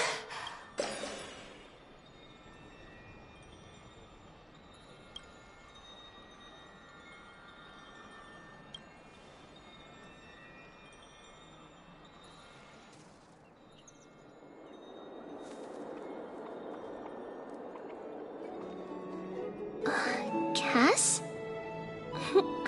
What a surprise. Lady Treby. Is something troubling you? I just wanted to speak to Lady Trian for a bit before I set off. No matter how breathtakingly beautiful Styxia once was, the place is now the domain of the departed. There is no telling what we'll encounter there. I don't want to have any regrets. Has anyone told you that your eyes are sparkling today? Is that a figure of speech? In the past, when you did smile once in a while, all of us could see that your heart remained troubled even as you smiled. Lady Treby, you know perfectly well that see you tomorrow is nothing but a white lie. I hope your toughness is not a mask hiding a lonely heart. Cass, you hardly ever talked of your past. None of us knows what you went through, apart from Maggie. But we know it must have been filled with pain and hardships, as it is the fate every Chrysos heir is destined to live out. We are just happy for you that the core flame you're meant to inherit has finally surfaced. Isn't it a little too soon to say that? But you already know where tomorrow is, don't you? There's no need to rely on anyone else. Just give it your all and leave no regrets. We have always believed that your embrace is just as warm as everyone else's. Because we embrace others to comfort them. And Cass, you're the kindest Chrysos heir we know. Thank you, Lady Treby. This feeling... it's hard to put into words. I suddenly found myself with so many wishes. So much I want to accomplish before setting off. Then go do it, Cass. Trian was actually working on a surprise gift for you. It's a pity she didn't get to finish it. But now Trinan and I are working on it, and we'll make sure to give it to you. So, let's meet back here when you return from Styxia. Safe travels. See you tomorrow!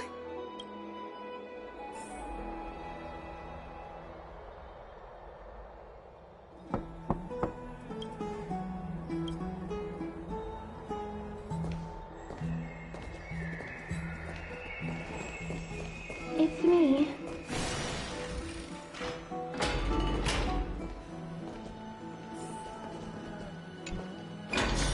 I hope I didn't wake you.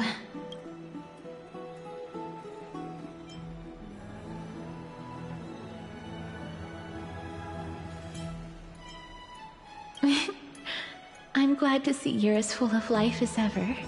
I'm here because of private matters, actually. If it isn't too much to ask, I'd really like it if you could come along with me to retrieve something.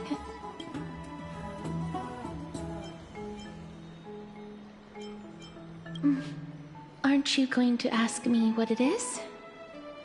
It isn't a long way from here. Shall we? I'd love to go in and take a look. Have you heard? It seems like all the rooms are...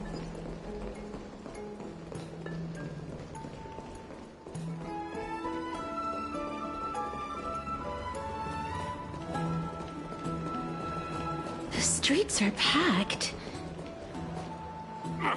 I want to vote! Tell me how I can vote! Take your ceramic shard engraved with the Kethali rune. Select the The Council of Elders? More like... The Titans are just... Oh, please. The time when these door... And I pray that Talantans... That was... quite a spectacle.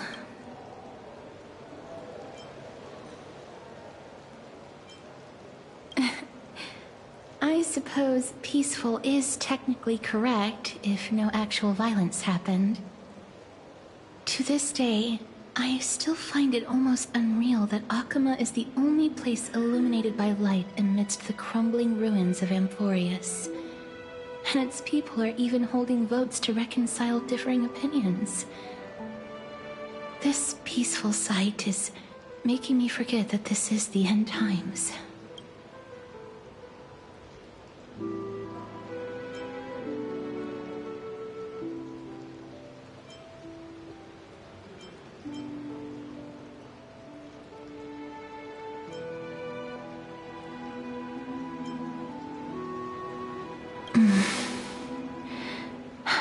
Before coming here, I had lived for many years in Idonia, a city of rime and frost.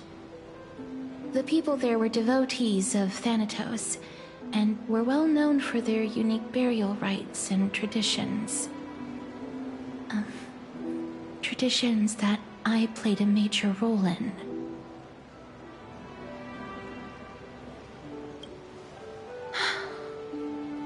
Yes.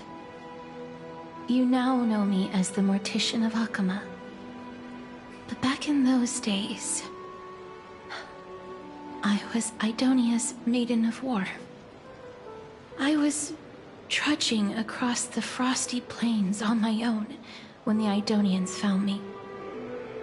They saw the curse in me as a blessing from Thanatos, and believed that my hands could correct the Arachrysia's mistake and lead them to meet the great god of death. They provided me shelter, but in return, I was expected to grant merciful deaths to war captives, prisoners bound for execution, and heroes alike.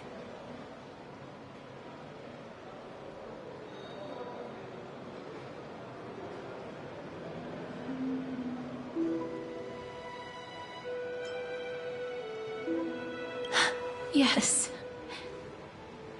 No matter how kind or cruel the means, nothing can change the essence of death.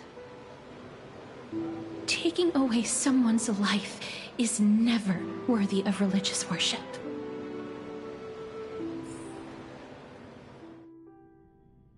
I can't do it. Their voices, they pierce my ears. The pleading. The thanks. I know that feeling, child. I was once as lost as you are now. But you must respect those walking towards death. Just like how you should respect yourself as the Holy Maiden granting humans glory and liberation. What you're asking me to do is no better than the task of an executioner. And yet you want me to respect myself. No matter the titles, I am still taking away human lives. This won't be the first time that Idonia's fanatical nether warriors have faced death. On the contrary, Recruits new to the battlefield often run away from their first fight. Death is the mightiest and gravest power in this world. The fact that you can wield it means you are deserving of respect. That's such a twisted reason. Then let me tell you a story. In Idonia, the great swords commonly used by executioners are called Draconian, in memory of Drakon, an elderly executioner. The sword has 3 air holes along its body. If the sword is swung down swiftly and accurately, the holes would make no sound, and the executed would also depart this world quickly and painlessly. But should the executioner have any hesitation, the holes would produce a piercing whistle. On that cue, the screams of the executed are sure to follow. Every executioner after Drakon is to hone their sword skills every day in preparation of future executions. Every swing of their blade must be more resolute than the last, for failing to do so will bring pain. Pain for the dying, as well as pain for themselves. No. I can never get used to this. You misunderstand, child. I am not telling you to get used to it. I'm asking you to consider the source of the dead's suffering, and use that knowledge to fortify your future touches with more and more determination. Go, walk with the dead, and love them as you love life. Then you'll no longer hear those noises.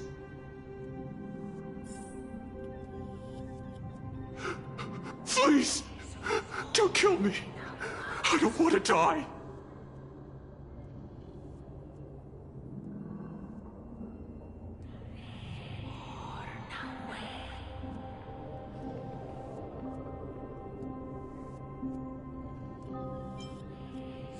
This is your duty. Remember, consider the source of the dead's suffering, then give them the respect they deserve. Thank you. I beg you, don't listen to her. If you cannot learn to accept death, then Idonia has no place for you. This is your last chance. Do it. No! Please! I don't want to die! Please! I'm begging you! No!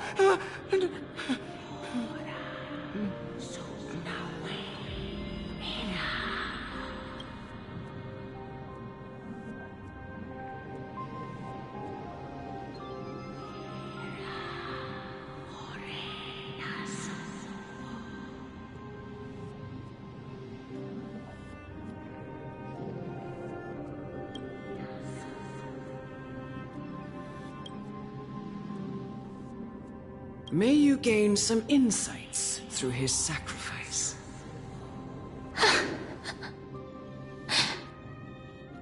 Is this all? No. Come with me. This is just the beginning of your life as the Maiden of War. You executioner!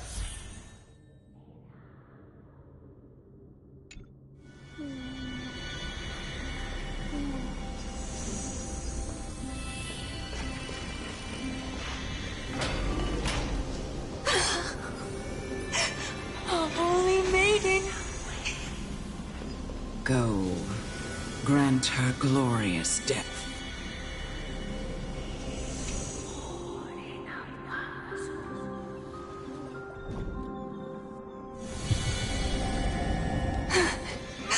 Do it then.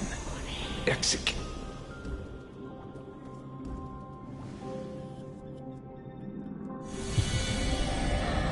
I curse you to live in eternal pain. Please, grant me release.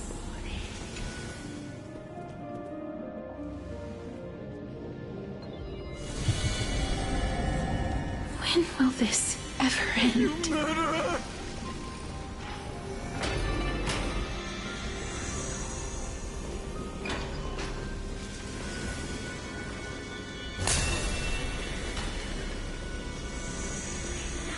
Come. What are you trying to do with me? I have aged. The time has come for me to heed the summons of Thanatos and journey to their domain.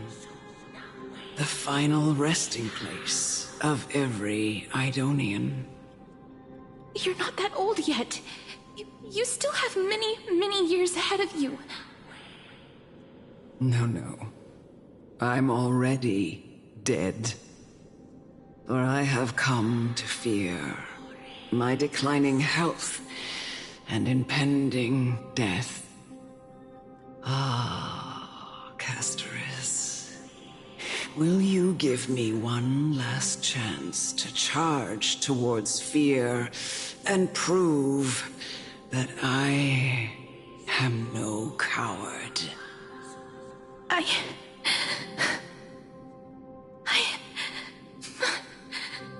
can't take this anymore!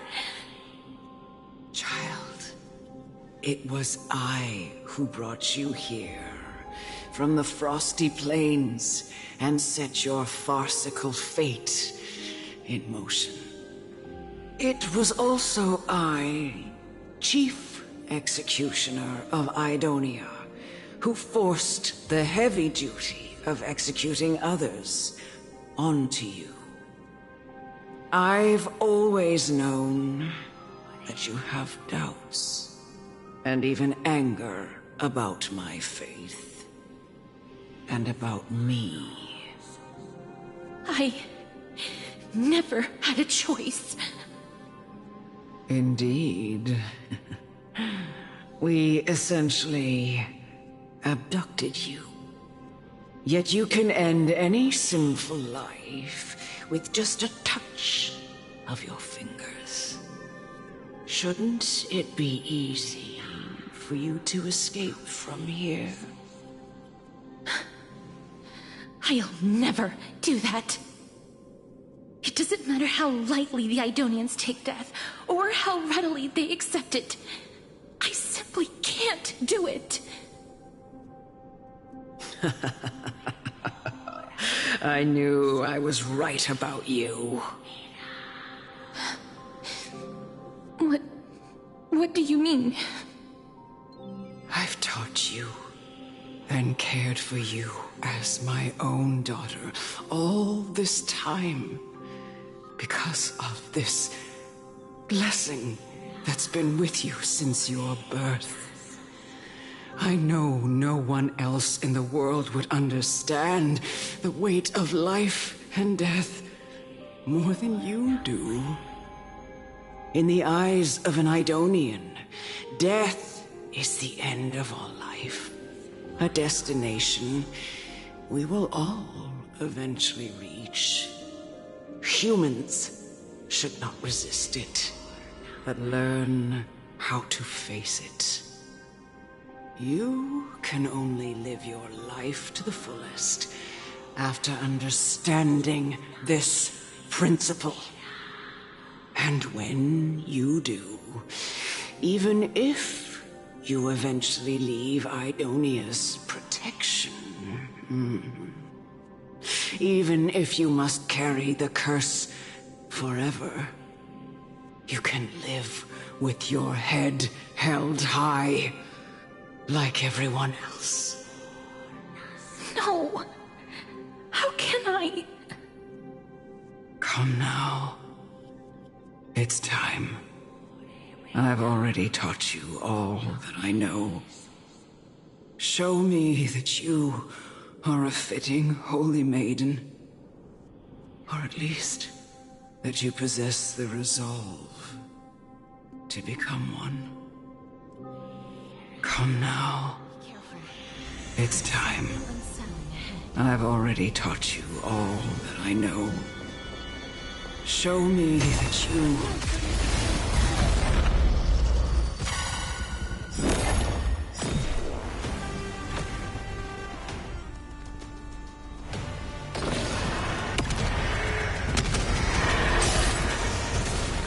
There's more to life.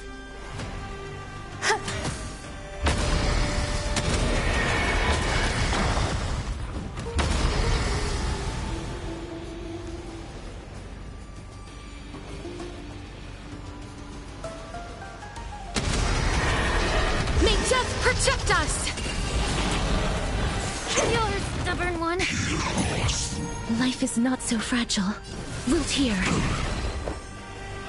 Existence is unity. Be of your body and mind. Enjoying yourself?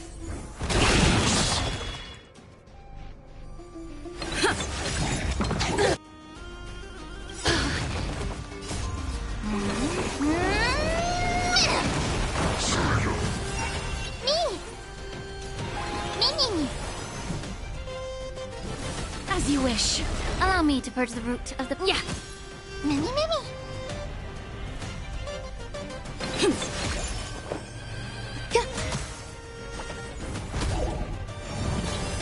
Stay away. Mimi! Immerse yourself in it. Time to cleanse the filth. Embrace a new life. Darkness with me.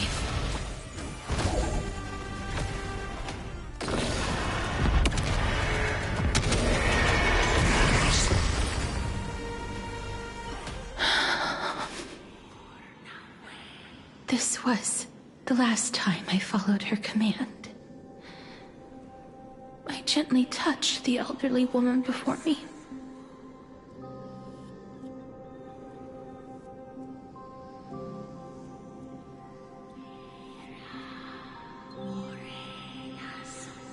The executioner, who had seen too much death, died the same way as everyone else. A gasp for air, a wistful look in her eyes, and a barely perceptible tremor in her fingertips. Elder Amunet, the person who tried to teach me about death, ultimately vanished like dew in the morning mist. She spent her life embodying the beliefs of the Idonians, and when death finally came, she embraced it exactly as their doctrine had taught. I have nothing but respect for her. I erected a cenotaph in her honor in the marshes outside Idonia's city walls with the others I had laid to rest. Then, I set out once more in search of Thanatos. It was a long, long journey. I heard so many discussions about death along the way. Life finds meaning in death. The world improves because there is an end. It seems the most terrible darkness in this world. Everyone talks about its heavy weight. Some resist it, some worship it, and some even revere it. How did a disappeared titan become the deepest fear of humankind? And why do they haunt my dreams? I continued my travels to seek an answer. Initially, I was running away. Then, I started searching for it. And now, at the end, I just want to know if my touch, if my embrace, can do more than taking things away. Can I make anything? Can I leave anything behind? I don't want to die. Please, I'm begging you, just let me go. I don't want to die, please. I don't want mercy like this. Just Let me go, Adean! I don't...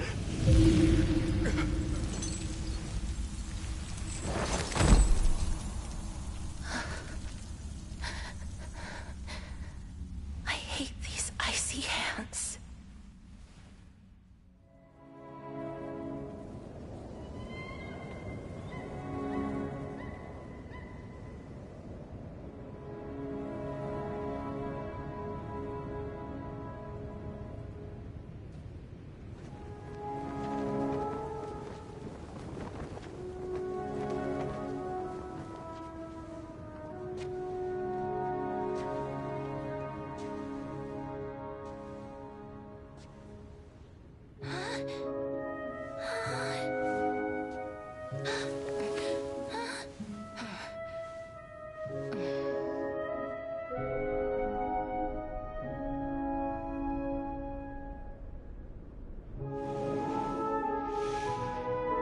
Get it over with. End its suffering.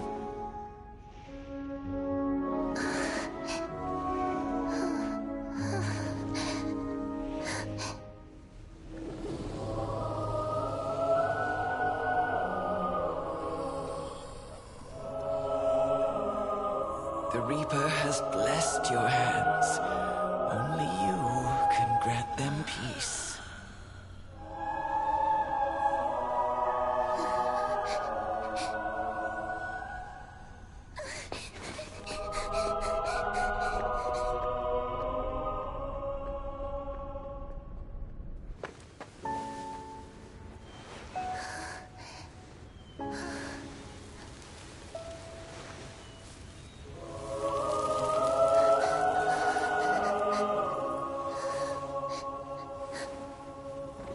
Embrace death. Walk alongside it.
Is that you, Casterus?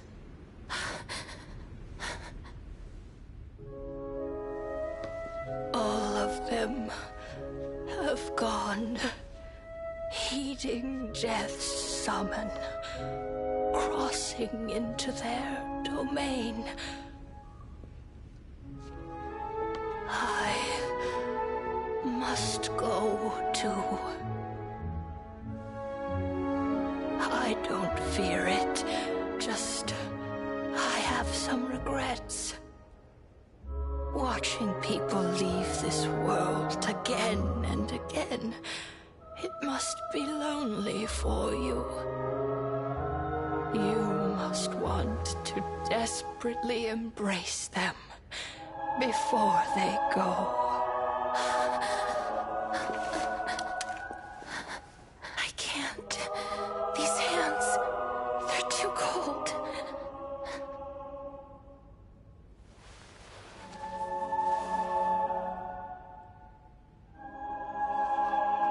But Big Sister Castoris, your hands are so warm. Just like anyone else's. So go on. Don't hold back. Give me a warm hug.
Can hands like these really be warm?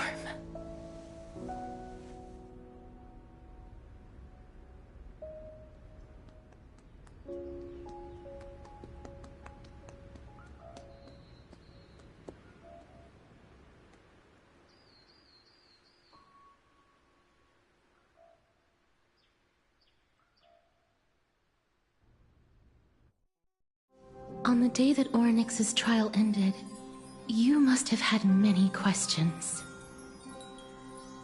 I felt just as confused. Why, as someone from beyond the sky, were you so cruelly dragged into Amphorius's fate?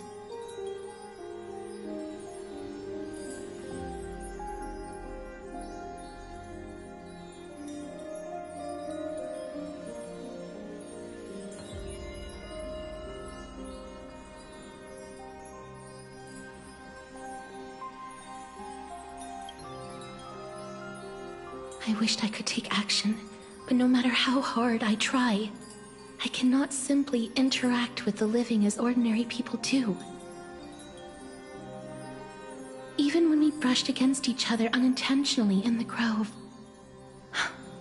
and it was obvious that nothing had happened. When an almost unattainable hope finally welled up in my heart, when I thought that perhaps my touch would no longer bring sorrow, fate declared to me, it wasn't that the curse of death had finally been lifted, but that your soul no longer belonged to this world, and there was nothing left for my hands to take. Nothing. And did I really think this time would be any different? It's not that I don't understand this reality, just that I'm unwilling to accept it. Having walked such a long road, I am still unable to find the answer to life and death. I am resigned to eternal despair. Anything I wish to hold on to, death will inevitably wrest from my grasp. From that moment on, I lacked the courage to confirm it again.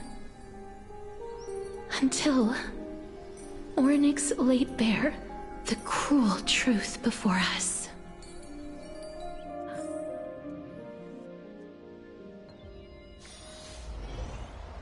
But now, perhaps I might have one last chance. Long ago, Trinan read a prophecy to me.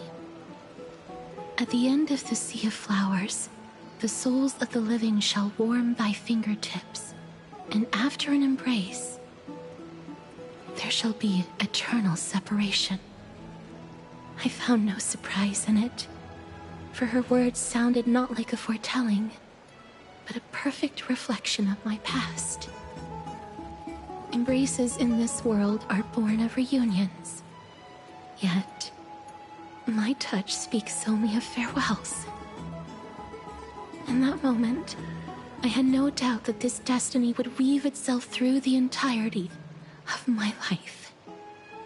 And yet, things have taken a turn for the better. Now that I can finally have an audience with Thanatos, perhaps I can rewrite the meaning of that fated prophecy. I have no reason not to give it my all. For your sake, and for my own.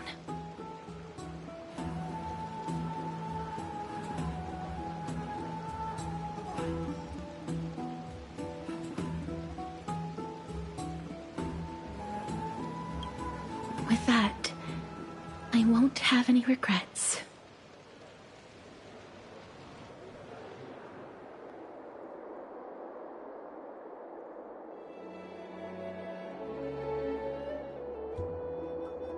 Let's put that aside for the moment.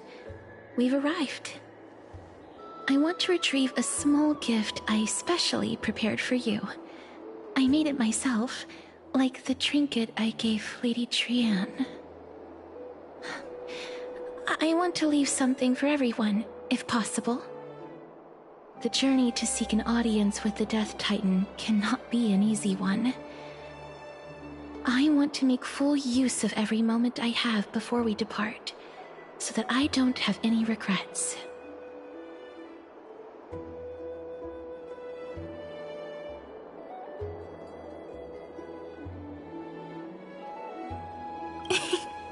No, it isn't. You'll know when you see it.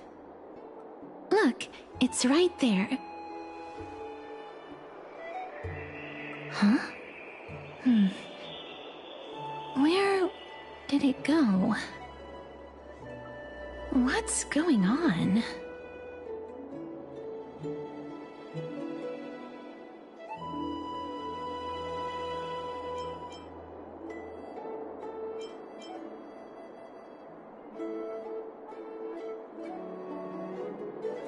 This is the coin of Zagreus and a slate. So it's her.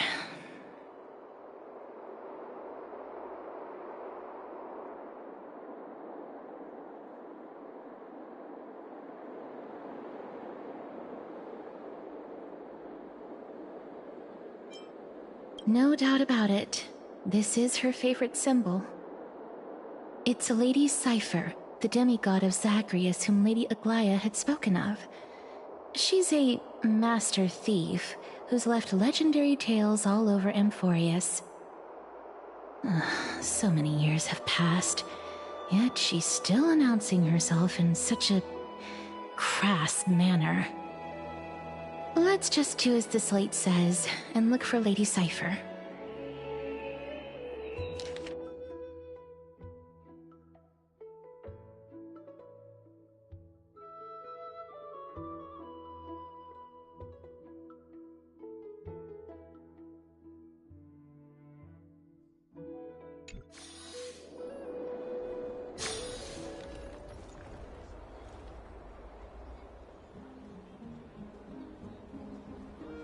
Look, it's right there.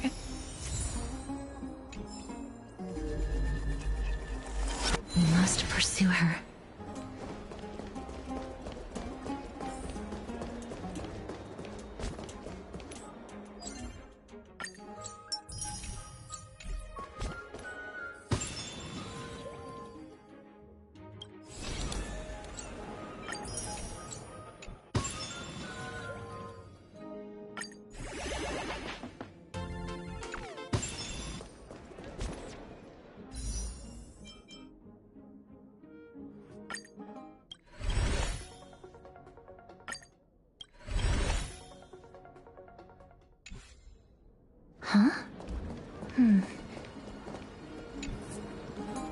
This is a trick she left for us.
She's incorrigible. Follow.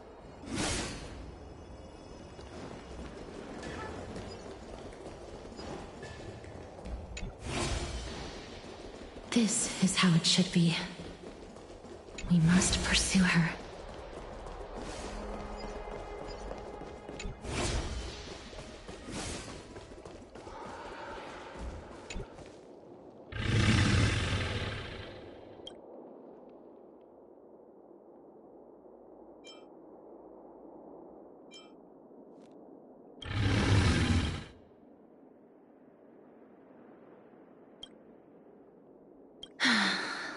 Lady Cypher, please come on out. You're still careless as ever. Shouldn't you keep such a precious gift near your bosom? Since you know it's a gift for someone else, please give it back to me. Stop hiding among the people and letting the wind carry your voice.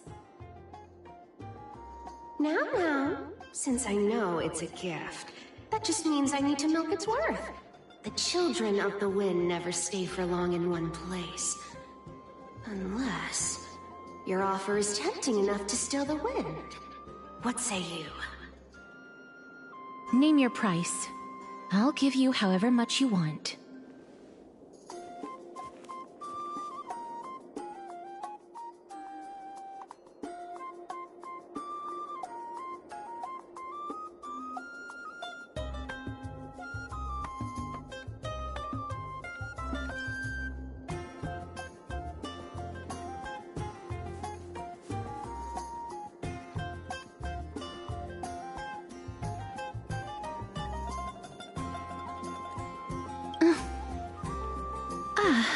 I'm sorry. Bargaining is really not my forte.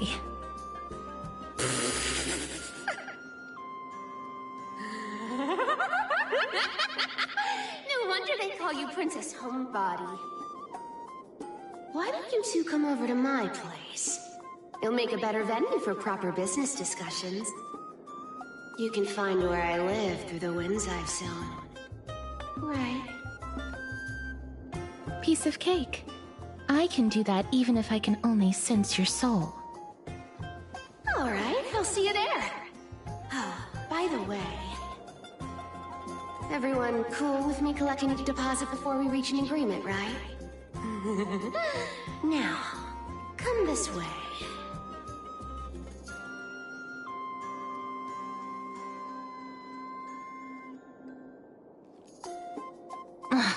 She's incorrigible.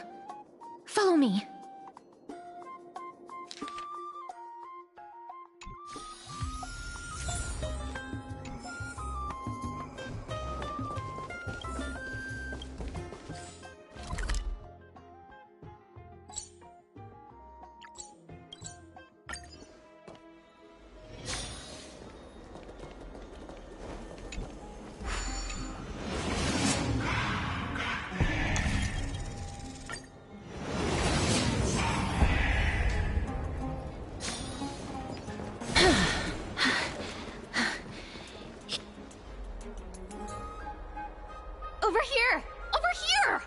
No, not that way!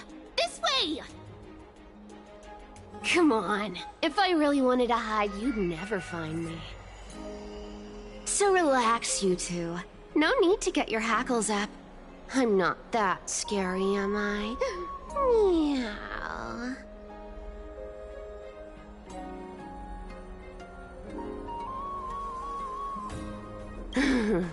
No way. Some people might have been into that a millennium ago, but it's long since gone out of style. Loosen up, buddy. Shall we get down to business? Give me the jewelry piece first, or everything's off the table.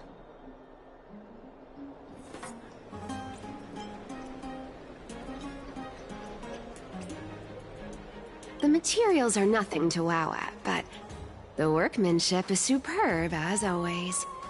You're still skilled as ever, even after all this time. And you've put a lot of heart into this one. Mind your own business. Oh, come now. Don't be so upset. Relax. Relax. Look, isn't the view here just great? You can see what everyone is doing and where they're going, and they won't even know you're here. Now that we've broken the ice, let's get to the point. Everything I've said so far has been a joke. I'm inviting you two here for 3 things. 1. The seamstress found me and wants me to take you to Styxia to look for the Death Titan. 2. The Council of Elders also found me and wants me to make sure the core flame of Thanatos ends up in their hands.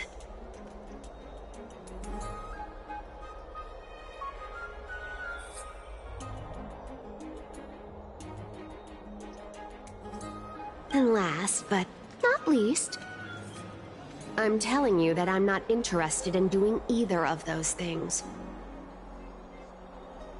Don't go look for the Death Titan. The end.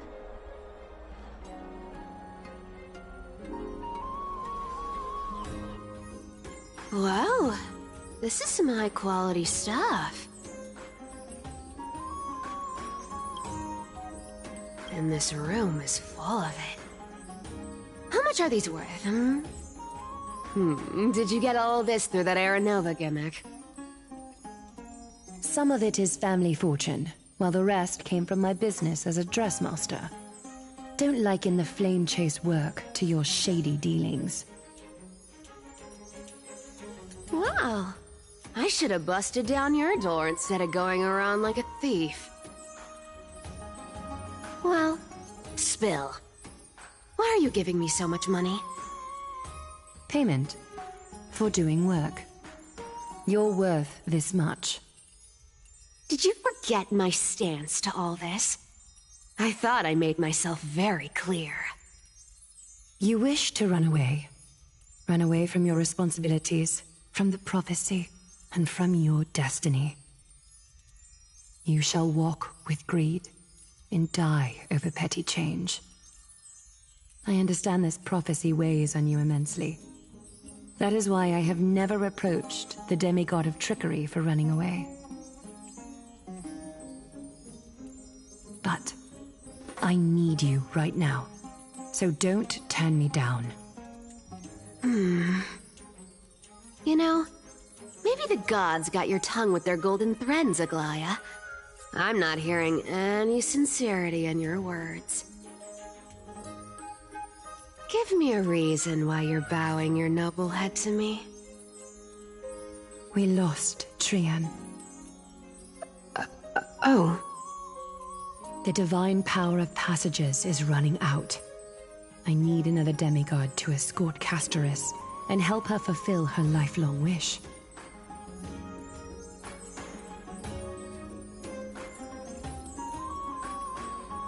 Oh, I get it now. You're sending Castoris to her death. And you want me to die with her. This is Castoris' own request. I have never seen her so determined. brought this up herself?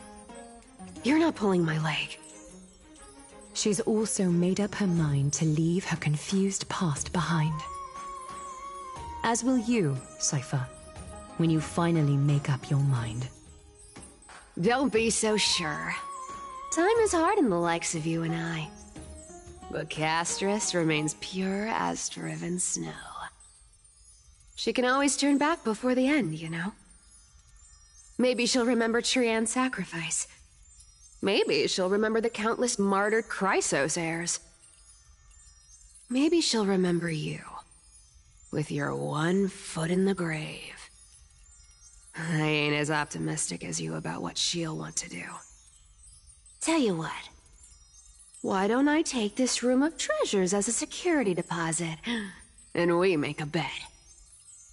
Go on. I bet she'll change her mind and turn back. Now, if I lose, I'll do what you want me to do. Return this deposit to you, plus giving you another room full of treasures.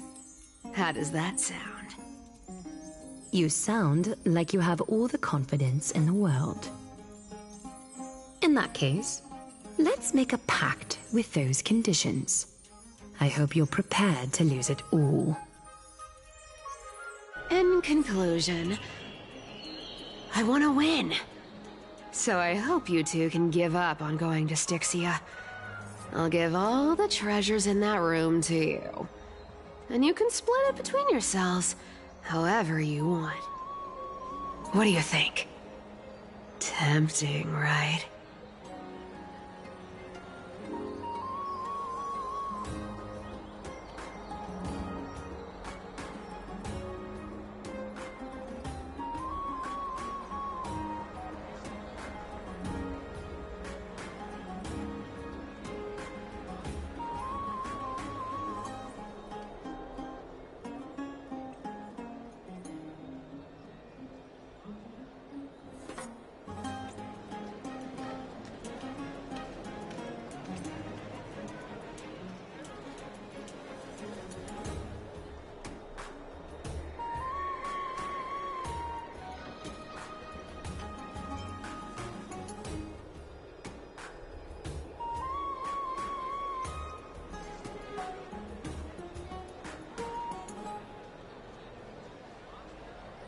Please, dear great mystery, I'm not giving you broken seashells people used in the markets millennia ago.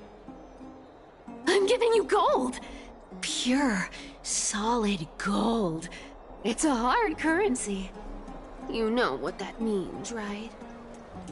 It's not about the value of the reward. If we don't find the Death Titan, her soul will... Oh? I can't go into the details, but we have to go to Styxia. I really don't get how. Princess, homebuddy, you keep talking about needing to find Thanatos, about getting rid of your curse, and you don't care about anything else. But did you ever live for your own pleasure? Even for just one day? What are you trying to say? I'm saying, contrary to your beliefs, Aglaia didn't take you in just so you can die for her Aranova. The Flame Chase journey walks hand in hand with sacrifices. Isn't that why you're always running away from Lady Aglaia? Fine. Never mind. We all have our own problems. I ain't gonna say anything anymore. It's not like I was gonna honor that bet anyway. But listen to me. Styxia is no tourist destination.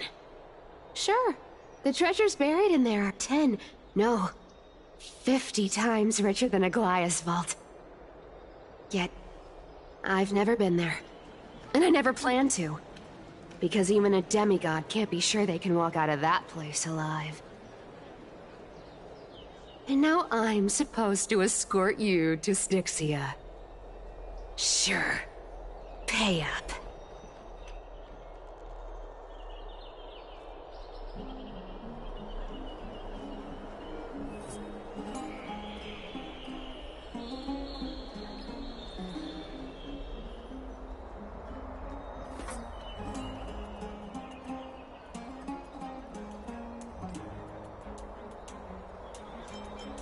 You know, you're not wrong. At least it's part of my responsibilities. I don't like this. However, I have lived a longer life than most people. Though I'm not as good at doing business as Lady Aglaya, I still have some savings. I can give them all to you. Then how are you going to live the rest of your life? Then I'll give you 90. No, 80%. Well, don't mind if I do. 80% of Castrus's savings and a bottle of dew of divine blood. Not a bad trade.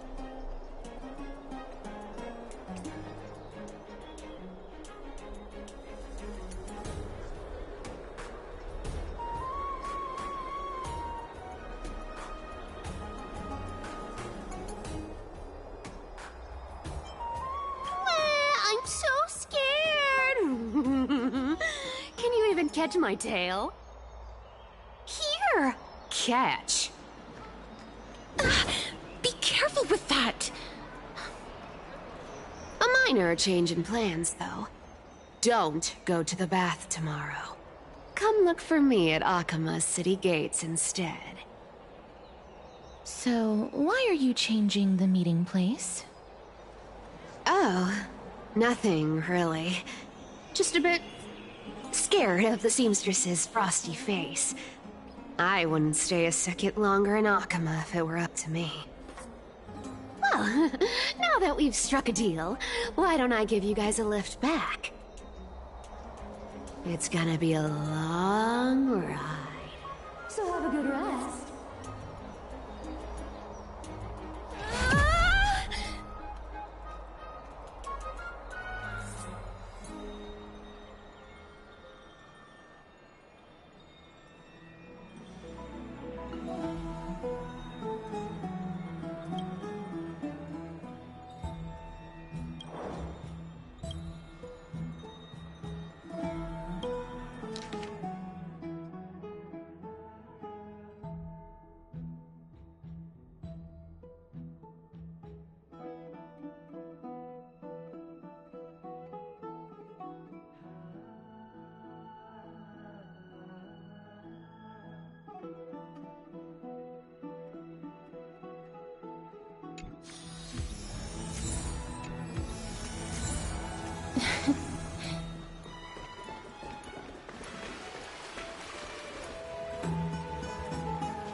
This place is rich with the sweet scent of flowers.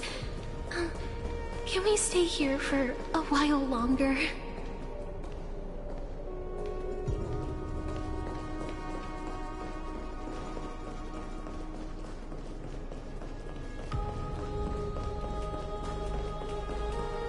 I'm so parched.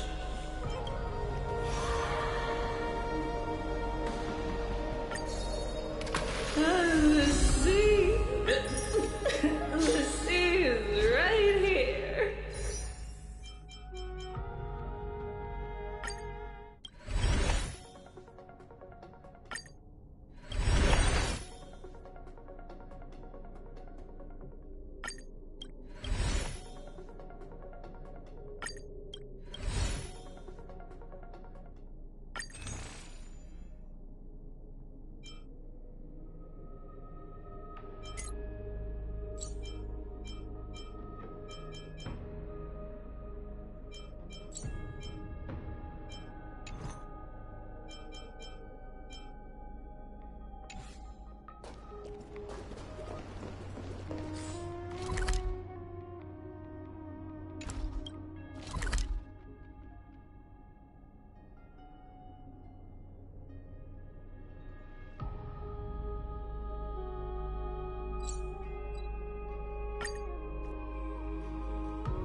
This place is rich with the sweet scent of flowers.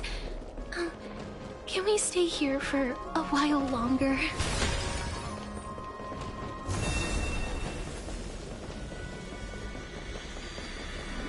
emerge from your cocoon. Bright and sunny. Just the weather for farewells. You're here.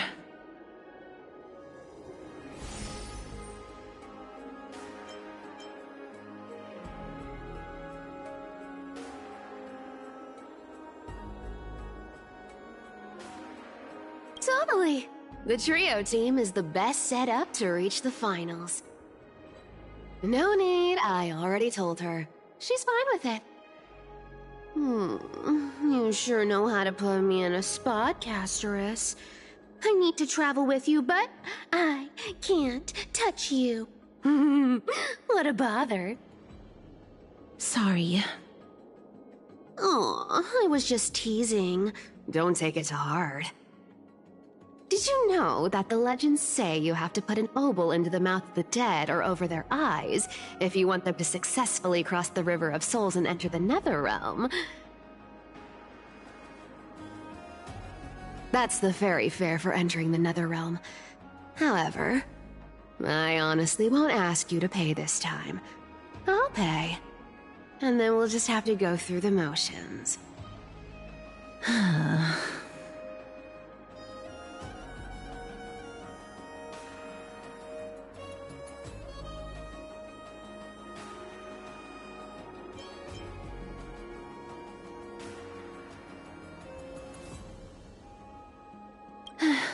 Don't worry.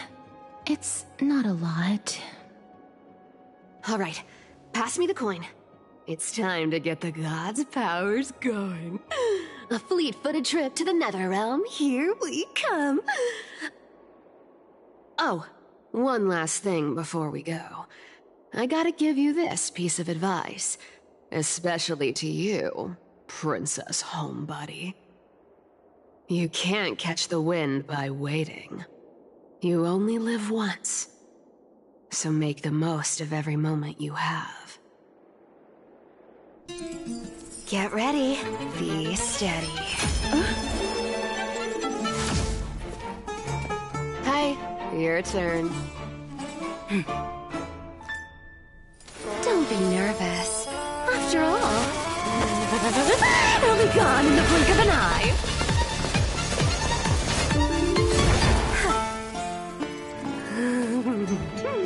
All done.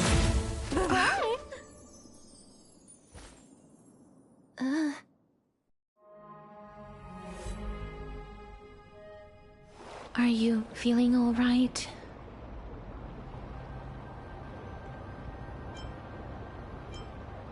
She's the demigod of trickery.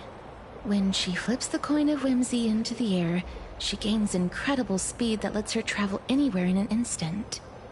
Just like how she clearly had no intention of lingering here for even a second longer. We can only depend on ourselves for the rest of the way. Don't worry. Mem's here to help.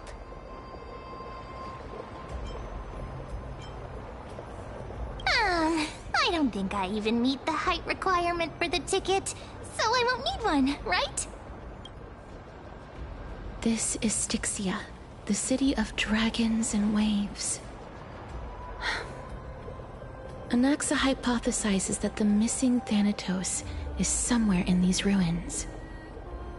This is the land of their birth. Or perhaps of their death.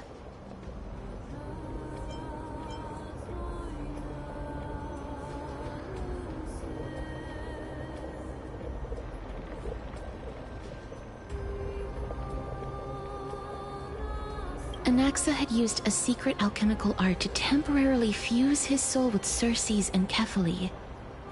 And when he was on the verge of death, he was pulled by Thanatos and caught a glimpse of the flowing river of souls. This alchemy, considered a sacrilegious act, might actually make the souls of mortals and titans attract each other. Even though Thanatos has been missing for 1,000 years, and even their followers haven't been able to find them. Perhaps that special attraction could summon them here. Oh, So, are we going to use that Philosopher's Stone to conjure the Titan? I guess that's the only way. The only leads we have now are the name of this city and the fairy tale about the dragon. Thanatos is even more mysterious than I am. Indeed. Even one as erudite as Anaxa could only point us to this place, and no further. We will be entering the unknown as soon as we take our first steps.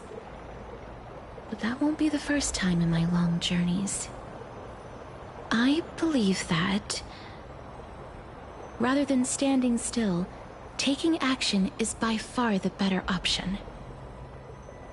Perhaps fate might take pity on us today and show some compassion.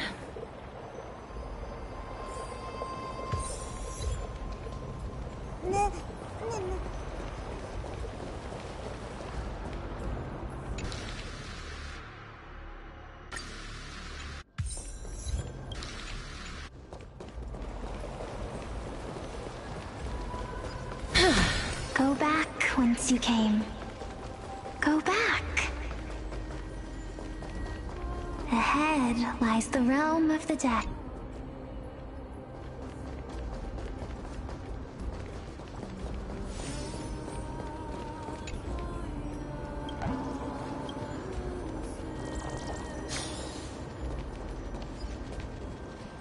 What a beautiful butterfly.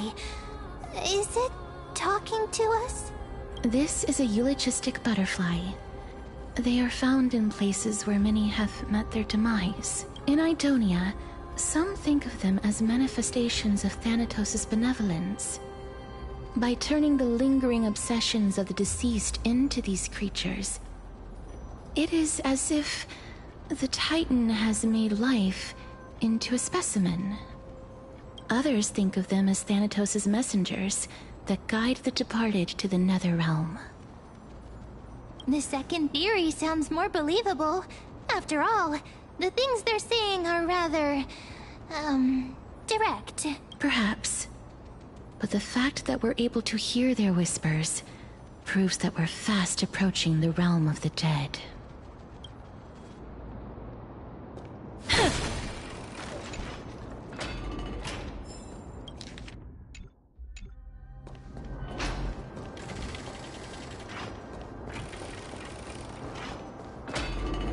These shadowy figures.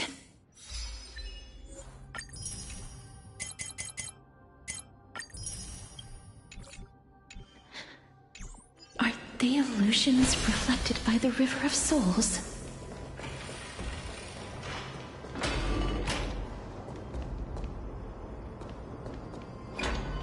Do you want to... Huh? He can see us? Wait. More living people. I'm not selling my fish to living people. You lot are too shameless. Buying fish without paying. If I ever see her again, I will... Could it be that you're all dead souls that never achieved rest? The nether realm does not exist. Titan rejects you. So, do you want to buy any fish? But there aren't any fish nearby. Other fish gone. I can only keep selling fish. Apologies. I don't have much in the way of savings, but perhaps there's another way for me to release you from your suffering. Please relax. May you fall asleep peacefully amid a gentle field of flowers. This... I knew it. These people aren't illusions. They're the souls of the deceased. They're supposed to reach the end of the West Wind by floating down the River of Souls. Yet, they have floundered upon the shoals of the stream, unable to move forward. Did Thanatos reject them? Or perhaps they didn't really die at all?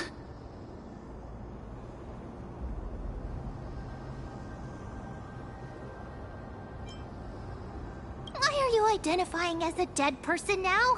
Don't give up on yourself! I have no idea. This circumstance is completely unprecedented. Hang on. Didn't he say more living people? So that means he's seen other members of the living apart from us? Could it be that these souls are stuck here due to someone's deceit? If something is done out of goodwill, are you really gonna call it deceit? Goodwill? I can't see anything good out of... Wait a minute. Lady Cypher? That's me. Could it be that you are the living being that those souls met? I couldn't take their behavior anymore.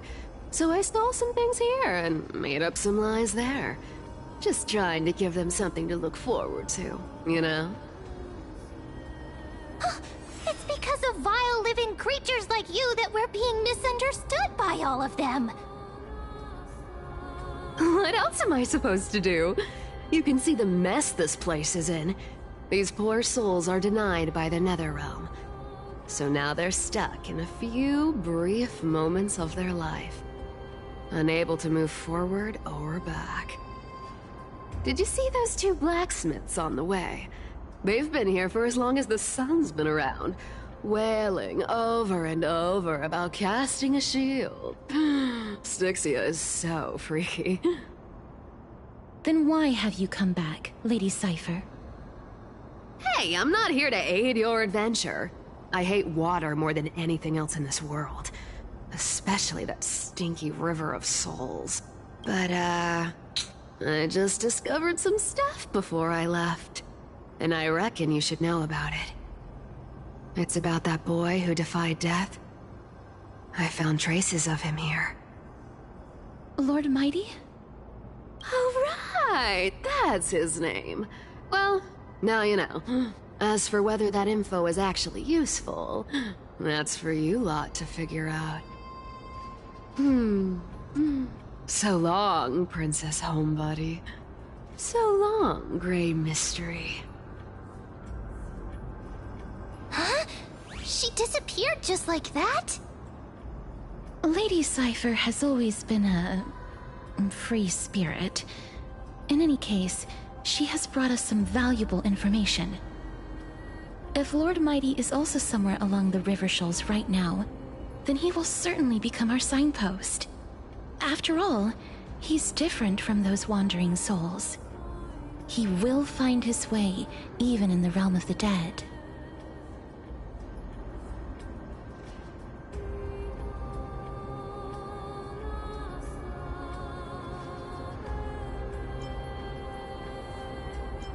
Don't worry, it's time for me to shine. Orynyx's Rune of Recollection is nearby. Use prayers to return the river to before it got flooded.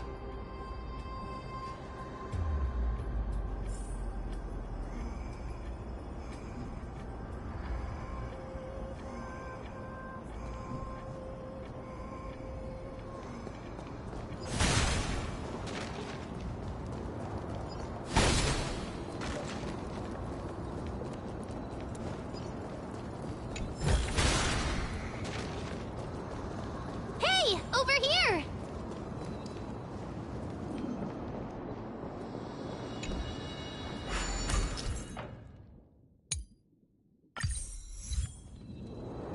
Orynyx's miracle has appeared. Amazing! It's like we're inside a giant bubble. Even the river got parted.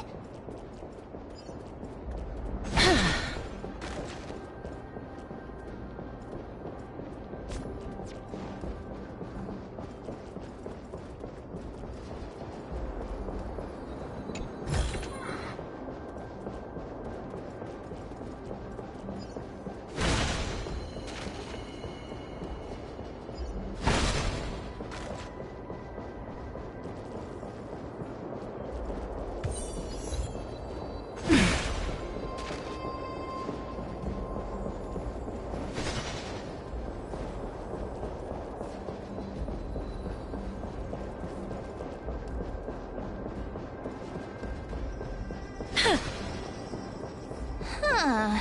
So this path actually didn't exist back then? I want to make something with it. But what to make?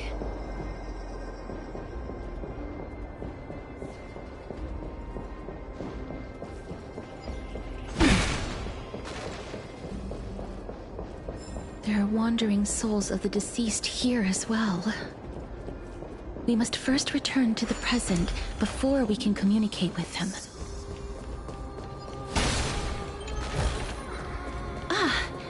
Make sure you keep it safe.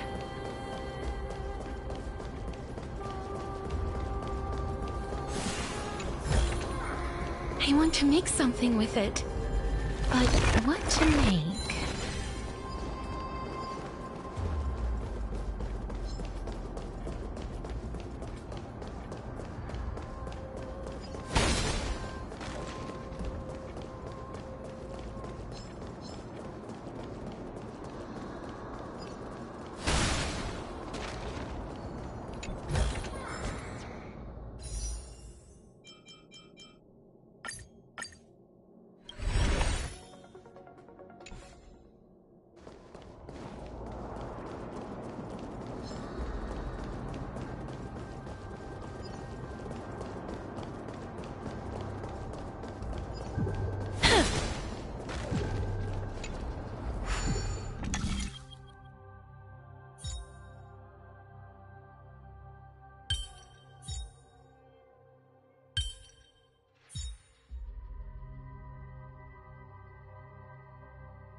I've seen puzzles like this in books.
By the looks of it, since the current campaign...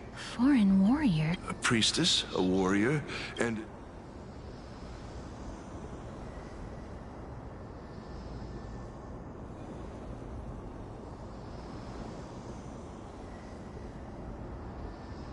What? A campaign? Nobody knows, as of now. Of the scouts that went ahead, only one has managed to return. He says that the land ahead is a forbidden land that should not be approached, as it is the doorway between the netherworld and the mortal realm. As for the rest of the scouts, while there is still an unprecedented calamity. Could it be death? It seems that you have indeed heard about this. Well, death is just one of the possibilities. It's too early to come to a definitive conclusion. A world that has never seen death. Looks like these people lived in the Era Chrysia before the Calamity Titans descended upon the land.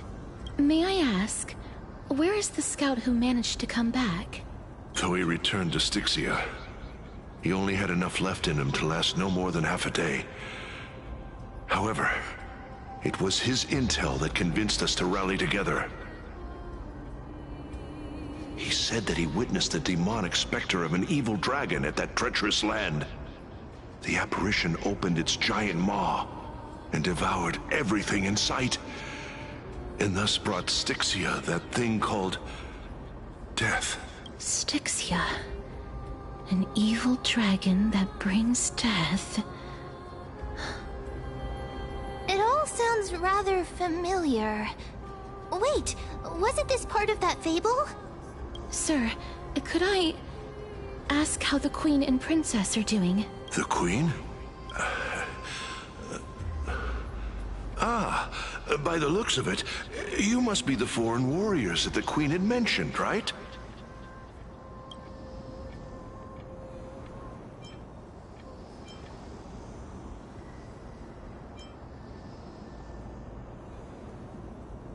Oh, it's the same lines. Looks like he's still trapped in the moments before his death. Leave it to me. Sir, the war ended long ago. Styxia no longer exists. Styxia is no more. This cannot stand! Newcomers, hurry up and go take your positions! Oh, looks like it's difficult for this gentleman to accept reality. Sir, I am the Maiden of War, sent here by the Queen herself. If you accept my blessing, then today's battle will be smooth sailing. Maiden of War? I've never heard of this. There's little time to waste. Please don't take too long. Don't worry. I'm typically unwilling to prolong such a moment. Is it over? Have we won? Cass! Oh, are you alright? I'm fine.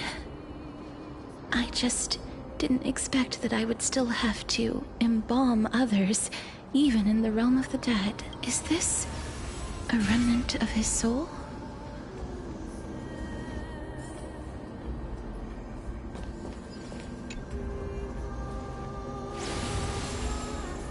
Well then, why should I place my trust in you? Holy maiden from afar. Wait, this is... I don't quite understand what you're trying to say. Since the prophecy has already pronounced your name as Chrysos, heir of death, Akima ought to treat you as an esteemed guest.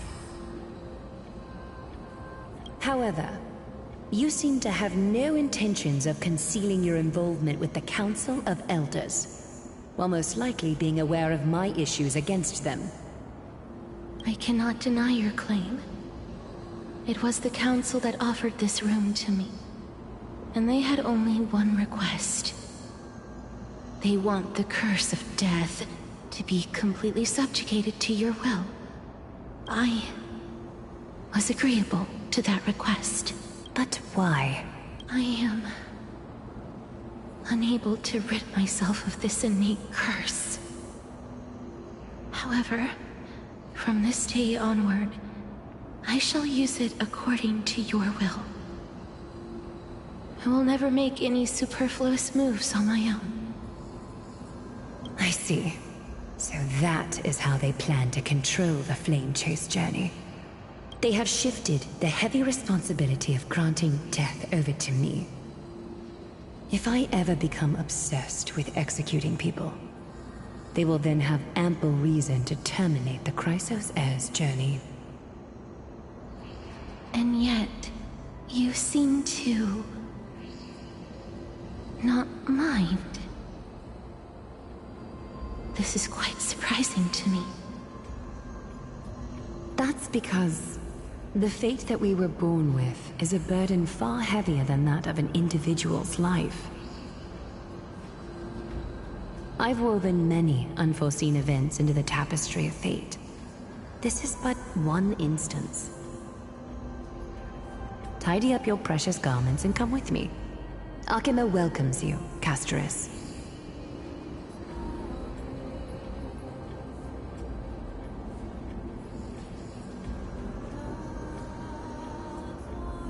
I didn't think we'd find vestiges of memory here. Maybe they've got something to do with Orynyx's rune? Perhaps, but I do not need a reminder from them. This memory is one that I will never forget.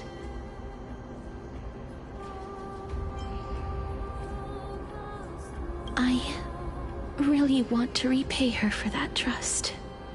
But why would this memory appear right now? Is this really Orynyx's power?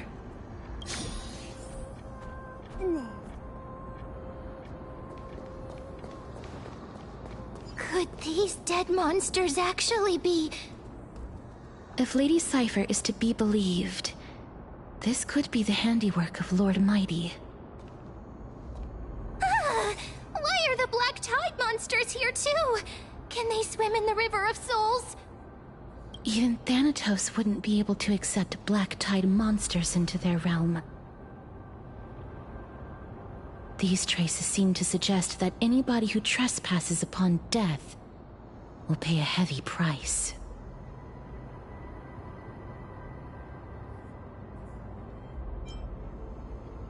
Since the realm of the dead must remain peaceful, it's imperative that we rid the place of such discordant noise. Please stay back. Let me deal with these enemies.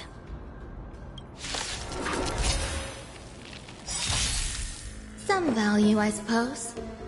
Existence is unity.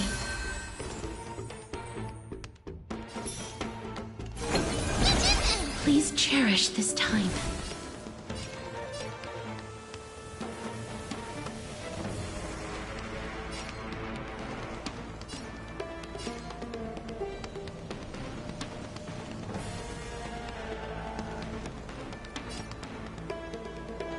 Wiltyr.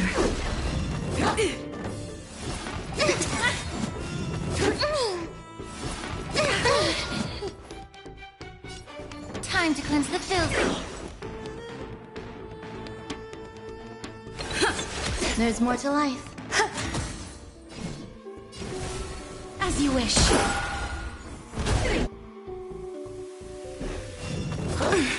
Immerse yourself in it. Be of your body and mind.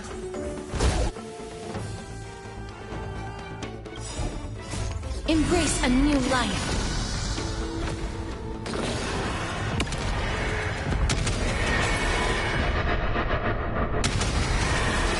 May death protect us!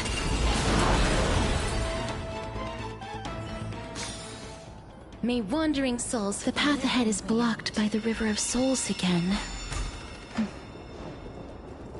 If Dan Heng was around, he'd definitely be able to raise the waters of the River of Souls into the sky. If Lady Hycelens was still alive, I think she might be able to do that too.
I want to make something with it. But what to make?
I've learned something.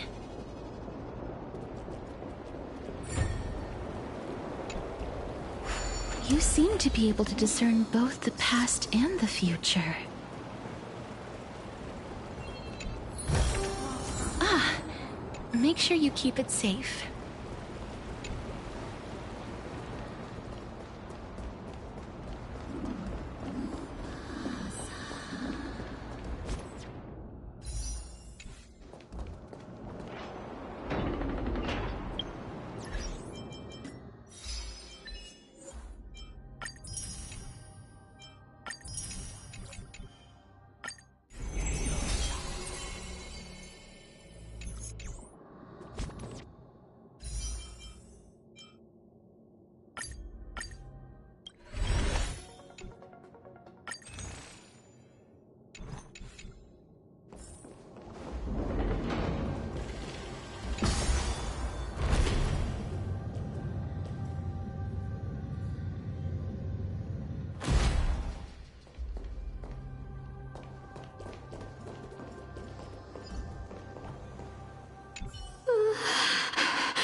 Well, at least it's...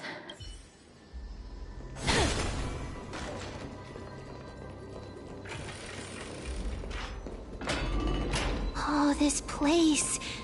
Must have been a beautiful courtyard in the past.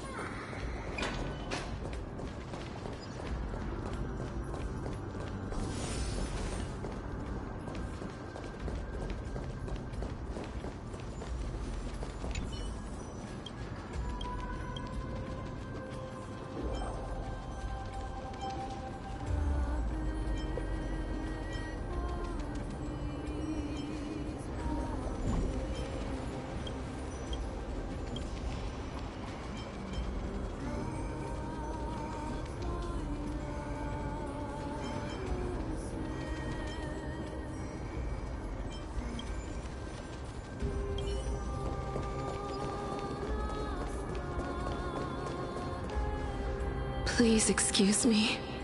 I am but a scholar from a distant land who had the misfortune of falling into the River of Souls and turned into a member of the dead. Huh? This one seems to know that she's already dead. Oh, I was merely speculating. But it seems I was right. And you... I recognize you. You're the Holy Maiden of Death from Idonia, right? I'm sorry. I cannot bring you back to life. However, should you desire it, I can end your prolonged limbo. I'm well aware of that. Even if you were able to revive me, I would never choose that option. That's because I didn't fall into the River of Souls by accident. Instead, I leaped into it to seek my death. Why? If you could see the life I've led, then you would not reproach me so. My life was far too miserable. But I did not expect things to stay the same even in death. What a joke. In escaping my mortal life, I've entered a millennium of pain instead. Circe's above. What cowards humans are. For we fear both life and death simultaneously. I'm sorry. I'm also powerless to answer that question. That's all right, Holy Maiden. At least you are able to respond to me. Please, grant me death. Circe's above. Does this count as thinking till the moment I die?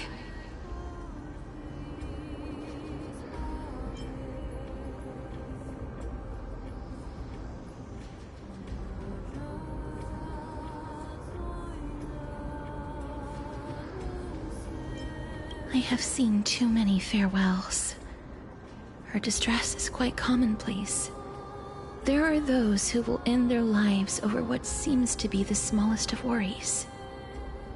For some people, this power that I possess is a blessing rather than a curse. but I never managed to convince myself of that. Cass, are you still trying to create a world without death? Yes, because when placed under time's vast scales, there is no worry in this world that cannot be solved.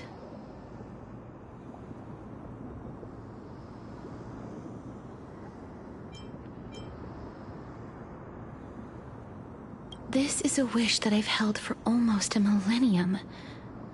My mind might have changed once upon a time if people managed to strike up a friendship with me.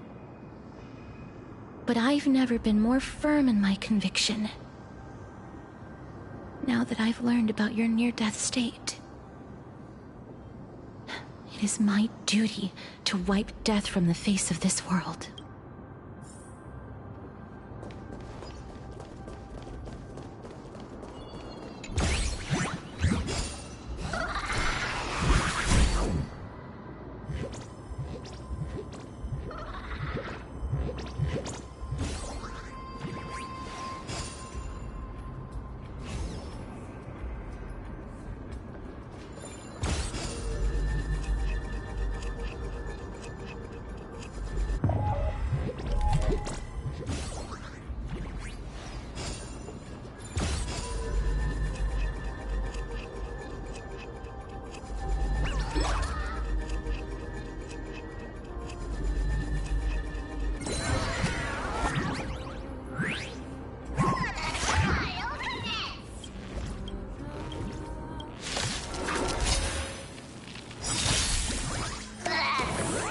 There's more to life. Eternal.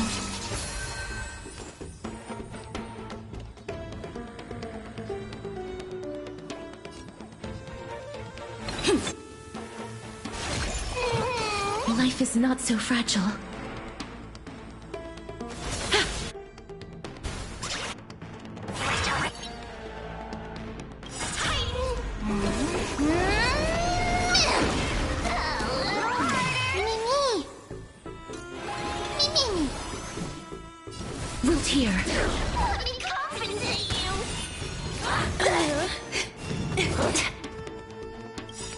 The truth, everything in this world is bleeding.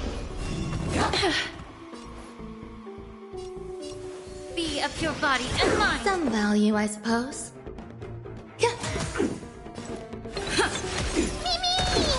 Please cherish this time.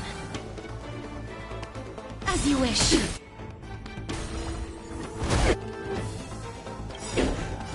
Embrace a new life.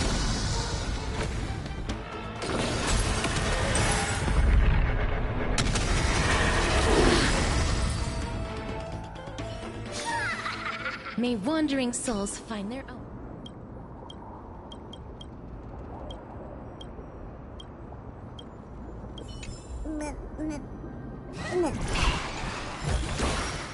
I want to make something with it, but what to make?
Make sure you keep it safe.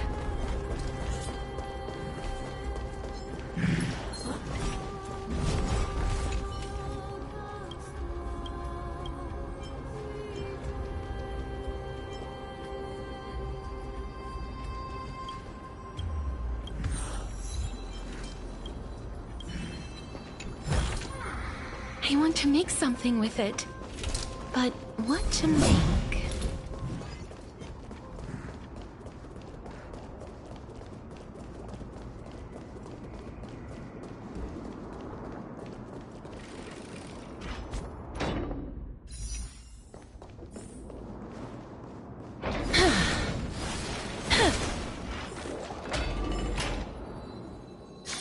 Wow!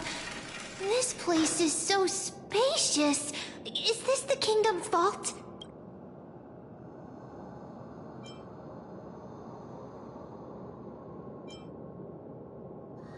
That's fine and all, but we need to lay down some rules. We're not gonna return to the past to steal things. Do we need to enter that doorway to climb even higher? There seems to be a person. Oh, more like a soul guarding it. But how should we get up there?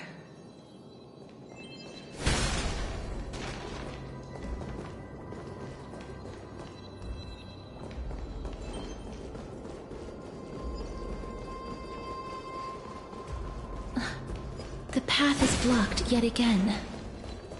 Orynyx's 8 always appears in times like this. How convenient.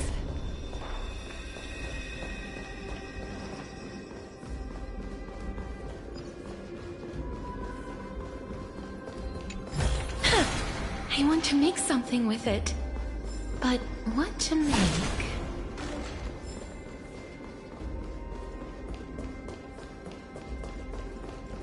Look!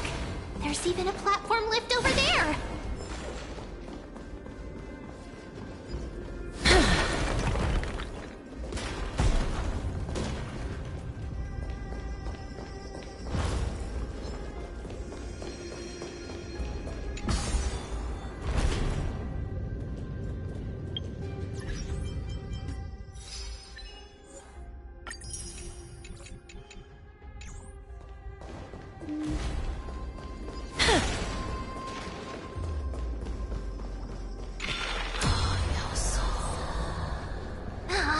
A chest of the past has been left behind, but none of its treasures remain inside. Make sure you keep it safe.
Wait!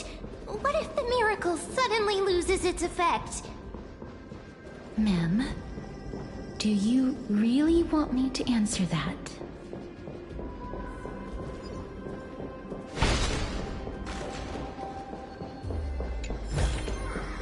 I want to make something with it. But what to make?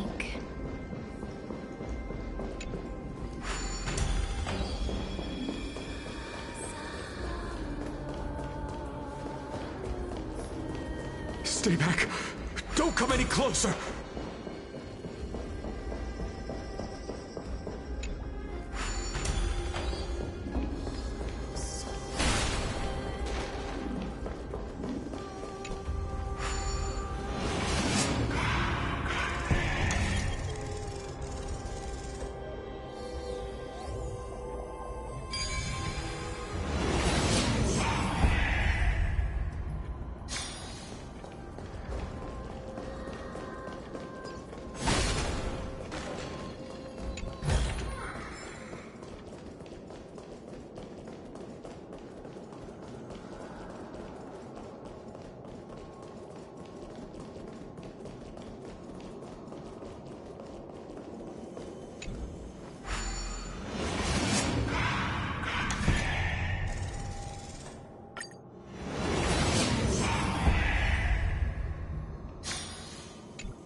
Let's take a picture.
I've learned something.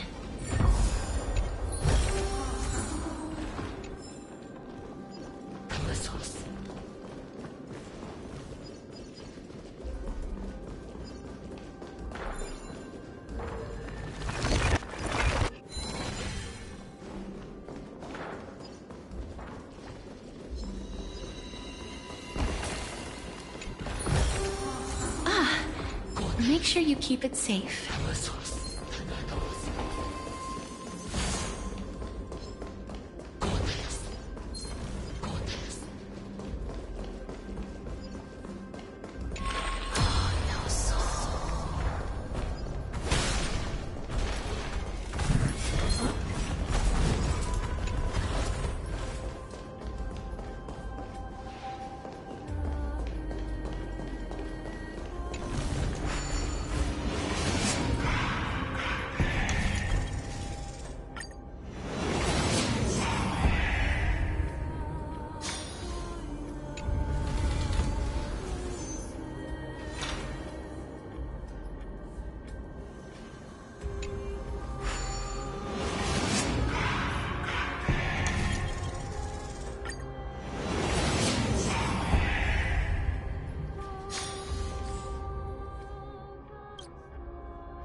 Don't come near. Huh? Why does he look so panicked? Did the black tide monsters frighten him? Or is he actually scared of his own extraordinary power?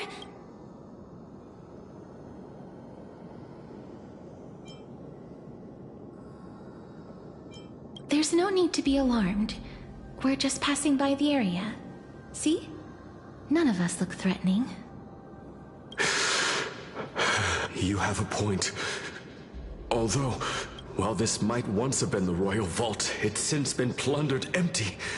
So please go away right this instant. You've misunderstood us. We simply heard your shouts as we were passing by, then decided to come over to find out what happened. My goodness. Did I really yell out loud? How rude of me. I'm sorry to have bothered you.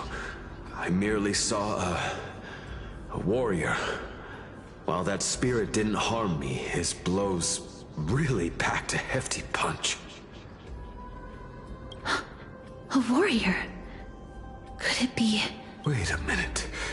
You seem to be quite different from him. Are you actually alive? How can you walk around here while alive? It's a long story.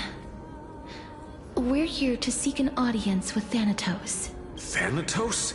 Who's that? Is it possible that He's also living in the era before death descended? Death? Could it be that you are here to defeat the evil dragon Pollux? Pollux? Is that the embodiment of No. Death? According to the warriors under the Centurion's command, that evil dragon has been dead for quite a while. The curse that condemns people to death didn't originate from it. But they saw a girl within the dragon's embrace, and she is the true Reaper. Pray tell, where is that girl right now? I've heard that the Queen spared no effort in bringing her back to the castle. Her Majesty intends to control all of Amphorius with this unprecedented power. As for whether this rumor is true, well, no one knows. You have my thanks for the invaluable insight that you've given us. Please, treat this touch as a token of my gratitude. You... Are you...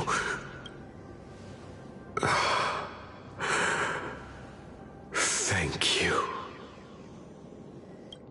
This is his...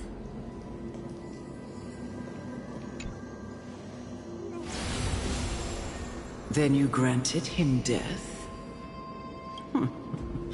That isn't like you. You would have refused, even if I commanded you to do so. I don't know. I did it out of sympathy, believing that I wouldn't be racked with agony, but...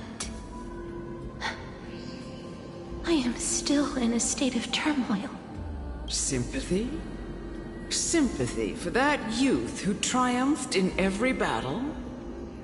That young man was favored by Talantin, who taught him a move that will defeat any mortal enemy with a single blow and emerge victorious every time. He could rely on that move to always achieve victory during Era Chrysia.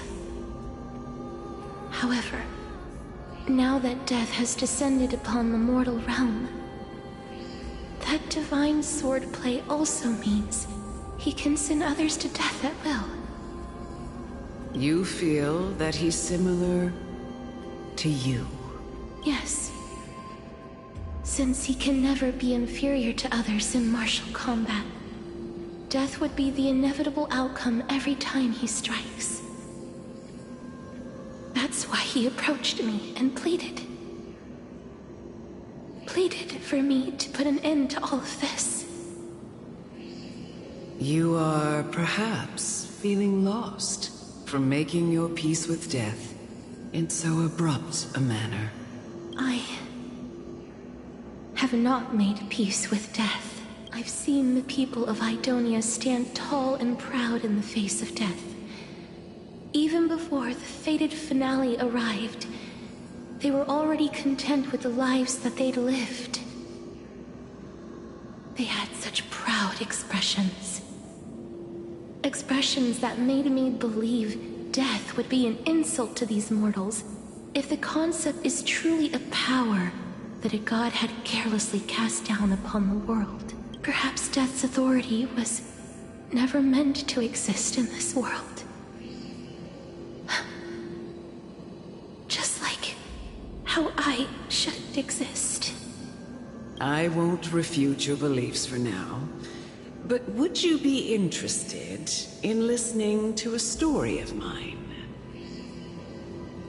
It's a fairy tale from foreign lands, told by the person who brought you to me in that ice field long ago. A tale told by the Queen of Styxia. What? Wait a minute. That means the girl born in the dragon's embrace, the personification of death these souls talked about. That's you, Cass?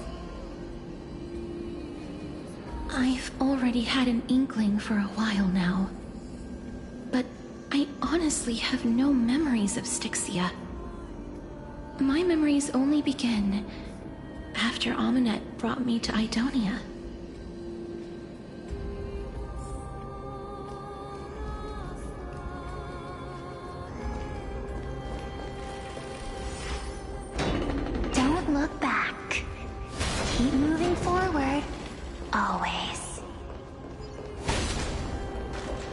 is yet another eulogistic butterfly.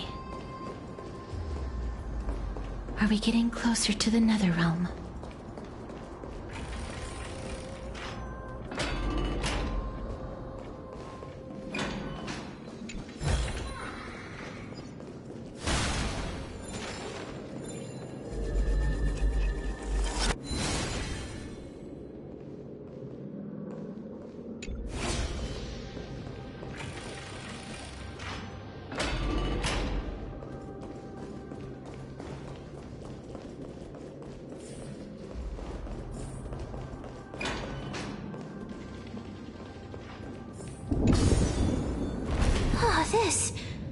This is...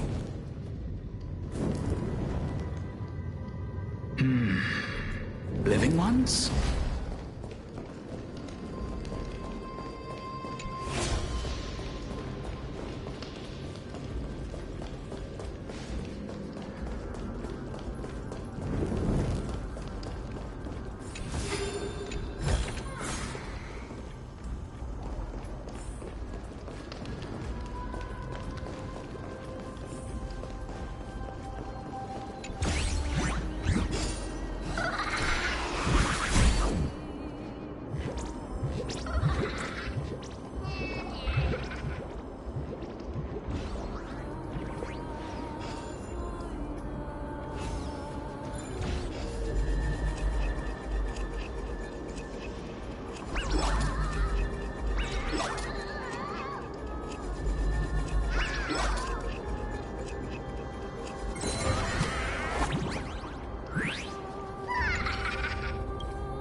I want to make something with it, but what to make?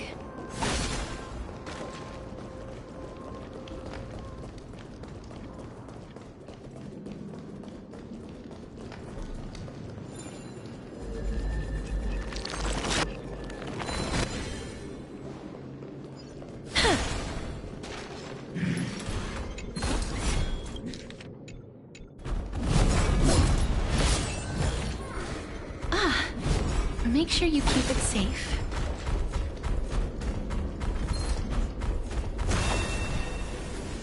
Oh, could you be the scions of Styxia? Did you hear about the great work that I'm doing here, and have thus arrived to give me the last material that I need for transmutation? Great work? Have you heard of the great name of Pollux, perchance?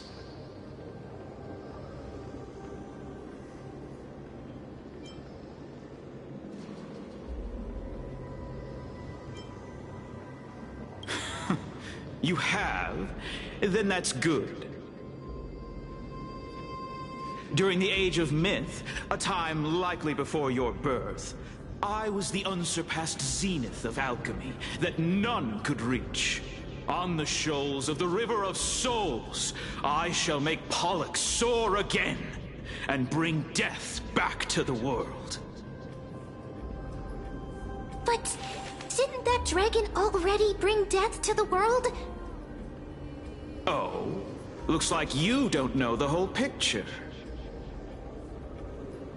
While it's true that the missing girl can grant death to mortals, Pollux, the one who delivered her onto this world, makes it so that humankind cannot die.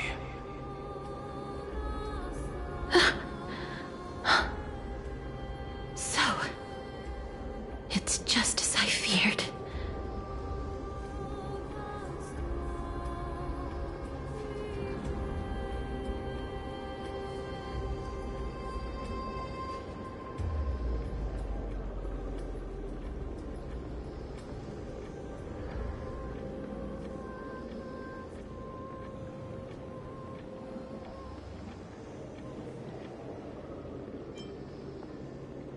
This is my guess. The deceased are supposed to drift down the River of Souls until they reach the end of the West Winds. But This River of Souls was blocked by Pollux' fall. That's right.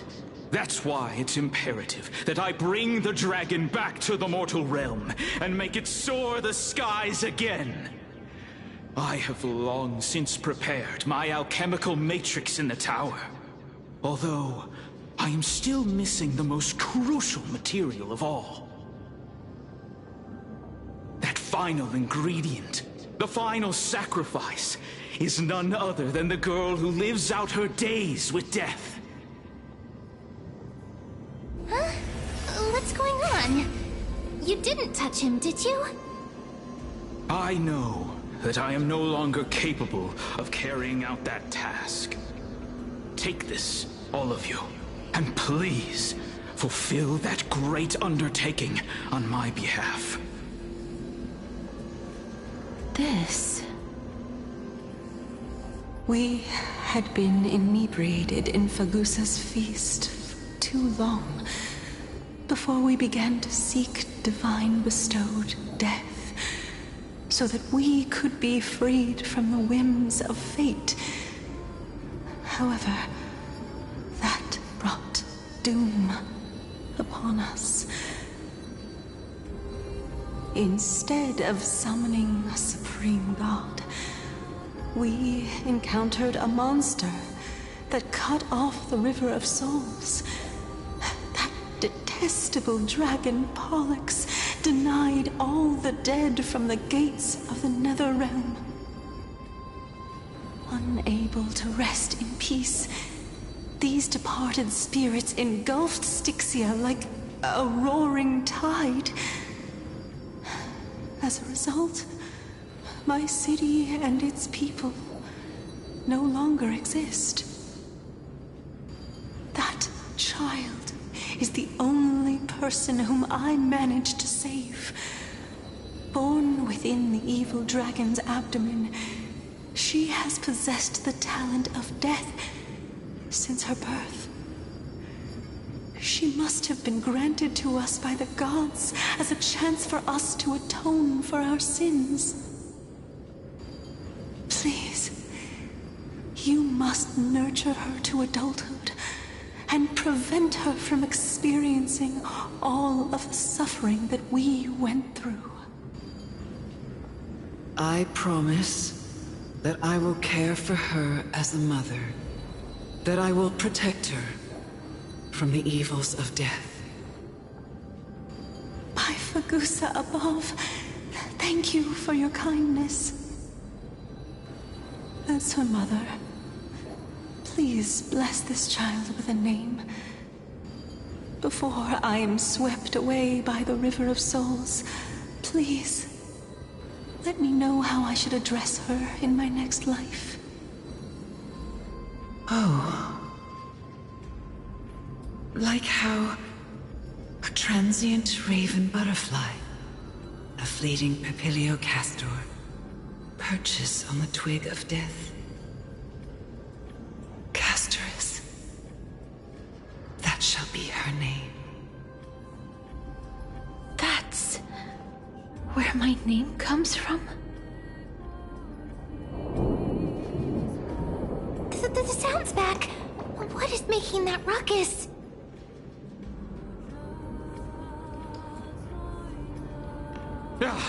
Living ones, don't waste your time bickering. The Netherrealm's wrath is falling upon you. Black Tide Creations. When did they...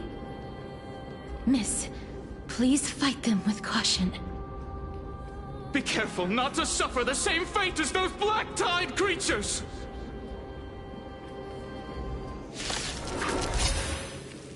Everyone, hide behind me!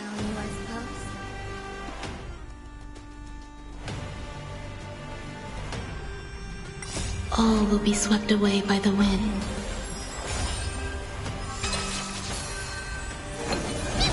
As you wish. Enjoying yourself? Wilt here. Be of your body and mind.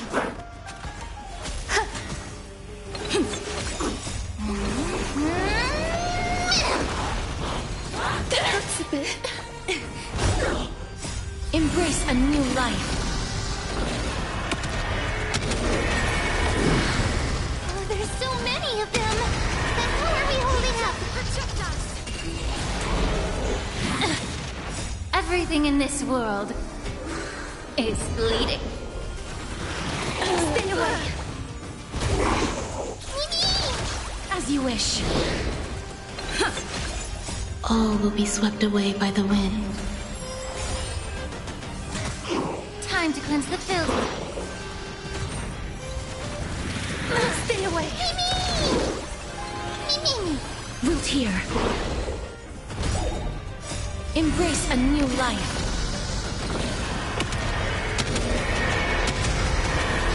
May death protect us! Here. For the Feast of Strife. On their triumphant return.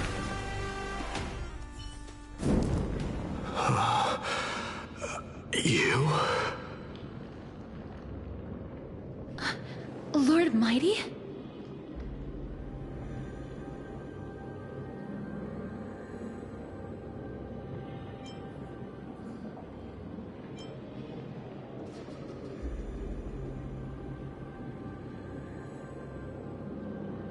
Lord Mighty, you've been through some tough battles once again. That black tide is endless. My death is only temporary. I will find my path of return and go back to the world of the living and continue my protection. Lord Mighty, I have always wanted to. Why does death reject you? I'm the one resisting it. I must resist the temptation to go with the flow. I'll go against the current and kill my way out of this cursed nether realm. That is my destiny.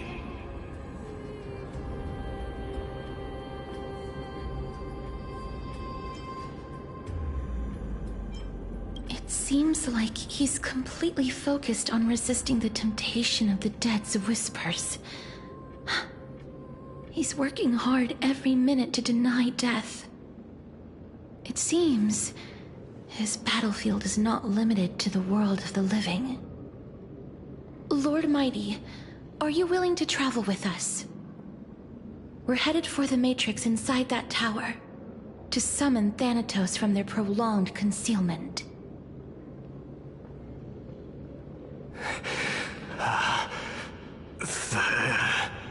Thanatos. Challenge. Death. That's right. If we can work together and defeat them, you won't have to be troubled by the curse of immortality any longer.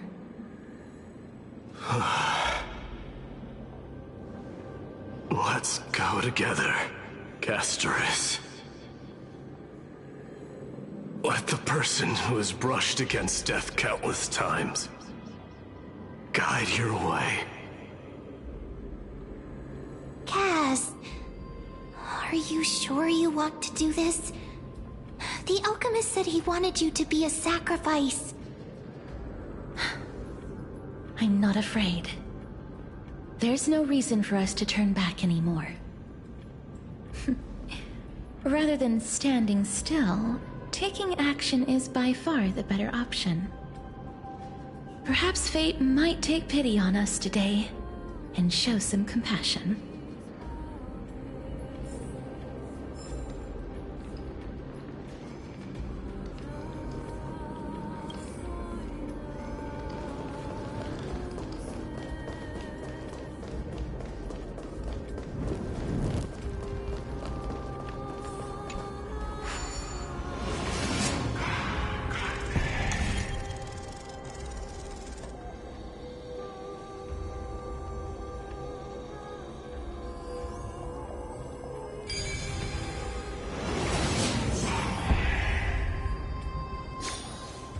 seen puzzles like this in books.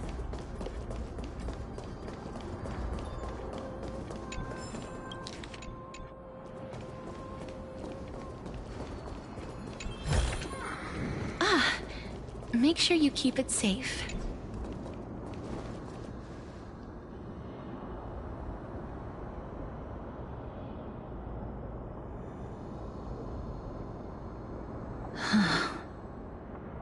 This is going to be difficult.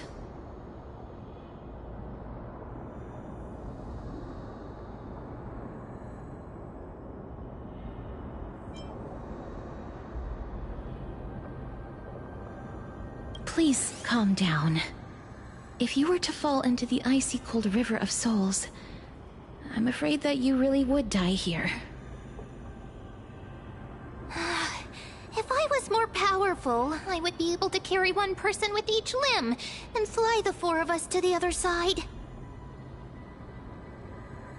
The Rune of Recollection is here, but I can't find the miracle orb anywhere. So weird. Oh, could it be in that collapsed tower in the distance?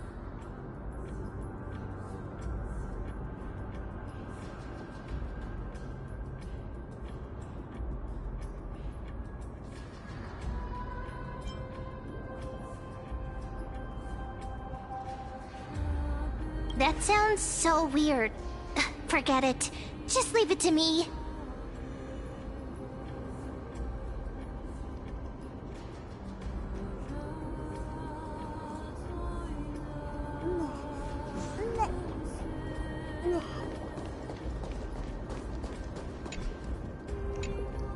Just shout for me when you need my help!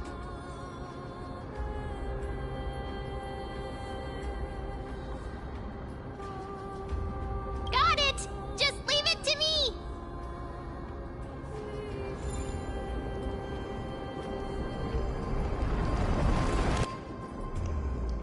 Mem did it!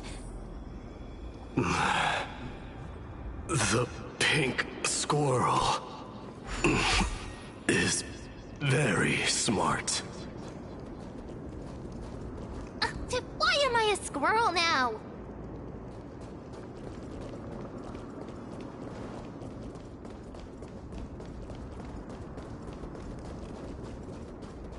The miracle's range is limited. Please come a little closer. Aren't I a good fit for Orynyx's priest? Of course. You're the most competent priest ever.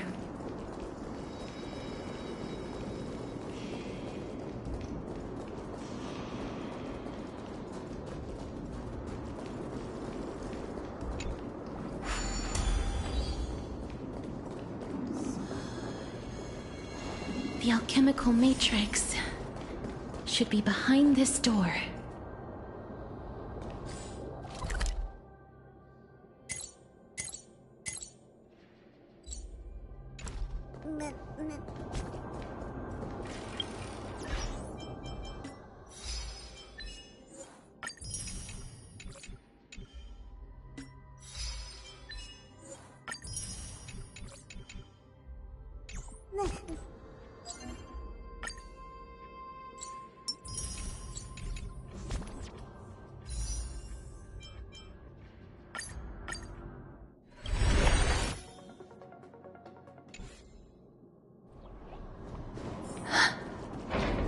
Is that... I want to make something with it, but what to make?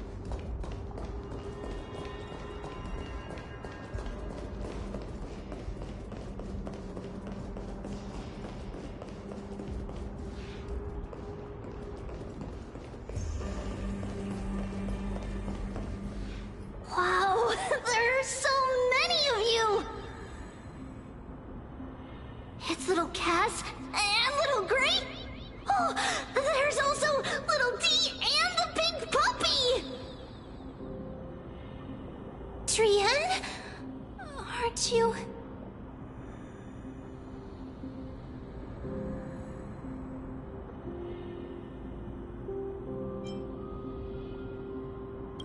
Get what? What? I'm getting even more confused.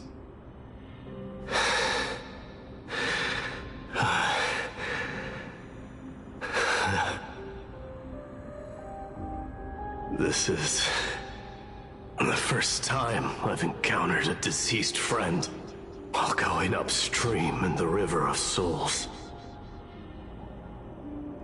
It really works like this. Just like the other departed spirits we've encountered along the way, I'm also unable to sense the aura of the living on Lady Trian. Yup, you're right. Trian already knows that she'll not be able to return to everyone's side. But Trian believed that little Cass would eventually return to the Netherrealm. So, Trian has been standing here, at this spot closest to the world of the living, and waiting for little Cass. Oh. It must have been very tough for you. But according to what Trian said, we're almost at the entrance of the Netherrealm. Trian promised Trevi and Trinan that when little Cass got here, Trian would get the gift ready and be the first person to run over and welcome you. So, little Cass, don't cry. Please, accept this. We finally finished it. This is what Lady Trebi once mentioned. The gift for me that you didn't manage to finish. The Holy Maiden of Yanis. Even when separated by life and death, their thoughts are still connected. Trian spent a lot of time drawing this. Trian hopes that little Cass likes it. Seriously? It's seriously a wonderful drawing. Lady Trian.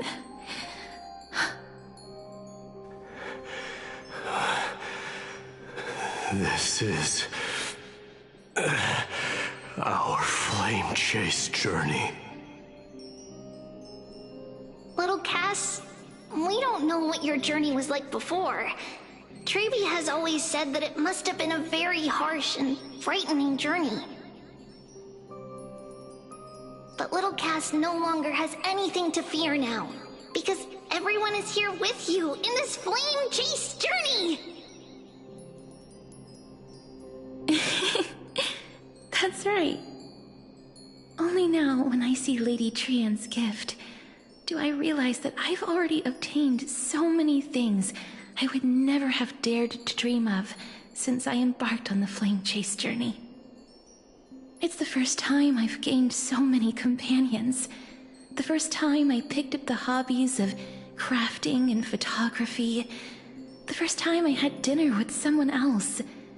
The first time I went to the market to buy the Chimera doll I'd liked for a very long time and hugged it to sleep.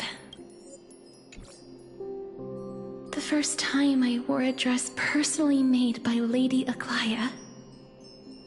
The first time I went for a walk with Lady Trebi, Lady Trian, and Lady Trinan.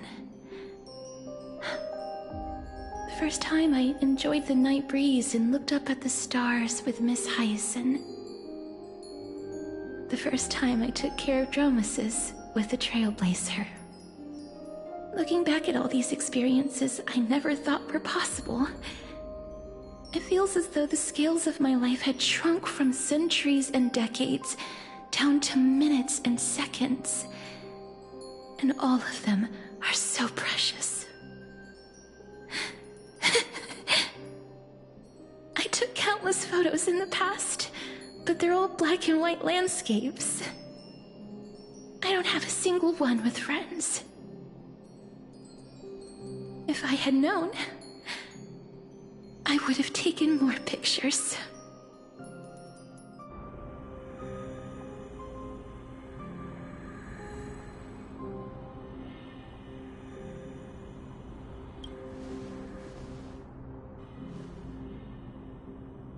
Trian says yes!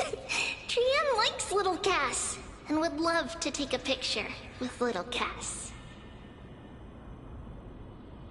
Sadly, being departed souls, our images cannot be captured in the world of the living.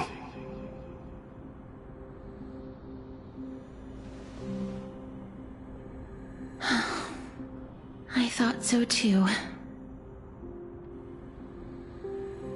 What?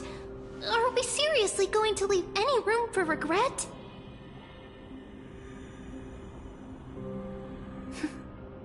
There won't be any regrets. This vivid drawing surpasses any photograph from the world of the living. Little Cass smiled. Treevee, Trinan, and Trian's wishes finally come true! I remember you once said that fate is not the flowers that bloom at the end of the road, but where people tread beyond the gate. Now, the path that belongs to me is about to reach the end. Thank you for bringing me the final key. Key? Little Cass, why are you talking in riddles all of a sudden? I have a feeling that soon, this gift of yours will become the key to saving Mrs. Life. Wow, that's amazing! Then keep smiling and carry on bravely! Little Cass, Little Gray, everyone, see you tomorrow!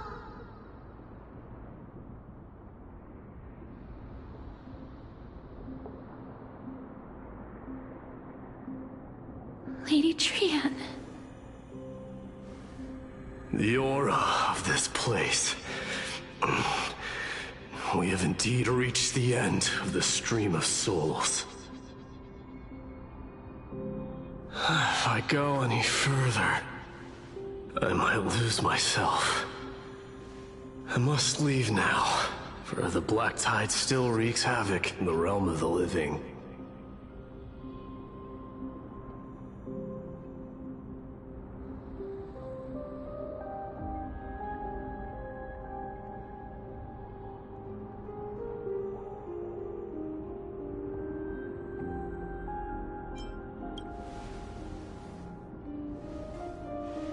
I seek not to enter the door to the nether realm.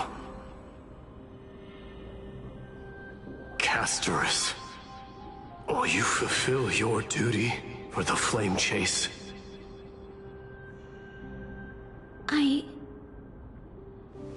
I have yet to make my decision, Lord Mighty.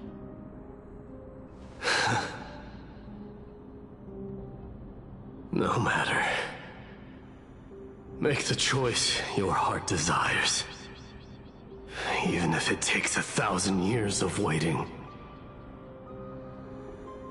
I will continue to fight till I die. Then rise from death. Till the miracle descends.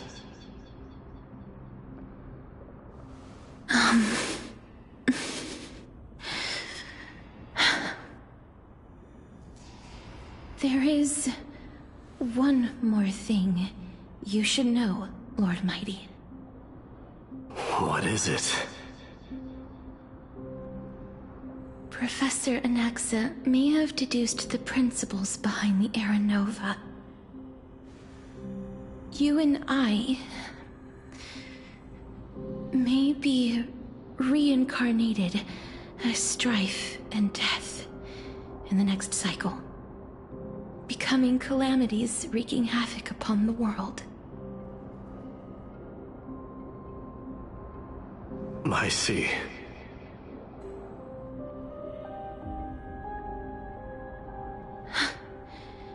Is that all? Are you going to accept such a fate without complaints?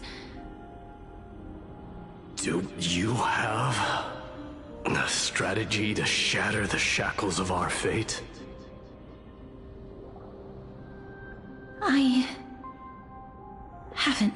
it yet. Perhaps I never will. Then, cease wasting your thoughts on futile matters. Control what little you can.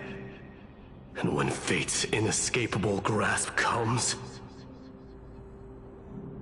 resist it with the strength of your mighty will.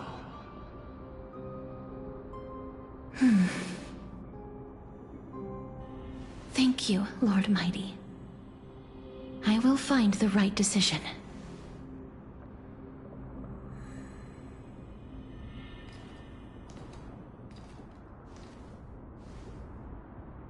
In the name of strife, may you meet a fitting end. This must be the alchemical matrix the spirit mentioned. Let's see. We need to insert Aquila's sky, Georios' earth, Kethali's fire, Fagusa's ocean, and Nestia's love. It seems our sweet Princess Homebody has made up her mind.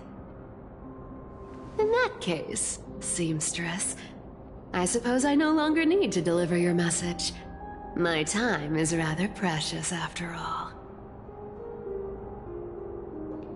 Whether you wish to break free from death or not, please, follow your heart. By the promise you once made, I ask that you fulfill your duty one final time. Castorus, please, live as a human, and die as one. According to that alchemist, the final piece is supposed to be me. However, he is not privy to the past, and therefore cannot see the full picture. The past? I saw the twins of death in Kethali's memory, and now I am certain that I was one of them. The trial of the Hand of Shadow demanded taking the life of your family. I died during that trial, falling before the gate to the new world. And my sister, whom I never met, became the Titan Thanatos of this cycle. She was consumed with regret over my death, so she used the Titan's authority to reforge my soul. Yet, it also means she has never revealed herself to anyone, hidden away from the entire world. That's because the Titan she became already fell at the start of everything. They died for me, and now lie in slumber in the River of Souls. You mean Pollux? That's right. The River of Souls is no material river. It cannot be blocked by ordinary means. Only a divine corpse can prevent the dead from reaching the next world. And that's why we have to awaken Pollux from death before we can retrieve the core flame of death. We have to reforge its body with the power of alchemy. But Cass, if that alchemist speaks the truth, does that mean you're also part of the dragon body? According to those departed spirits, I was indeed born as the dragon's twin. But before we talk about that, have you heard the sighs?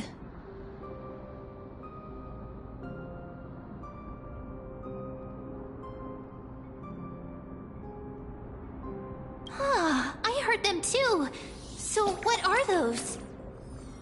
I think it's probably the sign of Pollux's wish being fulfilled. They must have realized how heavy a price they'd need to pay when they used their divine authority to resurrect a dead woman.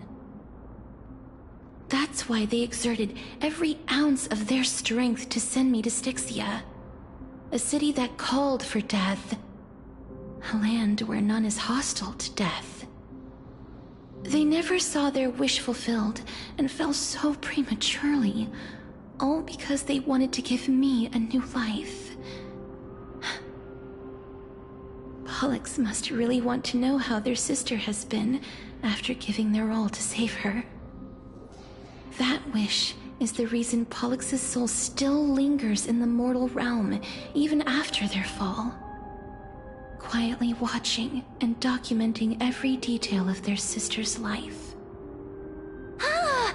So instead of picking up objects on the way here... We were instead showing things to a strand of yearning that lingers here. Now, we must weave these yearnings together and restore them into Pollux's complete soul.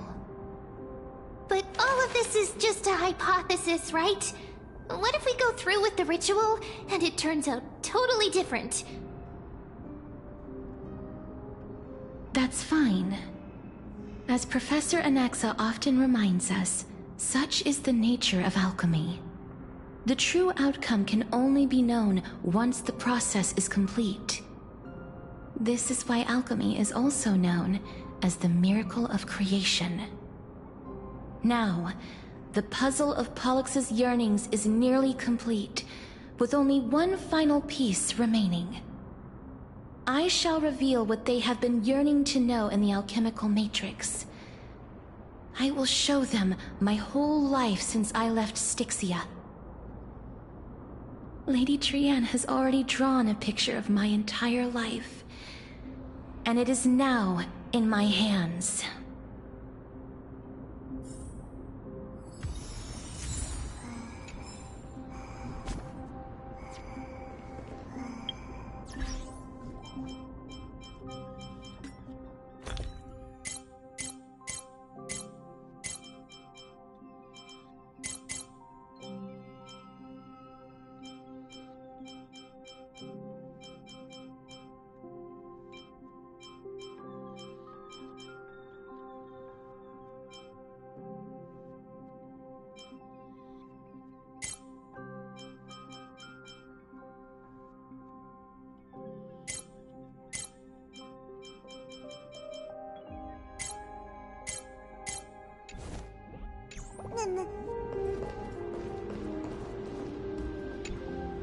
Then, let the ritual begin.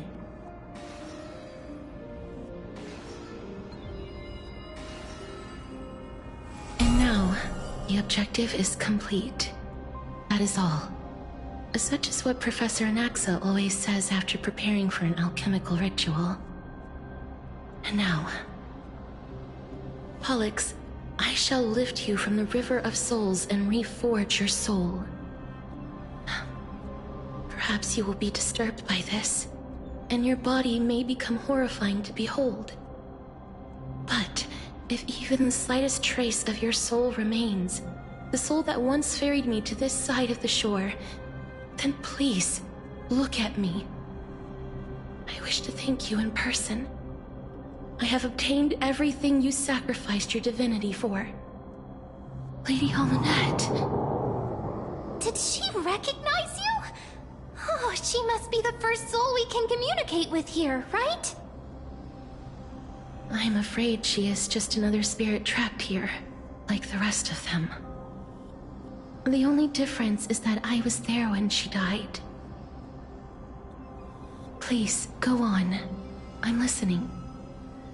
Are you about to tell the story of Styxia?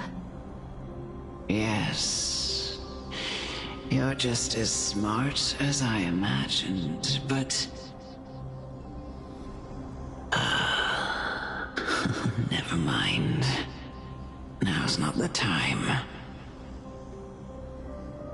There's no need to worry, Elder. Take a look around you.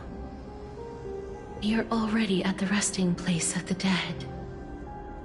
The world of the dead? But how? I understand that you chose to remain silent about the story to protect Casterus, the girl who coexists with death. But you no longer need to hide that story. I can assure you that you have protected that girl's life well. Oh. Well, in that case, let me begin. Styxia, the pearl of the ocean, plagued by unwarranted calamity and ravaged by death in the fairy tale. It was the first city-state to shift their faith towards death, even before Idonia did. From where you stand now, I suppose that's a bit hard to believe. Right? Indeed. I cannot imagine that those from the Era Chrysia, blessed with eternal life, could ever yearn for death. I have pondered the same question, child.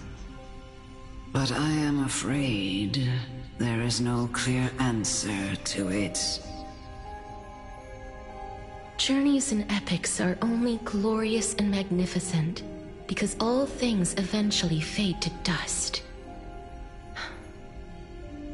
That's how someone once explained to me why death is necessary to the world. But I still can't take that as the final answer. Would a world without journeys and epics be worse off? I take it the one who spoke this line was a general, or perhaps a warrior. I, however, did find some inspiration in these words. Would you like to hear my thoughts, Castoris? Please enlighten me, Lady Amunet. Though I have already made up my mind on how to handle the authority and core flame of death. Your words might truly guide me toward the path forward. You and I are neither warriors nor generals. Therefore, journeys and epics cannot truly resonate with us. But what if I reframe it like this? What if love is not a trait bestowed upon mortals by Nestia, but a blessing from death? Love. No one ever invented the word cherish in the era when life was eternal. For all the good things in the world can be revisited endlessly, and every bond formed carried no risk of being severed. The so-called Era Chrysia was an age devoid of both virtue and sin. People did not truly live. They simply existed, going through the motions without passion or purpose, then waiting for something to happen. Perhaps the people of Styxia chose to embrace death not out of fascination with its cruel and fearsome side, but instead became fixated and obsessed with the impulses and desires tied to a finite existence. Therefore, death is not a thing of fear and desperation, but... That's right, Castoris. It is the reason we shed tears when parting ways, and also the original spark that ignited the passion of mortals. If you truly intend to deprive the world of death, then be prepared to witness it return to a state of stagnation. I understand, Lady Amunet. Our limited lifespan shapes all that we know and love. Not even the Death Titan has the right to take that away from humankind again. Nestia's love was the chrysalis of Gold's first blessing, but it most likely wasn't understood by mankind. We only learned to interpret this wonderful gift after Thanatos' arrival. If the world was bereft of death, then the Queen of Styxia wouldn't have played midwife in delivering me into this world. You wouldn't have welcomed me into Idonia, and Aglaia would never have invited me to join the Flame Chase journey. None of these stories would ever have happened, and I would never have lived, let alone found happiness. Thank you, Mother. I will use all the love I've experienced in this long life to complete the final miracle. My teacher, Anaxagoras, grant me the wisdom of all things. I call upon thee, the stripped dead dragon's corpse.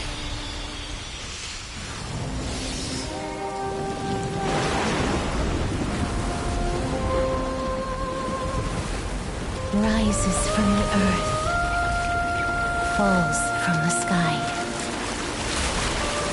As above, so below. This is the greatest power of all powers. Unstoppable in this world.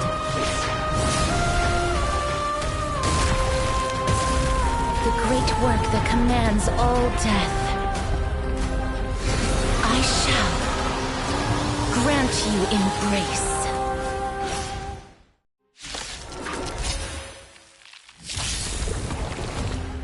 What do we have here? All things are as one.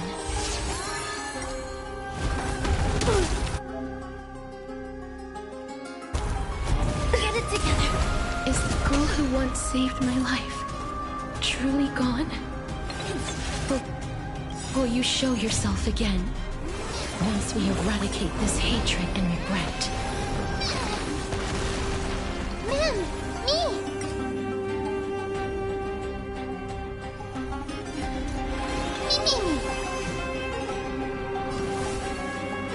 As you wish.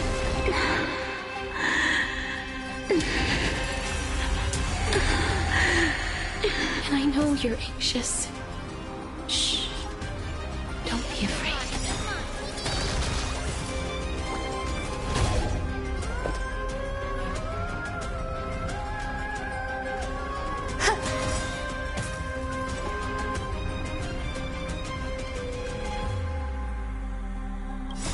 Embrace a new life.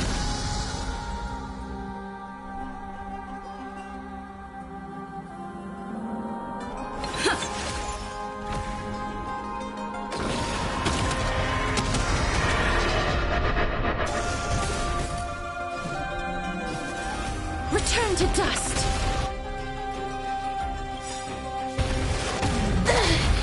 The truth. Everything in this world. It's bleeding. Every petal, all will be swept away by the wind.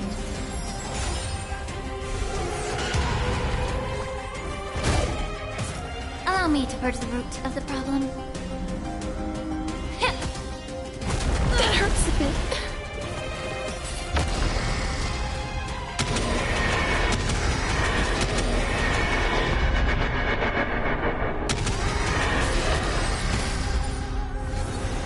There's no more need to weep in grief. I will grant you peace.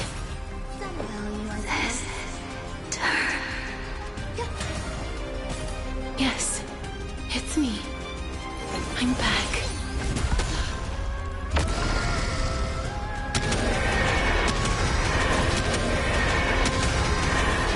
May death protect us! Be careful. They may be moving moving by instinct, but there is fury welling up within them. As you wish.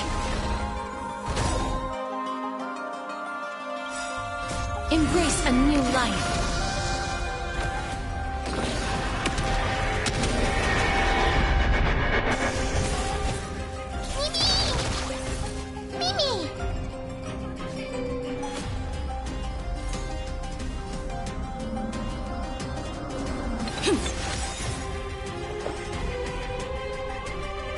Eternal.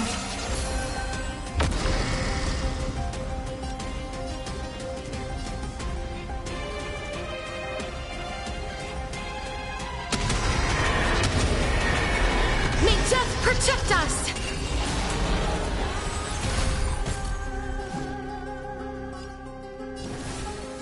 Root here. Time to cleanse the filth.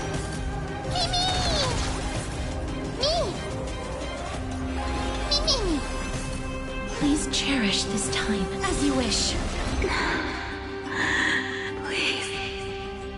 Don't turn back to the Nether Realm.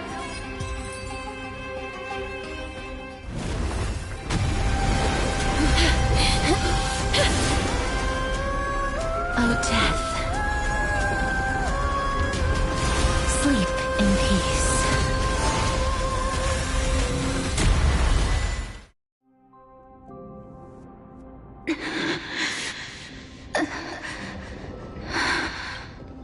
I'm sorry I have to wake you up from ancient death.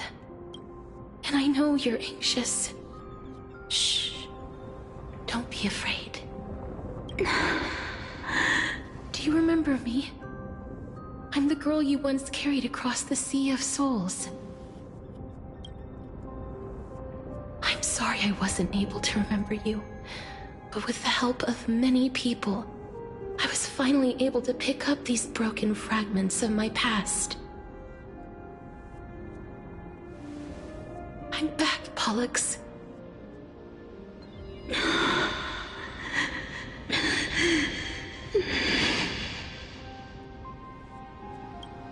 I know this might not be what you wanted.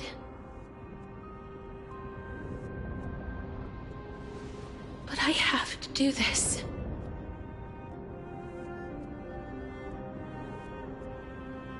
So please, carry me across the Sea of Souls again and return me to the Netherrealm, just like you did in the past. Please take me to where the core flame of death rests.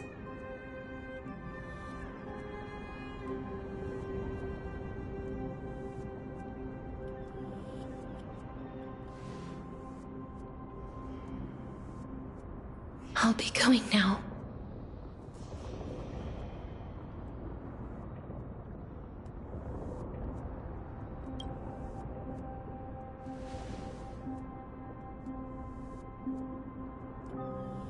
They may look scary, but as long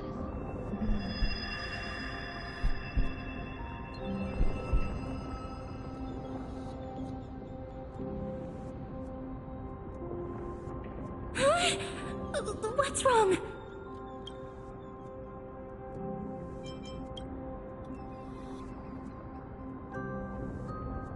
Are you... What's wrong with her? Her time is almost up.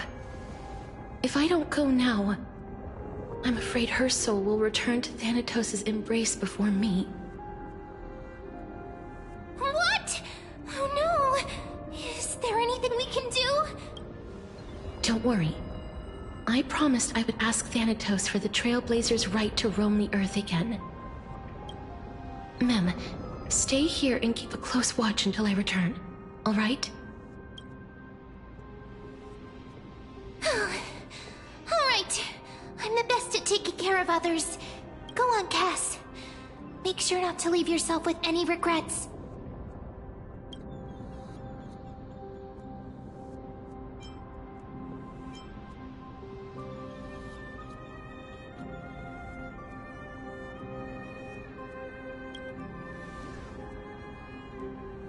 That's not funny!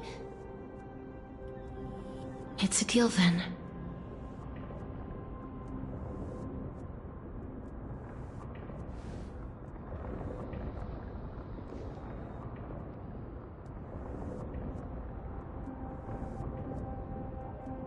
Please.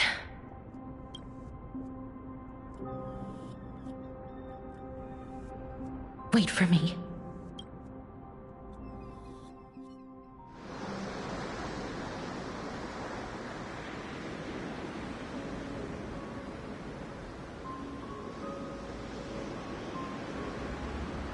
After all that, you still ended up back here.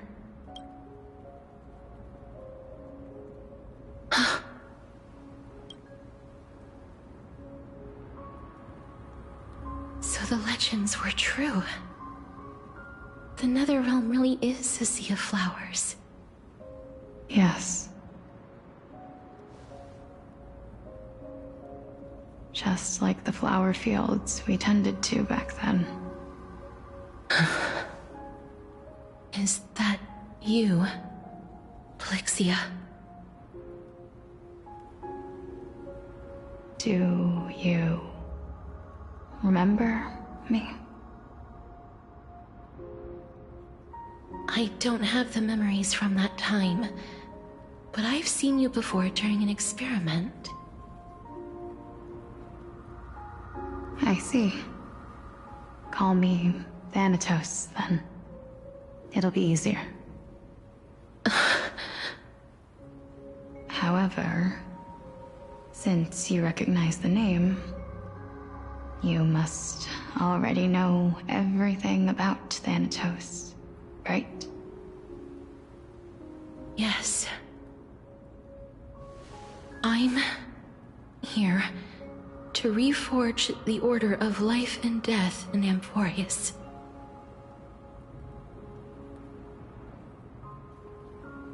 You know, my sister was a sympathetic, but rather sensitive person. Whenever she didn't want to say what was on her mind, she would avoid eye contact and look off into the distance. Just like what you are doing now. Can you tell me about the last Era Nova? What did you do, Polixia?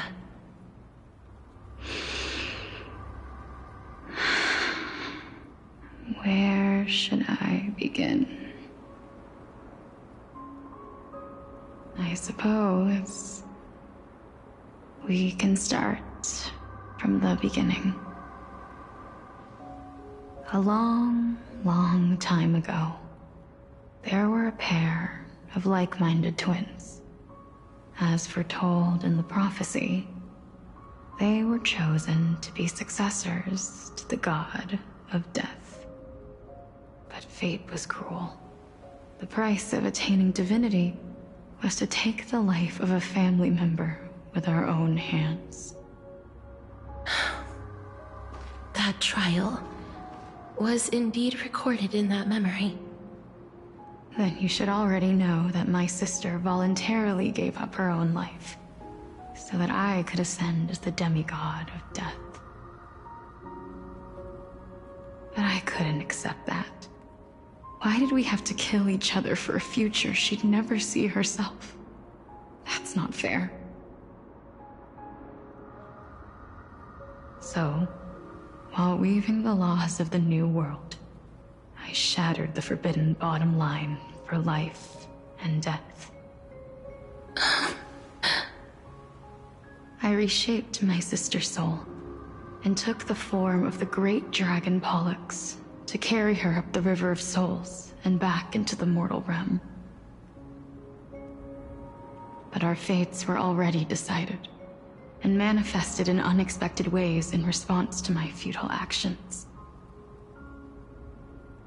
Aging is an unbreakable law of nature laid upon humankind, created at the same time as death. When the living die, their souls will meet Thanatos, who would determine where every soul goes. If the Reaper raises their left hand, the soul is granted death and allowed to enter the Netherrealm to await reincarnation. If they raise their right hand, the soul is rejected by the Netherrealm and returned to the mortal realm to continue walking the earth. That's why the Hand of Shadow can only lay down judgment and not embrace another being. Yes. Death was originally a pair of hands, but they were split in twain when we reached the mortal realm, never to touch each other ever again. The half of Thanatos that represents life, the undying human who grants death, that was the curse I forced upon you. Then, what about you? As the half of Thanatos representing death, I shoulder the fate of defying death. I died the moment I entered the world of the living. From then on, my Titan also no longer existed in this world. The cycle of life and death stopped. Souls were denied their audience with death, and were left stranded within an ever-rising river of the dead. What irony. My selfish desire to save your life gave you and the world a fate far worse than death instead. Then, what was left of my reason was left behind in the Netherrealm, where I've been taking care of these flowers day after day, until there is now a sea of them, all while mulling over the subject of life, death, parting, and enduring an endless loneliness. Fate is absurd indeed. Our lives were a mirrored image of one another, like a pair of hands. Even so, we arrived at the same destination. We walked different paths, yet experienced the same pain. I had hoped that maybe you would at least have a good life in this cycle. I'm sorry. I lived my life well. It didn't go to waste. As far as I'm concerned, you did nothing wrong. Even though I forced the authority of granting death to humanity upon you, a total stranger. Too many responsibilities were forced upon me in the course of this long journey. I was once lost, even upset. But I realized recently that if it weren't for your blessing, I wouldn't have understood the source of these emotions, nor would I have realized my purpose. I wouldn't have made it here to reunite with my missing half. And we wouldn't be discussing our past while sharing the same view of this landscape. I wouldn't have understood the meaning of our existence. The meaning of our existence. This sea of flowers blooms on dead land, because we sowed it with the seeds of our separation and watered it with our tears of loneliness. Yes, the only thing death is allowed to create are flowers that bloom from blood and tears. That's why Thanatos cannot create living beings at will. Nor can the Hand of Shadow determine a person's remaining days. Because the life and death of mortals should never be dictated by another's will. Are you saying there's no point in Thanatos' existence? No. No single being can bear the scales of life and death on their own. Not even a god. Life and death weigh equally heavy. We both know that now, don't we? You, too, must have had a difficult life. We've taken quite the ridiculous journey together, haven't we? I had a feeling, even back then, that we would meet again one day. Not to embrace one another after a long separation, but to come in search of retribution. Tell me the answer that's already been written. And let us draw this seemingly endless. It's been far too long.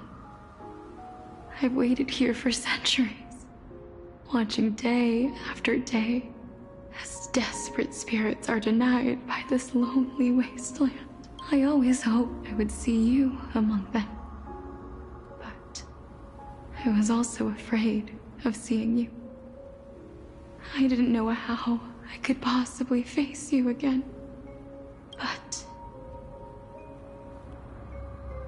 more than anything, I was afraid that you might have forgotten all about me. I know. But don't you see, Polixia? I made it back anyway. You don't have to shoulder death's authority on your own anymore. It was always meant to be held in two hands anyway.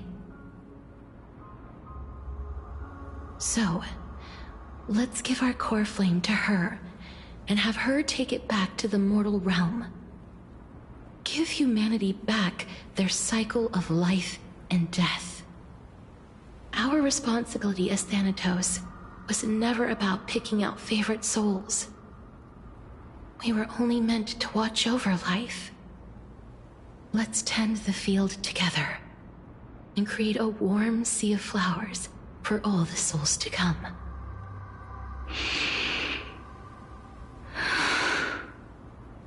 What do you think, Polixia? Yes, just one last step. You shall wither, and through that, the dead will sprout again from the remains, and be reborn with the dead flame. As foretold by the prophecy, Thanatos' authority is only destined for only one person to wield. As the Chrysos heir of death, as their demigod, as a titan, our fated moment has arrived once again. Just like before. Yes, just like before. But unlike that time, the ones undergoing the trial this time are prepared. You've made up your mind? Yes, as dictated by fate. But I won't be afraid. As long as you're here with me. Complete your trial in this life. Grant me the embrace of death, and light the spark of life ablaze. You've been tempered by life and death. I know you'll be able to give this wasteland its first breath of life. Like a raven butterfly, flying swiftly into the Netherrealm, perching on the twig of death.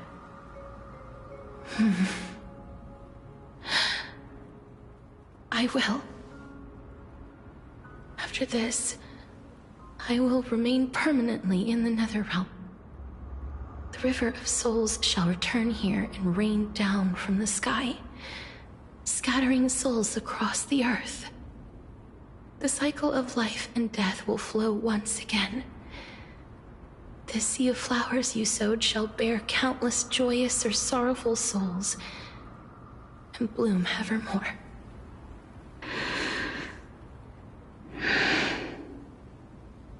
Thank you. Just one last thing. Can you grant me one wish? Of course. What is it? Please, don't forget me. promise you, when we meet in the next world, even if I have endured another reincarnation, even if we do not know each other's names, I will still hold you tightly in my arms, just like what I did when we were born. Casterus. Casterus. You're as beautiful as a fleeting butterfly.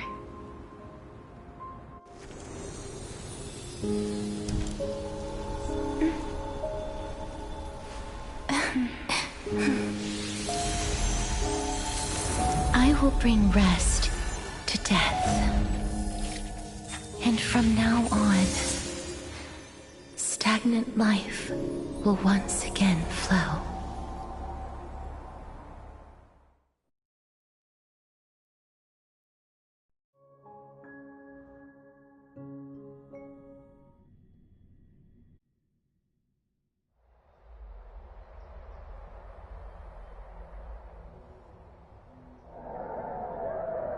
Time flies.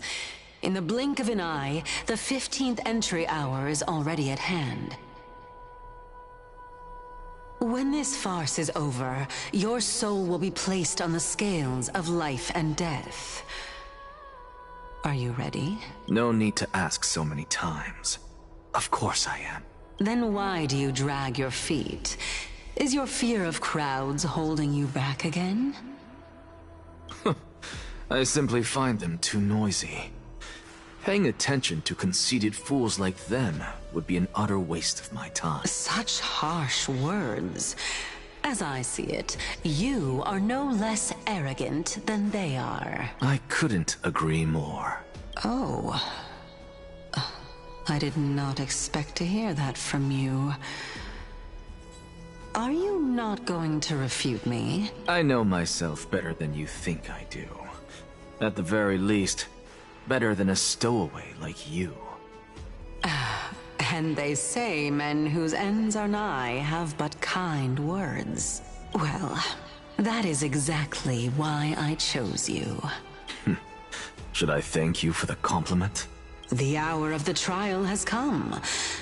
Do you have an answer for me?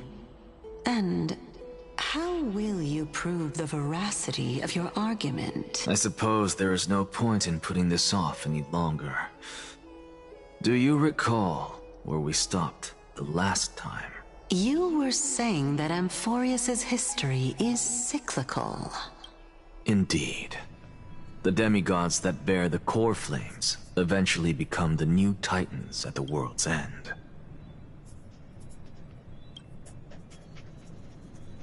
Remember what happened on the Holy Mountain? Calypso, Naias. As their destined ends approached, one by one they left this world, leaving only the twins, who are fated to succeed death. Unfortunately, while their journey is consistent with ours, you and Calypso, as well as Nicator and Naias, act as supporting evidence. I can only come up with a rough sketch for my theory of a cyclical history. For all the pains I took to reach this point, I had already lost hope of ever obtaining definitive proof. After all, the past is in the past. Proving that we are the legacies of heroes of the past is a hopeless endeavor. That is, until I met a girl named Polixia and her sister. If Casterus was truly sent from the past to the present for the Titan's self-serving reasons, then having lived through 2 cycles, and with Styxia as the pivot, she will no doubt be the link to connect all of this together. If the Twins of Death can bridge 2 cycles to reunite at the shores of the Sea of Souls, then my hypothesis will no longer be just a hypothesis. And you too will get the answer to your question. Well, that is all well and good, but how can you be so sure? If there is even the slightest error in your hypothesis, the girl will be shattered. It matters not. The most important quality a scholar must possess is foolhardiness.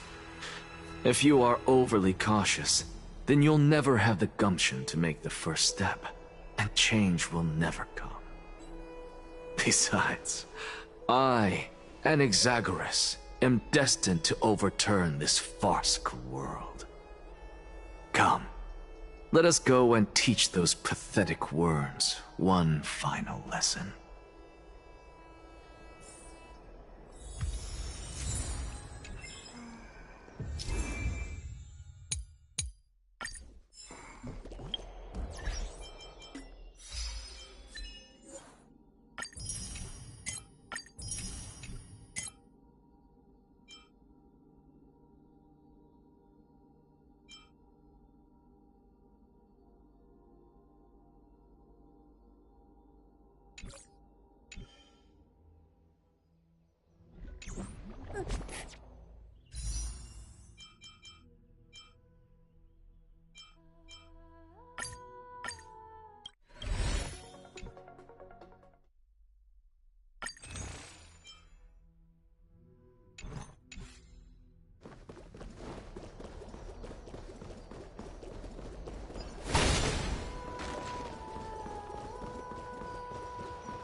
So...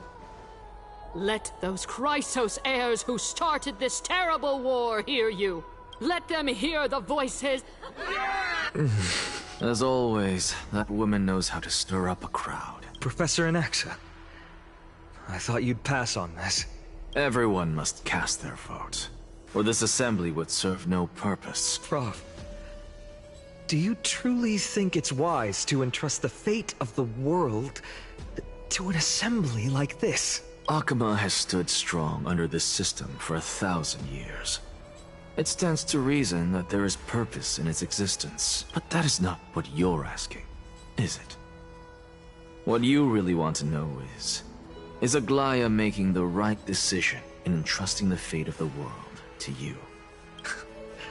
Nothing ever escapes you. I didn't spend all those years teaching you for nothing. Most people only take 4 years to graduate, if I recall. To tell the truth, I feel like I'm on my way to an execution chamber instead of a podium. So, do you have an answer to that question? No, I don't. I thought so. Because that question is not yours to ask in the first place. Is Aglaia entrusting the world to you the right decision? Don't make me laugh. That is a question that woman must answer herself. Why are you fretting about this on her behalf? Or have you been seeing yourself as her pawn all this time? Listen up. I'll say this only once. Flip your perspective around and ask yourself this instead. What should I do to ensure that the world doesn't stray from the correct path? That is what you should be thinking about. You still have time, so give it some thought.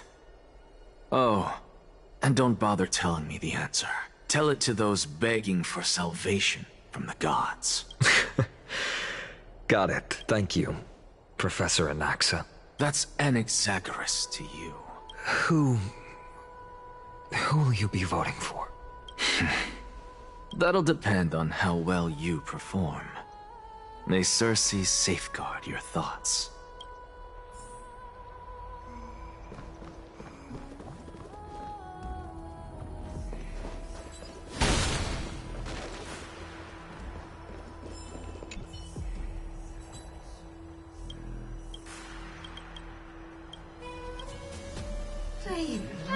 Elders and citizens, silence, if you please.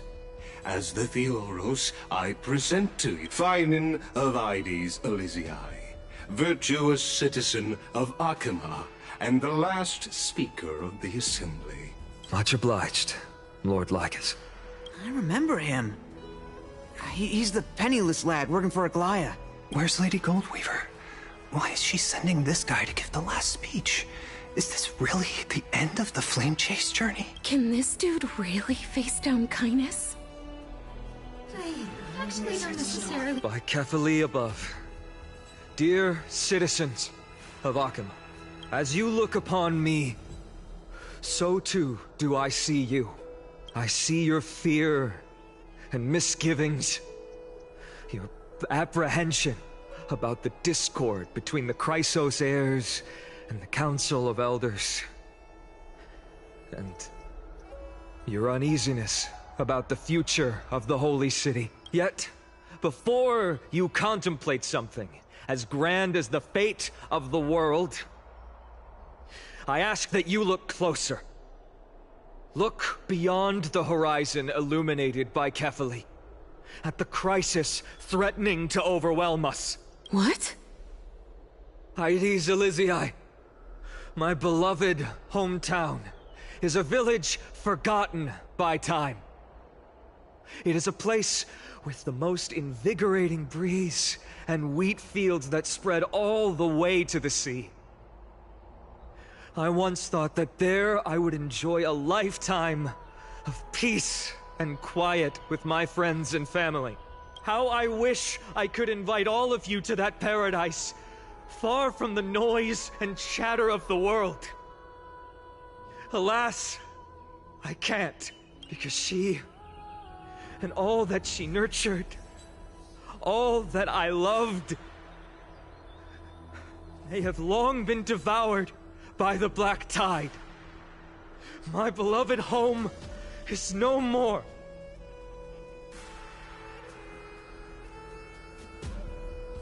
I will never forget the day the Black Tide struck. My father, Hieronymus, fought with a broken sword to his last breath to protect his child. My mother, Aldada, she was ripped apart by monsters. Also, I might live to stand before you here and now. Galba, he was a hunter. But in the end, those arms that once drew a bow instead embraced Piso, his beloved son, as they both breathed their last. Pythias, the teacher, risked her life to save her students, but a burning beam fell on her, crushing her. And what of Livia, her daughter? Did she make it out alive? No, she didn't. Livia, Piso, and so many other children. My childhood friends. They were all swallowed by the Black Tide and turned into monsters. They kept saying the same thing over and over. Even up until the final moment, I finally steeled my heart and granted them eternal peace with my sword. Why, Finan? Aren't we the best of friends? That is the Black Tide. A looming threat that can bring Akima to its knees any time. Kynes may have promised that with the 3 Titans of Calamity gone, Akima will return to an era Chrysia once more, but much as it pains me, I must disappoint you. While the demigod of strife has done everything in his power to hold them back, they are still coming. By now, the name of that black-robed swordmaster, the Flame Reaper, has likely echoed throughout the city already. The roaring thunder is a message from the strife demigod. The Flame Reaper has risen from death, and they hunger for the core flames of the gods.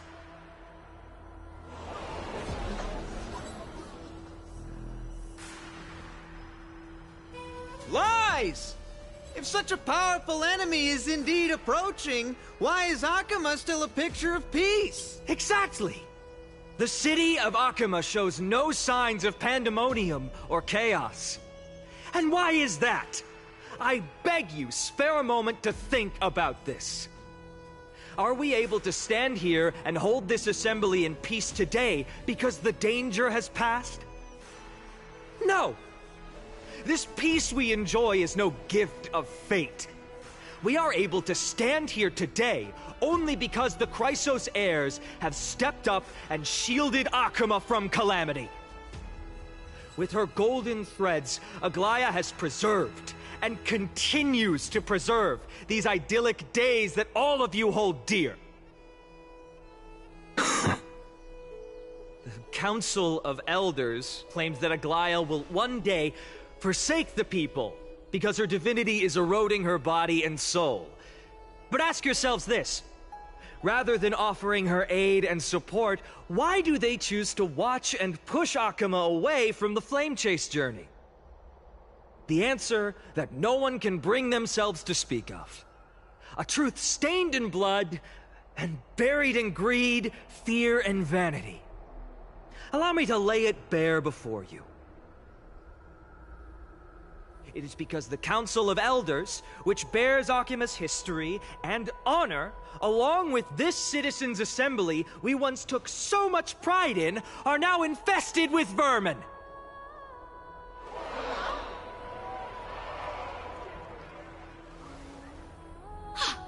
You insolent whelp! How dare you! It is true that Aglaya has reached her limit. Why? Because she has been working tirelessly to weave the defenses of our holy city against the encroaching evil. All while these vermin are making up baseless accusations about her and scheming in the shadows. Not once has she ever failed Akuma. Yet these vermin attempt to tear her apart, tarnishing her name with unfounded allegations. She may have been blessed by divinity, but hasn't her heart always stayed true to humanity? They attempt to mislead you and reduce this assembly to a crude standoff between gods and humans, but citizens of Akuma. Once more, I implore you to open your eyes and look at those around you. Examine them closely. Beneath all that finery, do you see the good heart of a human or the poisonous glands of a pest? Make your judgment, then turn your gaze to the demigods whom so many of you regard as cold and merciless. Do you not see the light of humanity in them? And those who wear the mask of humanity yet utter only hurtful, slanderous words. Can you not see that their souls have been corrupted by power?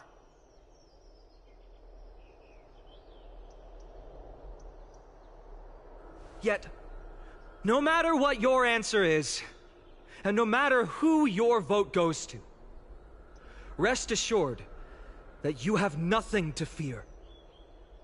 For Aglaya, Trebios, and I will remain your faithful guardians and pledge our lives to upholding your decision.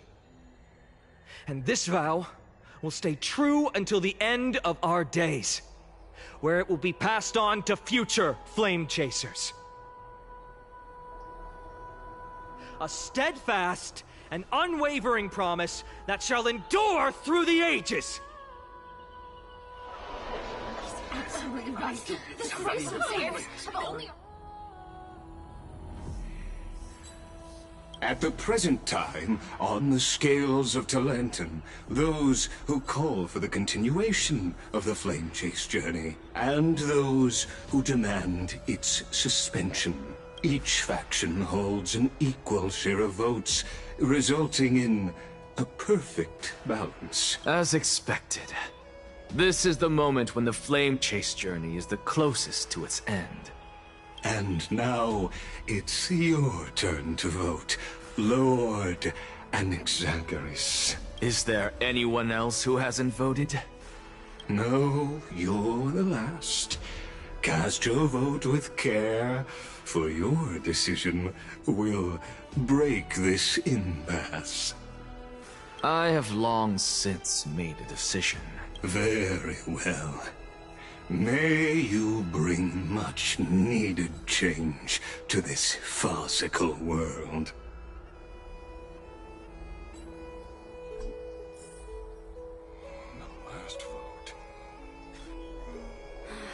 Who will he vote for? The die is cast. Grand entrance.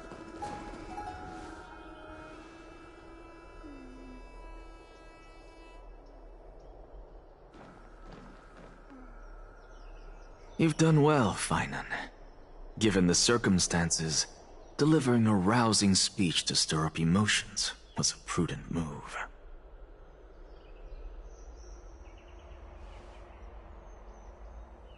Thank you all for your patience.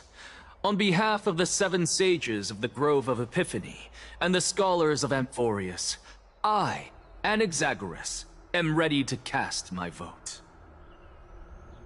But before that, in the interest of fairness, Lady Goldweaver, I pose a question to you before all who are gathered here. Will you, as Finan has promised, stand by the decision made in the Assembly, regardless of outcome?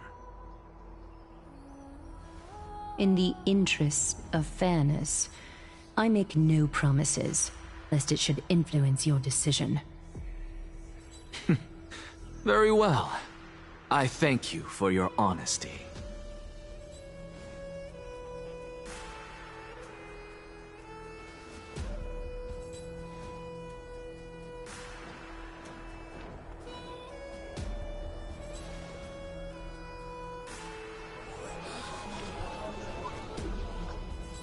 What's he doing?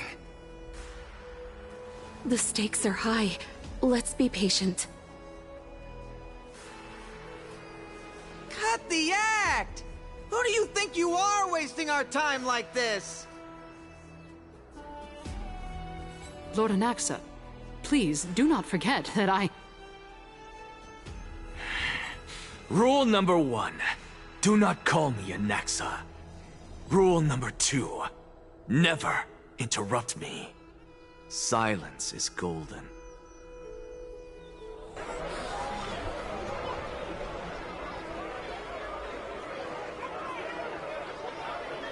Just vote already. What are you waiting for? Cast your vote. Cast your vote. Cast your vote.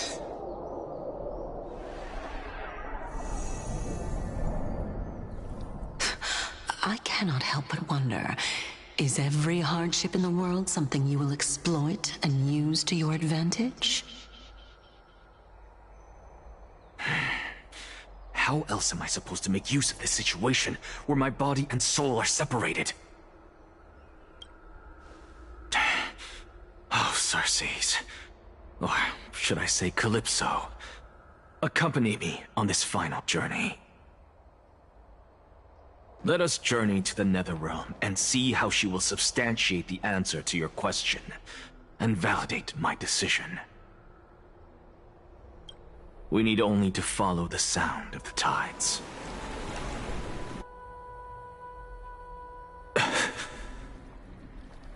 You are... Well done, child.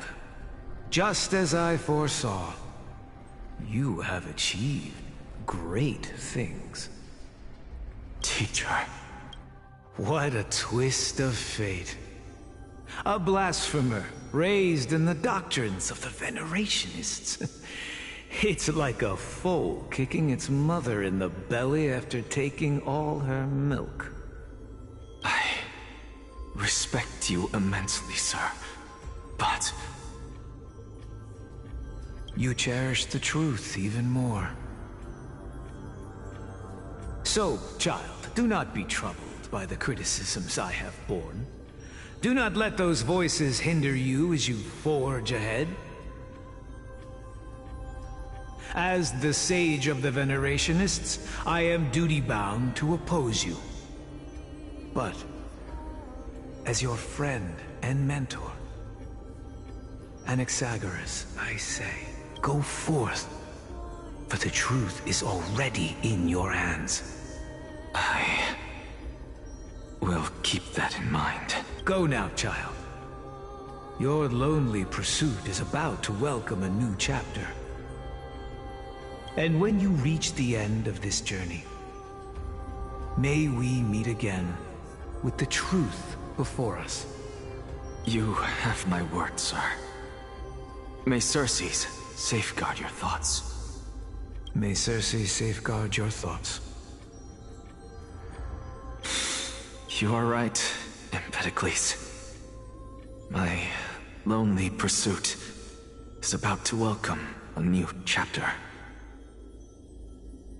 I must be on my way now. May we meet again with the truth before us, Empedocles. What are you waiting for? Just cast your vote. Silence! Silence, everyone! Behold, Circes, here at the center of the world, I shall write the final step of my proof. For this place is but one step away from the truth.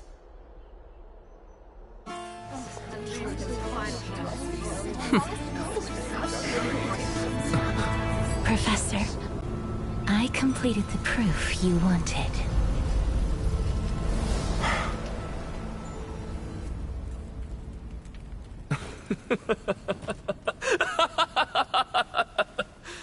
Thank you, Castorus. The answer is plain as day. My vote goes to the Flame Chase Journey and nothing else! Elder Kindness, I have deciphered the truth of this world!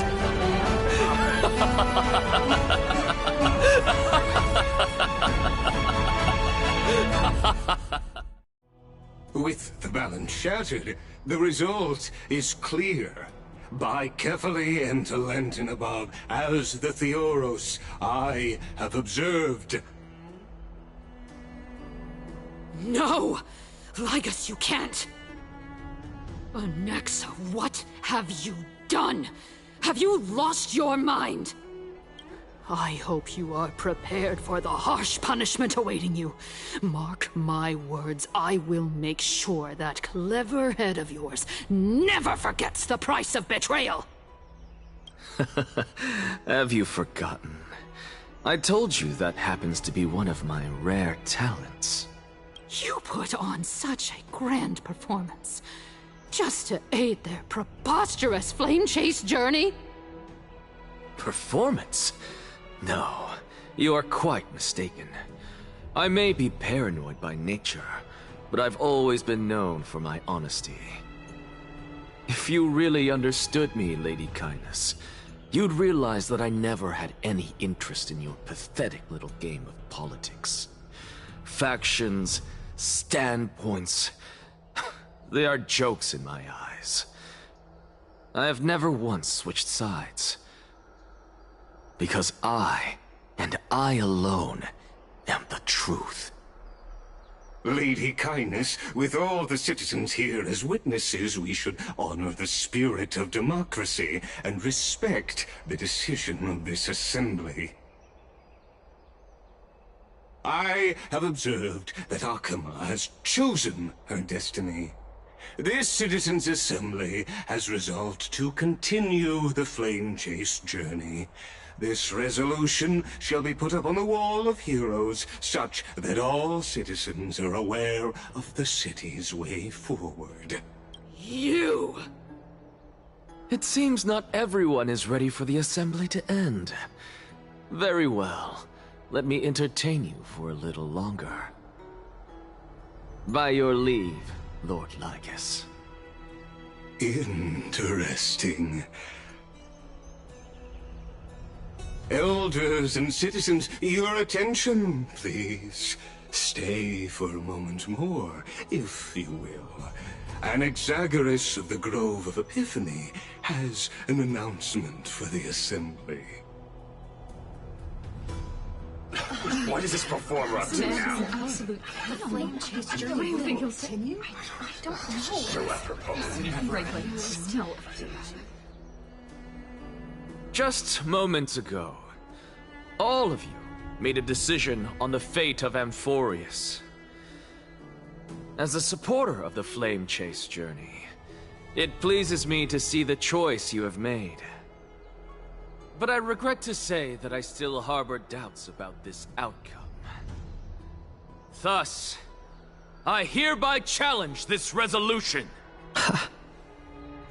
Tell me, who among you dare swear to Kefali's name that Era Nova will truly welcome the fairy tale ending that the Chrysos heirs have promised? A beautiful new world free of calamity and madness? Nonsense! That's impossible! No one? Must I pick somebody to answer? Very well. You, the one acting so wise and profound, in front of all present here, do you dare swear that it will happen for sure? No? Fine. Next. You, the one with ignorance written all over your face. Yes, you. Do you dare swear by it in front of the Titan? What are you trying to do? Useless. Your turn, then. With that smug look of yours, you must be confident that the Flame Chase journey is the best course to take, right? Hey! Mind your tongue! So, no one? I see. In that case, Finan, answer me this. Your speech was filled with such passion just now. How confident, then, are you in making this promise? Professor, what are you doing? Let him continue with his performance.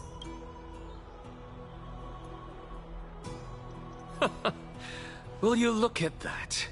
Even Finan and Aglaya lack the courage to make such a promise. And what's even more absurd is that no one but I can promise you this new world. And yet, the Assembly passed the resolution anyway.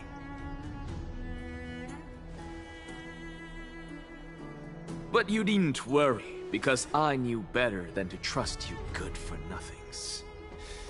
That is precisely why I am here today. To give you one final lecture. Now listen up and listen well. I, Anaxagoras of the Grove of Epiphany, hereby declare everything that the Flame Chase journey promises is true.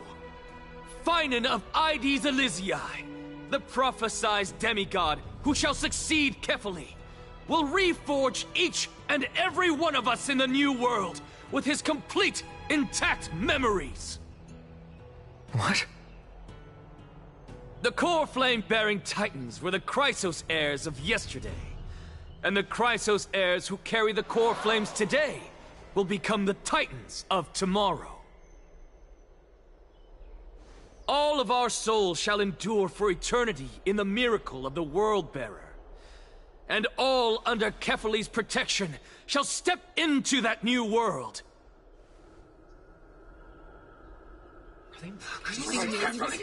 This is pure blasphemy! It's impossible! What? Are you saying that we must bow down to you and worship you, even in our next lives? Enough, you blasphemous imbecile! How dare you try to deceive us with all these lies and falsehoods? How can you prove? I told you, don't interrupt me. But since you've asked, I shall be kind and indulge you. My statements are based on my experiments on the divine body of Kefali themselves. You heard me correctly, everyone. With the tacit approval of Kindness and the Council of Elders, I fused my soul with the god through alchemy and learned the truth behind Era Nova. What is he talking about? Isn't that pure blasphemy? I, the vile, wretched blasphemer, deserve nothing less than death for my sins. And the Council of Elders, which granted me consent and aided in committing this atrocity, should face punishment alongside me! By the gods! Even Kindness has betrayed Akuma! The camels are We're carefully involved.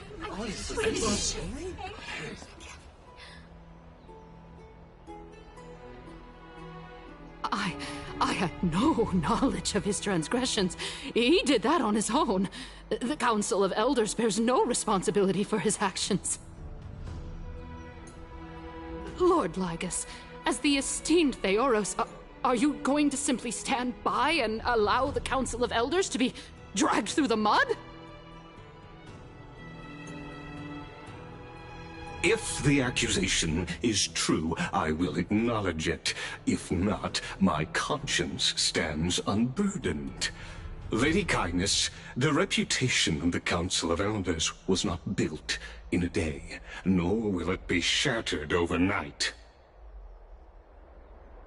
Repercussions await those who fool the people, and punishment must be meted out on those who abandon their vows.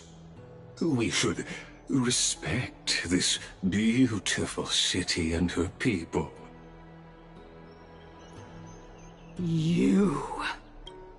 Lady Aglaya, the Gold Weaver, I humbly ask that you take on the responsibility of overseeing this judgment in the name of the fairness of Talantin and the justice of Kefali.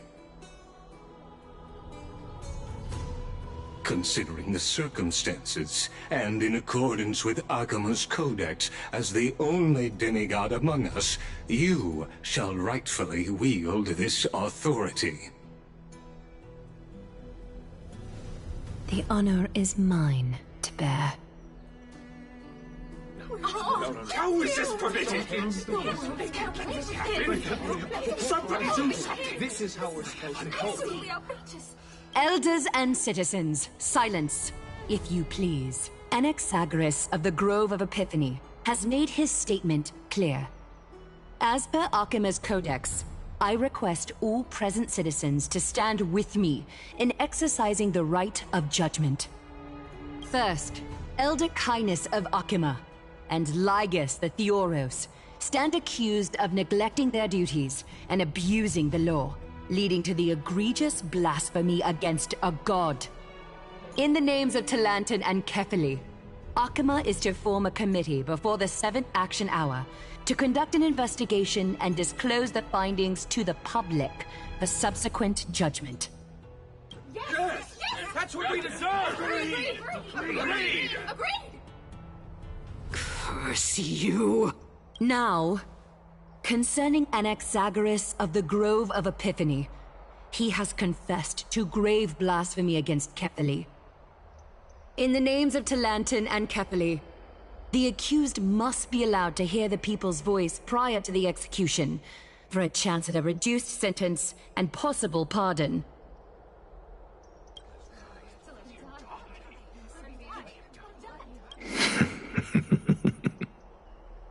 Professor... Let him die! Let him die! Let him die! What decision will you make, Lady Goldweaver? Enough with the hesitation, Aglaya. This is not like you. Let him die! Let him die! Let him die!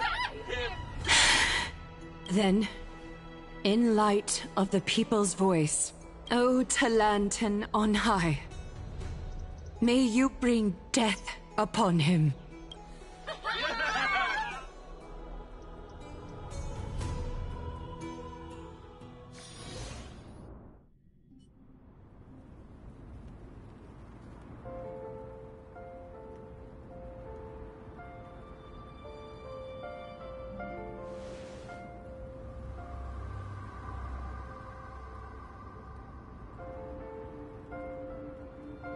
Allow me to reintroduce myself. I bore the name of Castris while walking among the mortals. And now, I stand as the demigod of death, the living side of Thanatos. Welcome to my realm, where the west wind ends.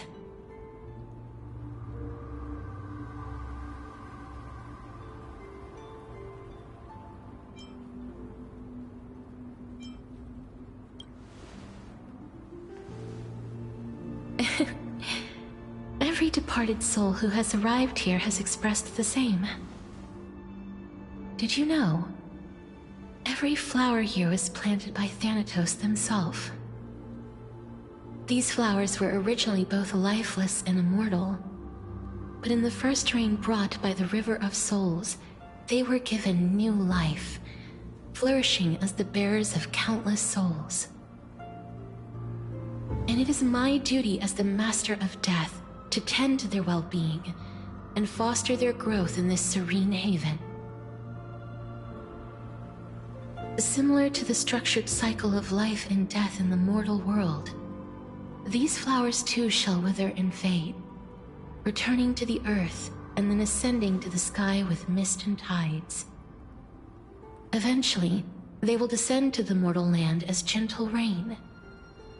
Every soul undergoes the perpetual cycle of reincarnation, albeit in varied forms, until the world meets its end. Yet, sadly, there's no time left for Emporius to wait for when the flowers bloom again. Now, death is the power at my fingertips. It once led the souls of the deceased here, but I shall open the gate of the Netherworld and return you to the realm of the living. In exchange, please, take the core flame of death with you and complete the flame chase journey. Do not let our work thus far be in vain.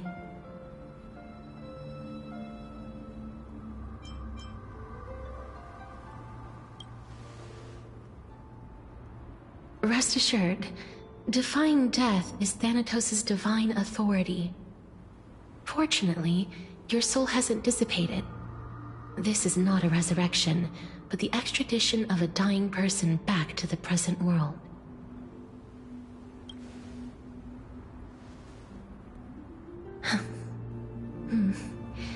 Just like the other demigods, I will stay here and embrace my destiny. That being said, it is not easy to guide a lost soul back to the mortal realm. The whispers of death are sweet and alluring. If your determination wavers, you will succumb and be forever ensnared by the Netherworld's grasp. Please consider this a one-time exception. I will do everything in my power for the flame chase journey. And for your life, the only life I can save.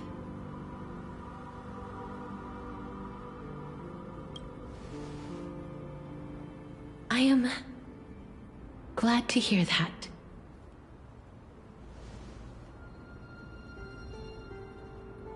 Over here!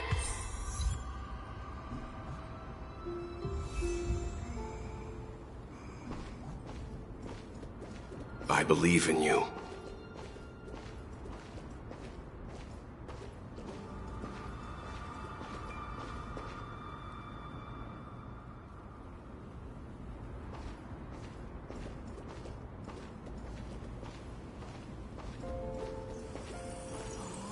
Embrace awaits you.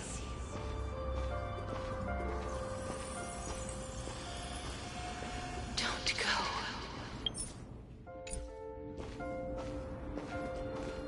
Lift your chin up high and step forward with us toward tomorrow!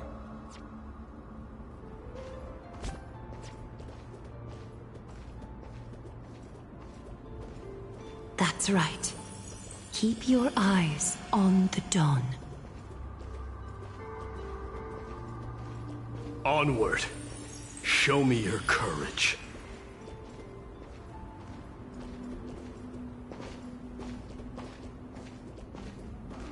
Partner, We shall become heroes together.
All of this is proof that you once lived.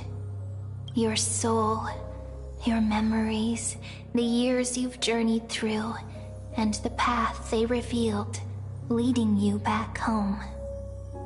So, continue onward. Do not stop moving forward, and do not let her sacrifice and the support of all who have stood by you be in vain. Over here, friend! Take my hand. Let's go home.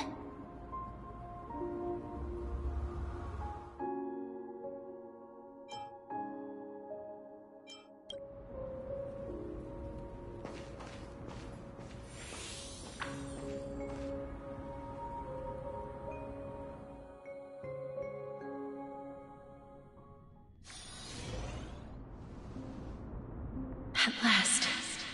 I knew you could do it. Your soul is still perfectly whole. As if some kind of force is trying its best to keep it together. Is it Orynyx's final blessing? Or is it a miracle of your own?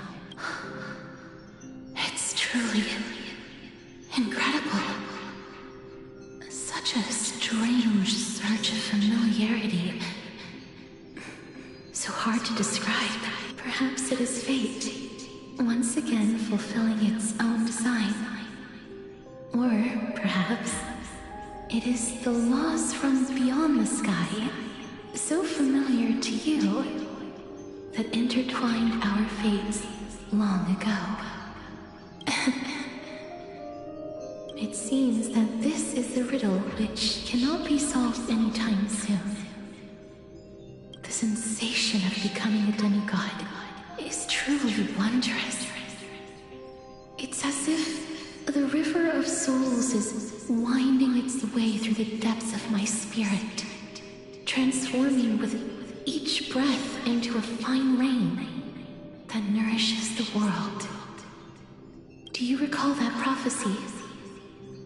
At the end of the sea of flowers, the souls of the living shall warm thy fingertips, and after an embrace, there shall be eternal separation. I promised you that I would do everything in my power to give it another meaning. Now, as I stand as a demigod, and destiny draws to a close, I can finally end it in a way that is as beautiful as it deserves. The wish I once sought, but could never grasp, is now within reach. In this brand new world, every blooming life will lift its arms in celebration and recount the profound meaning of this very instant. Every touch, every embrace we share will never again be an ice-cold loss. They will radiate with an intense warmth, sowing love far and wide throughout the land.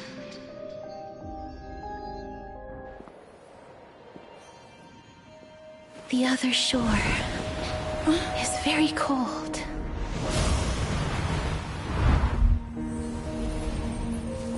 May I borrow your warmth?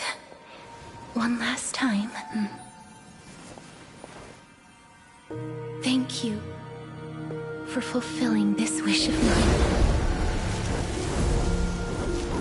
The place I'll be going to is what humans call the Land of Sorrows. But with this heartbeat and the residual heat of this embrace, I shall turn the Nether Realm into a gentle place of rest.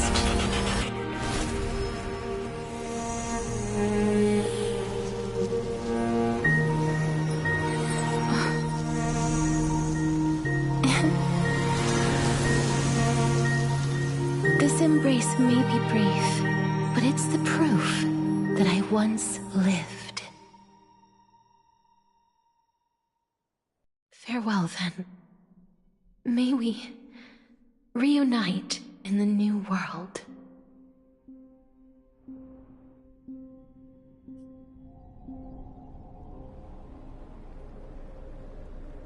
That grand and absurd performance was what you've been seeking your whole life? I gave up everything in search of truth. And it culminated in this very moment. You, on the other hand, performed as I expected. You did not hesitate when you saw the chance to attain power. It's as if you... Crave power, like a fly craves rot. Those are your words, not mine. But what you said at the end... Did you already know what I had planned for Thainan? I may have lost an eye, but my vision is clearer than anyone else. You've nearly exhausted your humanity. You're no different from my current state as a walking corpse. That's true. I've long since burned to ash over the past 1,000 years. Only he is capable of unleashing a raging fire that rivals our final great enemy, Aquila. So, this is our last chance. How about we let go of the bad blood between us? May I resonate with your core flame, Aglaya? Please do. That's impossible. To persist with your soul thinned to such an extent. You're insane. Just as you fight to lug your corpse onward to complete your unfinished goals, I have my own reasons for doing this. Until Thainan grows into his position as the prophesied leader, I must continue to lead everyone on the Flame Chase journey. I must keep inching forward, even if only as an empty shell. I've long predicted this was the case, but I didn't think you'd already lost so much. How ironic. We would have avoided so many misunderstandings if you and I had just spoken this candidly before. But casting aside our ideological differences, there is one thing you and I agree on. Thainan. Yes. He was born to be a hero. He understands the hearts of the people, and I can confidently say he is a far better leader than you. Only he is capable of fulfilling your mission. Sadly, he is a man cursed by Nestia. But by my estimates, his horribly elaborate sense of style should not impede Era Nova. Congratulations are in order. We found common ground at the very end of our destined paths. When you put it that way, it makes me want to take back what I said. Aglaya, we're back! Come welcome our great hero reborn from the ashes. I hope he didn't hear your earlier assessment. It wouldn't be the first time I criticized him. A man should be aware of his own shortcomings.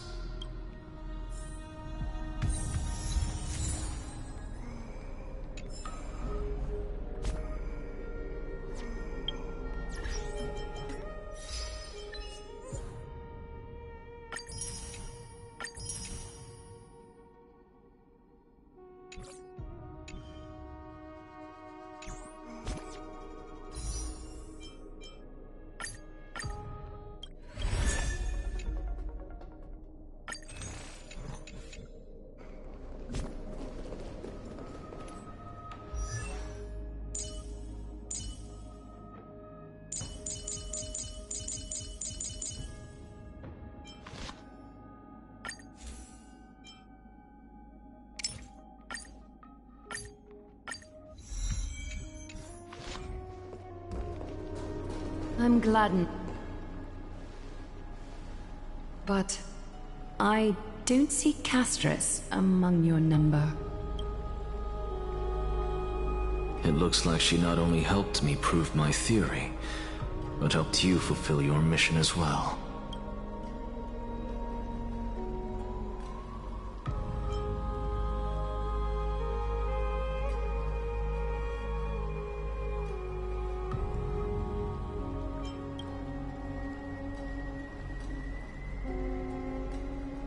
She might not have been able to change her fate, but she still wrote the final verse of her epic herself. Trinan, please recite the prophecy for us. Trailblazer, please surrender that scalding core flame for us as well. You are the only life she ever saved by her own hand in her 1,000 years on this earth. I believe no one is more qualified for this noble task.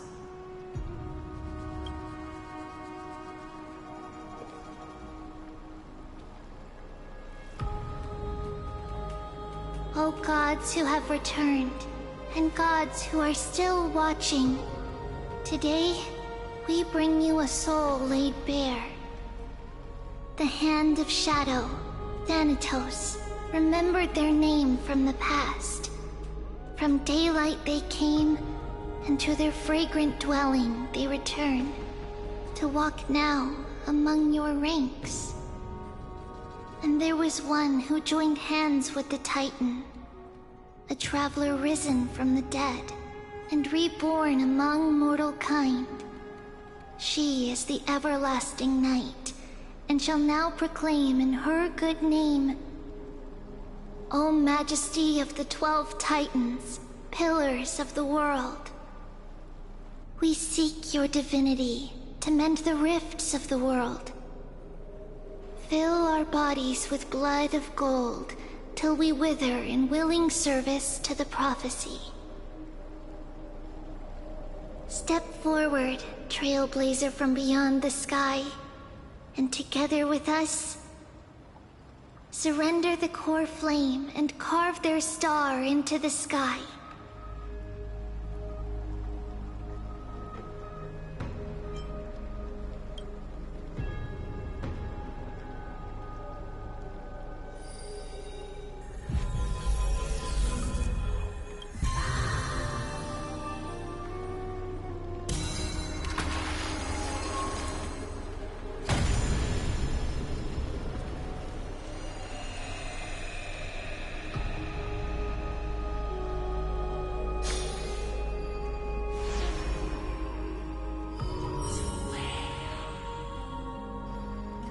Constellation for death. For life and death, to be more precise.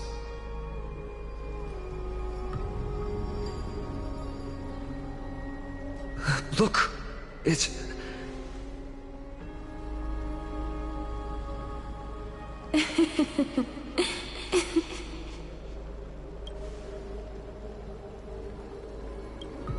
No, it's only a divine echo.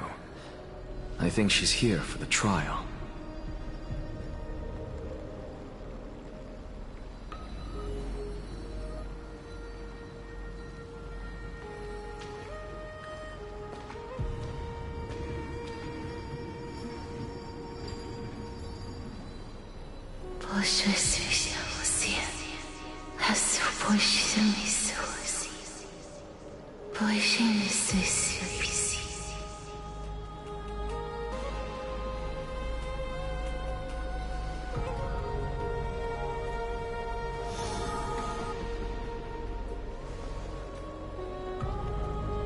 What did she say?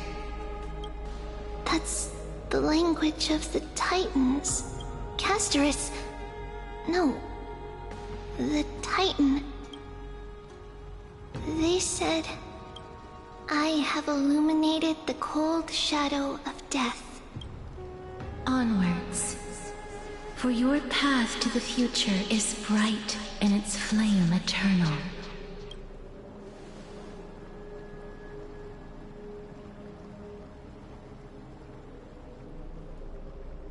Do not forget.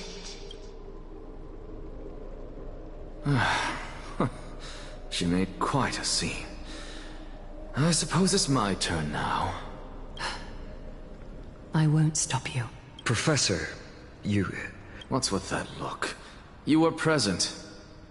So, let's get this execution over with. We wouldn't want to bring shame to Akima's divine laws or keep me from creating a new world. You never change, do you, Professor? I don't understand. If your theory is correct, you'll lose all memories of your past life once you become a Titan. So what's the point of becoming a god? Of course there's a point. Even if I forget who I am, I'll still have my brilliant mind. It goes without saying, I'll find a way to retrieve memories of my past life. Besides, I still have you, don't I? I still don't really understand what you said during the assembly. Even if it were true, things reforged from memory could never be the same as the original anyway. Then allow me to tell you right now that you're wrong. What exactly are we? My answer is that the Chrysos heirs are the future Titans and vice versa. Of course, this answer only applies to us. So, what are we when it comes to regular mortals? The very essence of the world, our souls, are tiny invisible seeds that hold records of each person's memories of the world. And we are the buds that sprout from these seeds to grow into great trees. Is that what new sporism means? Correct. Once our physical bodies are born, we become new extensions of the world. From there, we plant our seeds into someone's memories, and then scatter them into the hearts of countless people in the future. Just as seeds are affected by their environment, so too will our appearances differ across memories. But the partial memories we carry will always be the same, because that is just how the world is. To destroy our very existence, one must destroy the world itself. But we have someone who will still live on with his perfect memory. That person is you, child of Kefali. This is what it means to be the world-bearing Titan. So, carry everything of this world and live on. Don't disappoint those most precious to you. Don't disappoint Lady Goldweaver.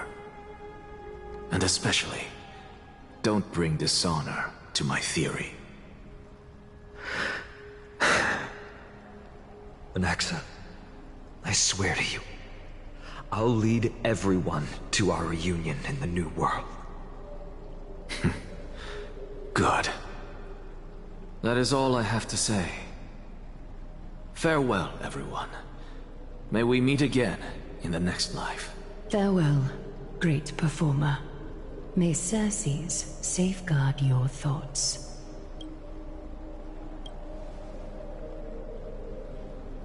Are you satisfied, Honorable Titan? Very. I hereby swear I have borne witness. Anaxagoras of the New Sporists and the Grove of Epiphany has successfully overcome the trial of reason. Thus, I shall confer upon you these words. You shall transcend the peaks of purity and return to corruption and hardship. Oh, so that's a god's prophecy. It sounds like you just rephrased my past, present, and future. Ah, Circes, Circes. Is that all you've got?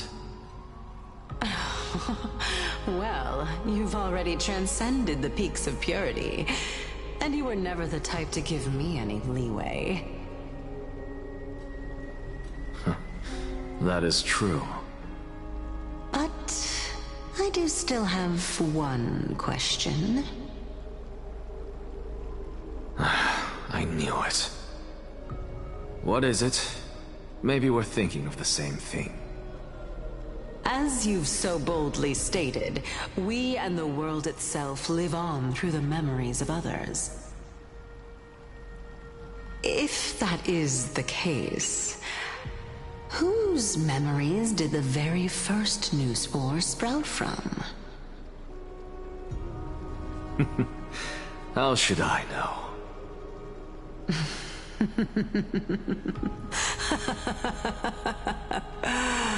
Oh my.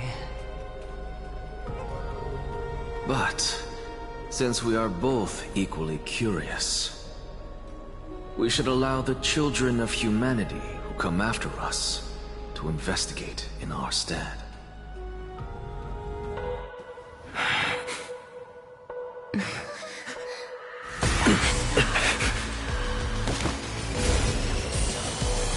Rejoice, Xerxes. I sow the seeds of suspicion in the new world with your soul! And now, the objective is complete. That is all.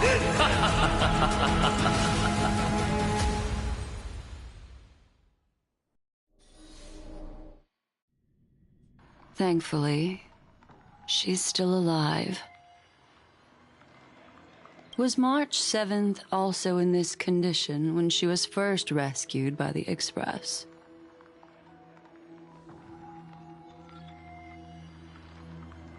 But she still woke up naturally. Looking on the bright side, that might happen this time as well.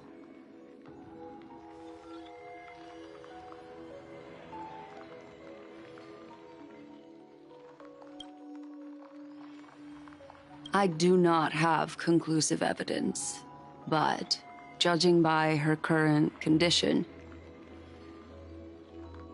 perhaps March 7th's memories have been hijacked. Think about it, Miss Himiko. What will happen when someone loses their ability to remember?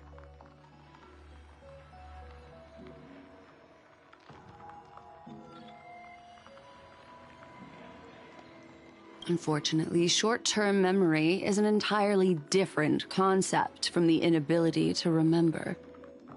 Perhaps it is difficult for you to imagine, but an individual who has lost their ability to remember turns into nothingness. The belief of the Garden is that everything in this universe can be interpreted through memories. This is the driving force behind the continuance of this path. The past is made up of memoria, while the future is a possibility that will eventually be converted to memoria. But the present, it doesn't really exist, and it's only an abstract expression. Therefore, when a person is affected by the path, and loses their ability to remember, their physical form will also be affected. These ice crystals are a manifestation of that.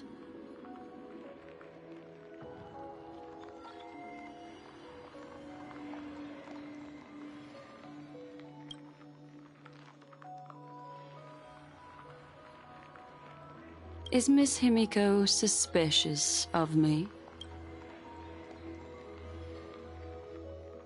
In other words, now is the time for me to prove my innocence.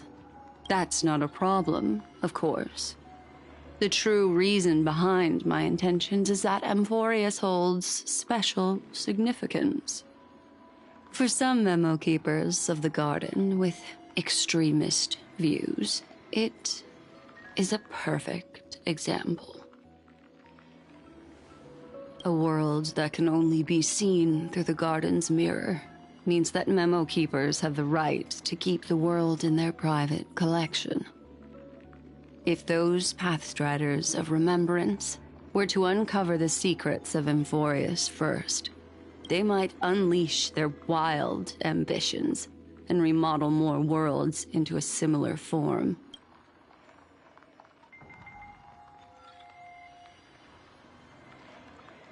I chose to remain quiet before, because I did not want to involve you in the Garden's internal conflicts.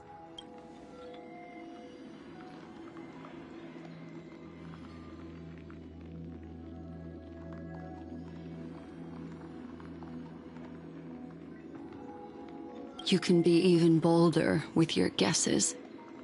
The people that I'm talking about, they aren't just individuals. They are an organization that has already attached itself to the pinky finger of Fu Li.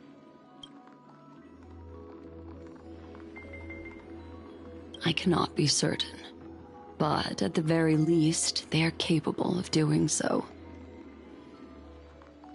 I am deeply sorry about what has happened to March 7th, but the deal that I propose still remains a fair one. Amphorius is still an excellent destination, and investigating further might allow us to uncover the truth behind the accident. Miss Himiko, the wisest choice right now is for us to continue cooperating.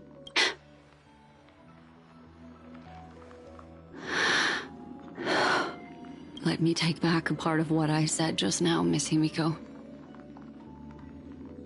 Although we indeed struck a deal, it seems like I have involved you in some unforeseen danger. Please accept my deepest apologies.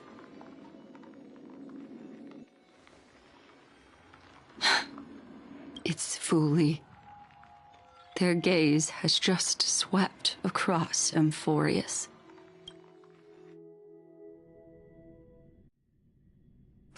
Oh, how interesting. I never expected a mere memo snatcher to be actually hiding so much inside her head. What's even more interesting is that the word Amphorius has appeared in her subconscious. This lady seems to be having fun. Is she usually like this? It's, hard to explain. What are you two whispering about? Has it not occurred to you that I can hear everything clearly? Please pardon me, Madam Herta. Would you mind sharing with us what you've discovered? The ones who need help are the Astral Express. You will have to put up with my methods, even if they are rather unconventional. Let's get back to the topic. By using the fourth mirror, I rummaged through the brain of this memo snatcher and learned a good deal. Not only does this person know of Amphorius, but there are also many memo keepers who are interested in the place. I searched through her consciousness and found the following terms: the Eternal Land, the Rejected Land, and the private collection of the Garden of Recollection. It seems like Miss Black Swan is indeed hiding some things from us. Since I'm not able to find any useful clues from the outside, why don't I personally visit this mysterious Amphorius? You're planning to head to Amphorius yourself? Yes, but not in the flesh like you all foolishly did. See these Herta mirrors? With them, I can project my data spirit entity to any corner of the cosmos through spatial warps, without even needing to leave my room. But of course, these corners of the cosmos must be within the coverage zone of inter-astral peace communications. After all, this is collaborative technology. I see. You do seem like the more indoor type. Although that star zone is not within the network of the IPC, the Express itself can serve as a signal station. Come, give me the astral chart coordinates. Then, sit back and enjoy the show.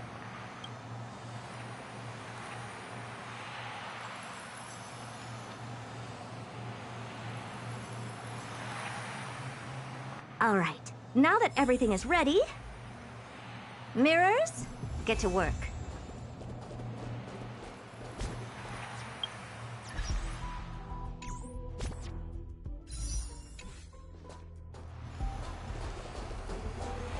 First mirror, input the coordinates. You'll be in charge of the spatial warp. As you command, Madam Herta. The preparations are complete. I wish you a pleasant journey ahead. Second mirror, prepare for the thought refraction. There's still some distance from the Astral Express to the Amphorius celestial body. You're in charge of sending me over. This time, raise the power to the maximum. Don't be stingy. Oh, okay. I won't fail the mission, madam. Third mirror, you're in charge of generating the data spirit entity. I'm happy to help, Madam Herda. What kind of appearance are you planning to use this time? Good question. Let me think. Forget it. Just use my own appearance. There's no one there that'll recognize me anyway. As you wish. Fourth mirror, you'll be in charge of... It seems like I have nothing for you. Just stand by and wait for orders. Ah, standing by again. That's so boring. Next time, can you count down from 4 instead?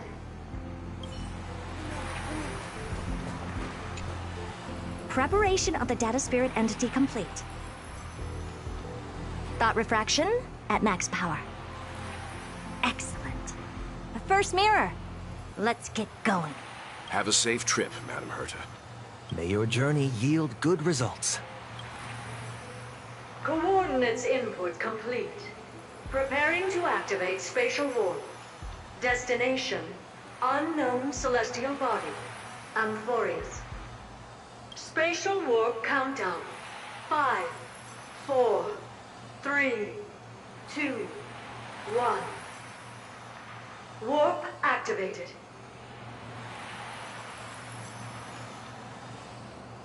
Oh! So that's Amphorius?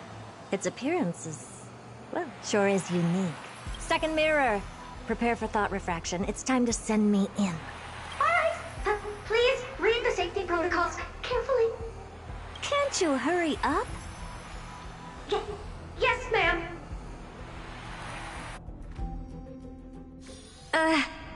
I didn't expect it to be so turbulent.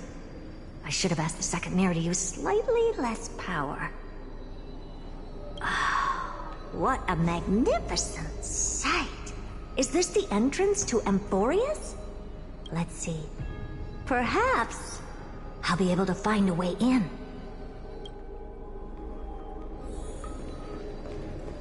What's this? A statue? It's ugly. I don't like it.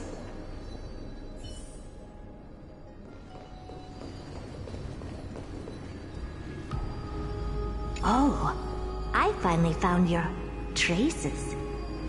How esteemed must you be for the great Herda to come out personally? When we return, get ready to become free labor for the simulated universe for the rest of your lives. What's this? How creepy. Oh, it moves? Who are you trying to scare? It's either a projection or a fake. There doesn't seem to be much to take note of. Now then, how am I going to get into Amphorius?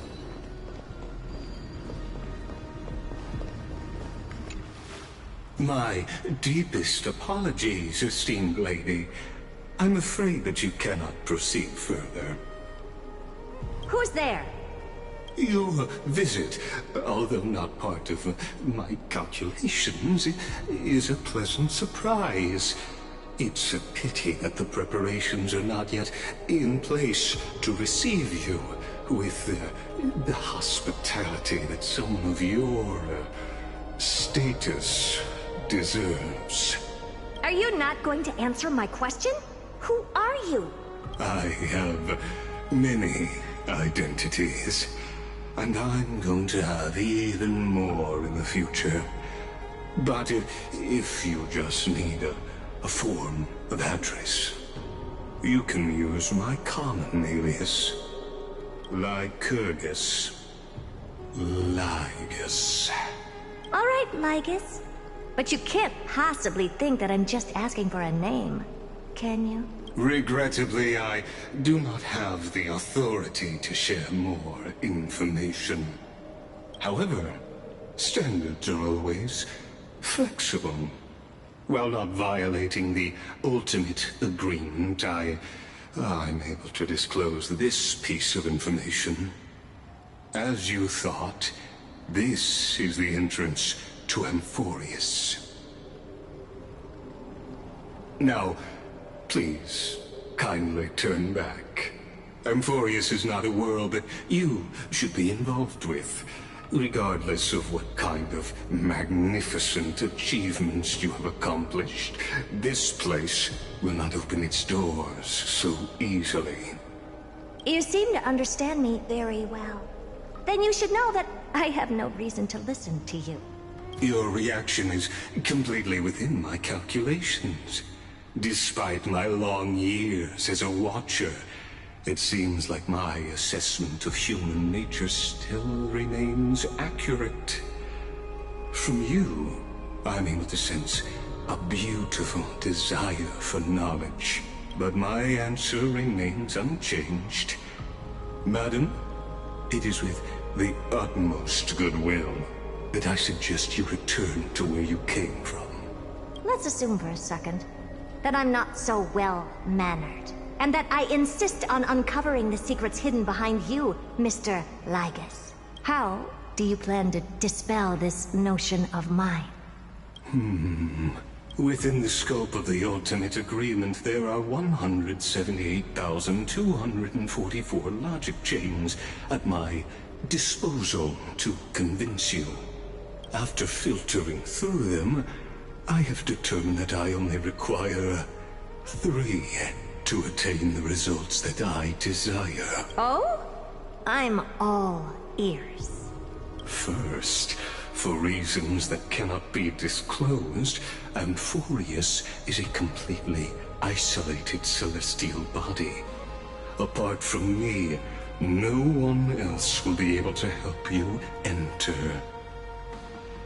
That's not a good argument. Second, if your plan is, as you've alluded to previously, to force me into cooperating by showing hostility, do know that, just like you, I have basked in the gaze of the erudition. I stake my honor and assure you that, in the worst-case scenario, our mutual destruction will be inevitable. Oh? No wonder I couldn't find a back door. When I did a scan of our surroundings, the safety protocols on you are comparable to Screwy's. How interesting. I assume that you still wish to hear the third logic chain? Of course. Why wouldn't I?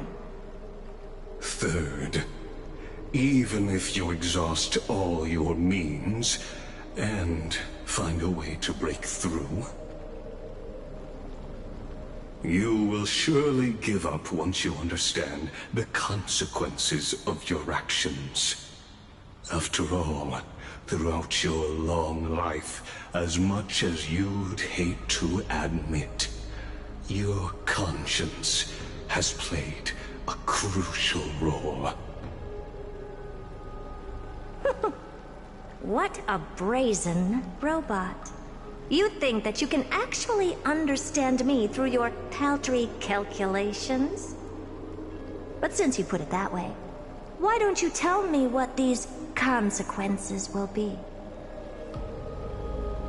It concerns the third path that is entangled with Amphorius. A path that you and your friends still very much lack understanding of. The destruction. So, if you ignore my warnings and persist in your ways, you will break the shackles of a Lord Ravager. And when that happens, their fury will engulf the cosmos.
Before people pass away, I write down these poems.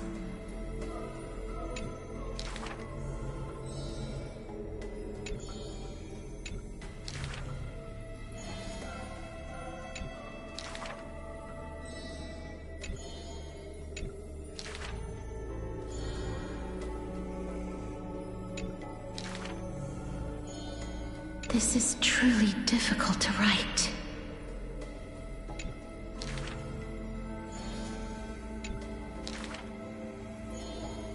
What she brings is not only death. Apart from death, there is something else that is worth remembering.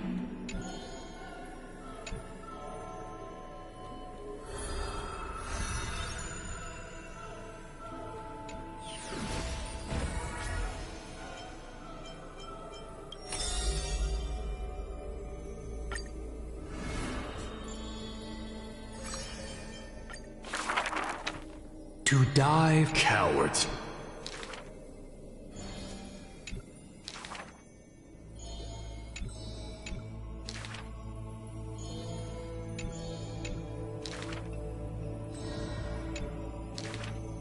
Therefore, never turning your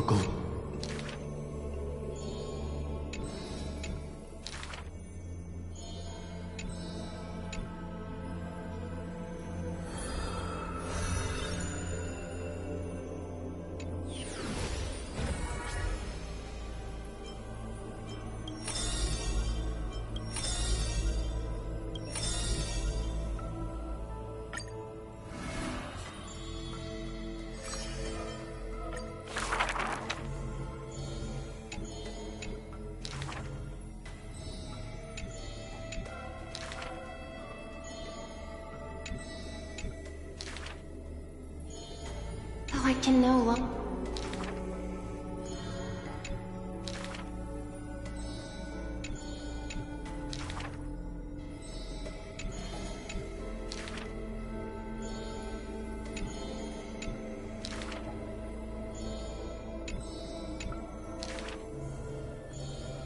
Why are there...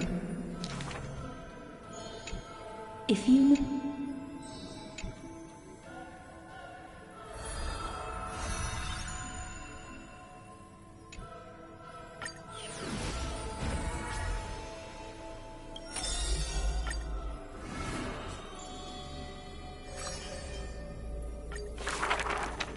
Do not make him... He may...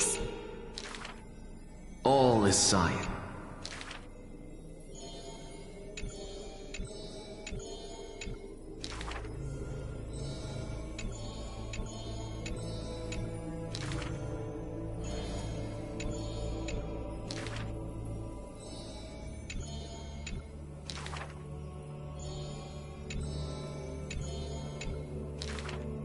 If this...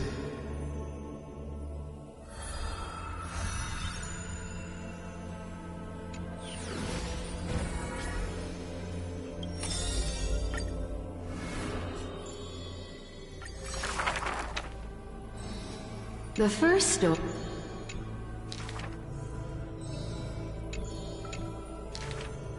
The second...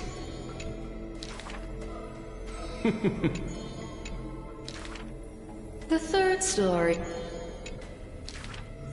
I think the The fourth story.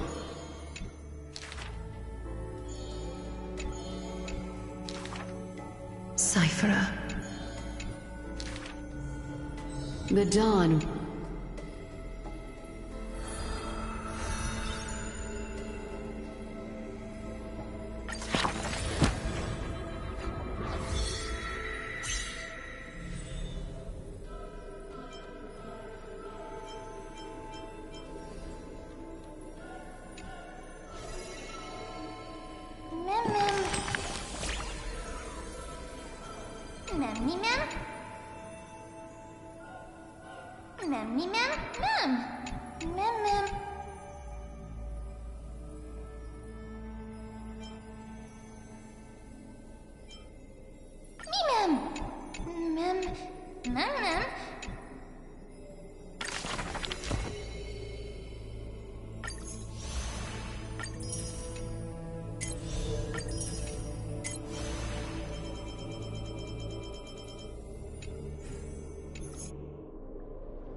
The taste of Celeste.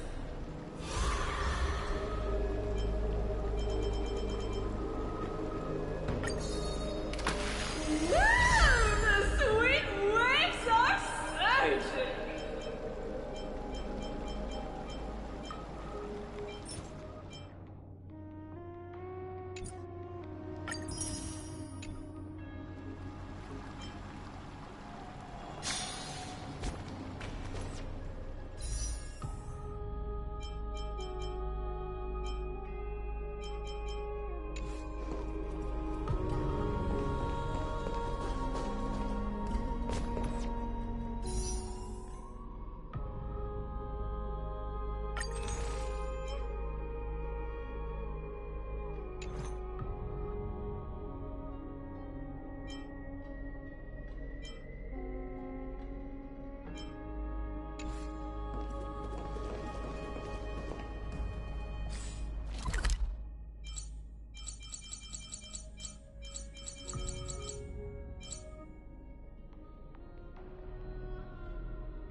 This place is rich with the sweet scent of flowers. Can we stay here for a while longer?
puzzles like this in books.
Make sure you keep it safe.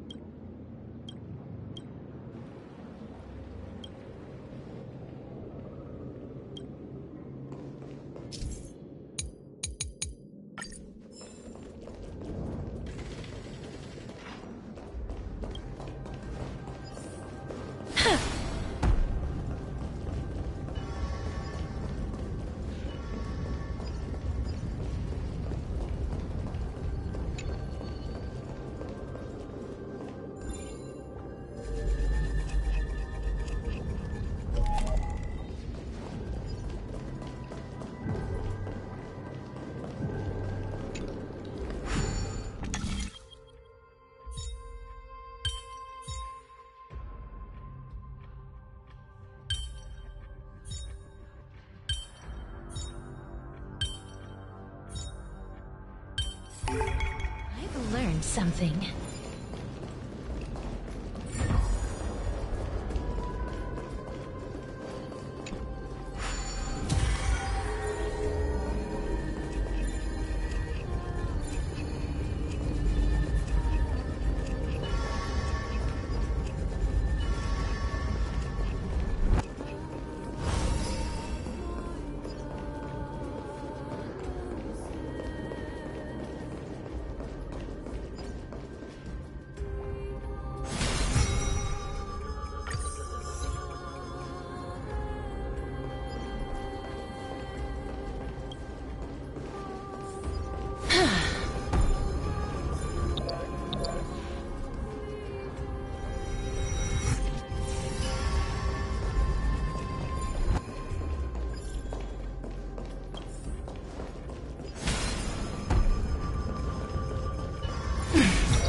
I want to make something with it. But what to make?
Make sure you keep it safe.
I want to make something with it.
I want to make something with it.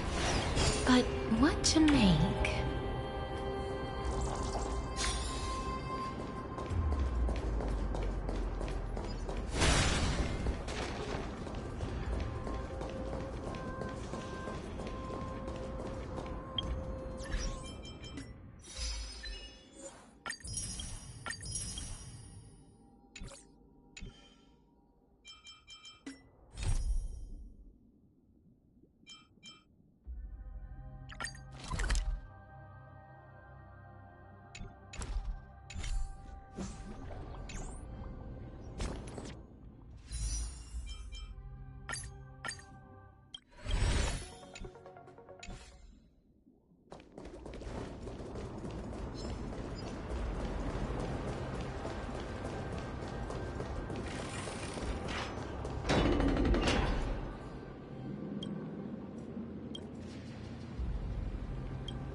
picture.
Let's take a picture.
This place is rich with the sweet scent of flowers. Can we stay? Oh, the taste of Celeste. Hi, Guthrie.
with no shackles, then what fetters my fate?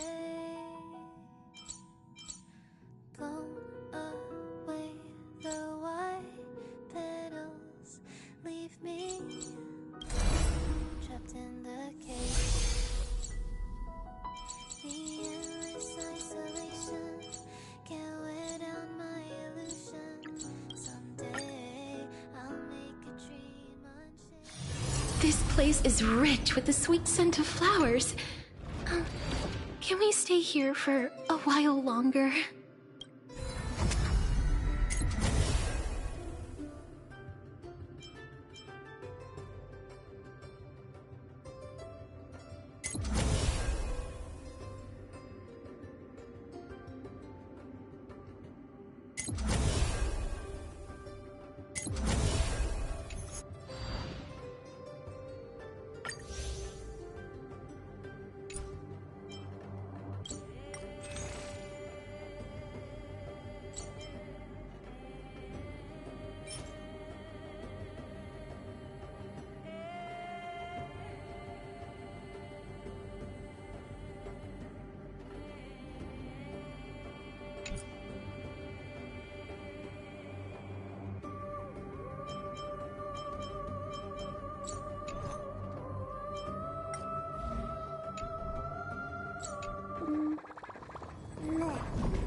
Emerge from your cocoon!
Emerge from your cocoon.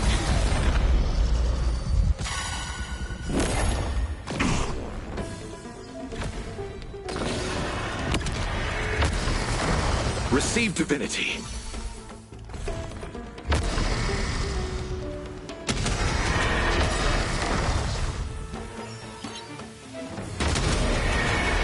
May death protect us!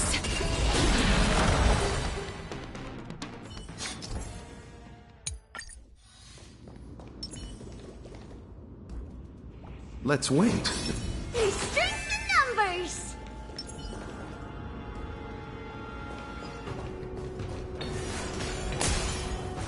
We need a strategy. Emerge from your cocoon.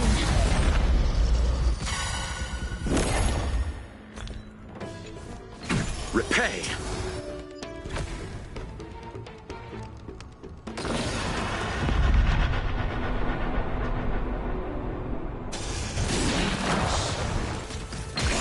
Is it coming? Fighting the West Wind! Away we go!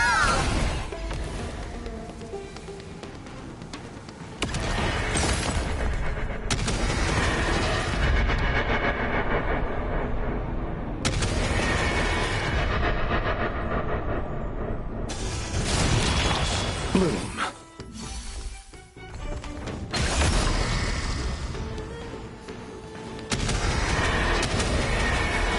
May death protect us!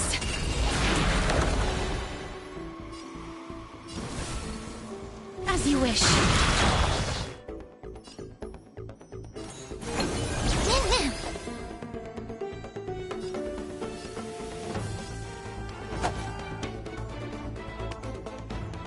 Receive divinity.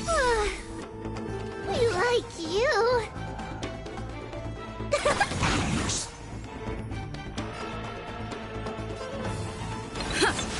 Me! Me. Wiltier.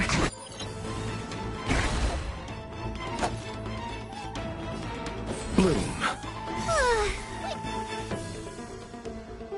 We like you. Embrace a new life.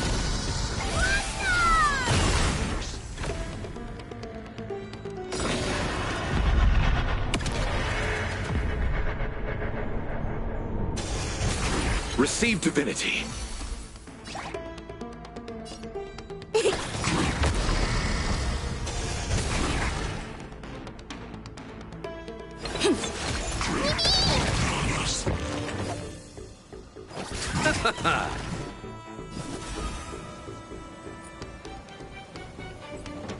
Return to dust.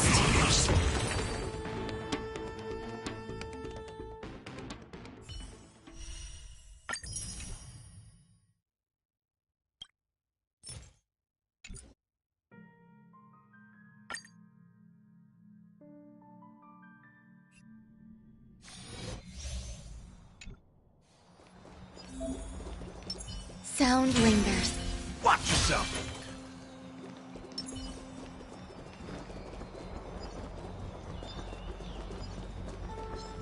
Not enough time to... Firefly Type 4. Activate. Eternal. There'll be a way. Share good fortunes. Sam in position. Attack.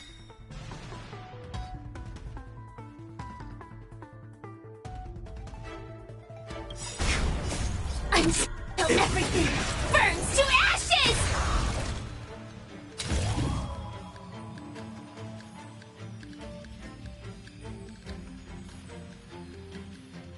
Every petal, all will be swept away by the wind. Set the seas aflame! Grace and elegance.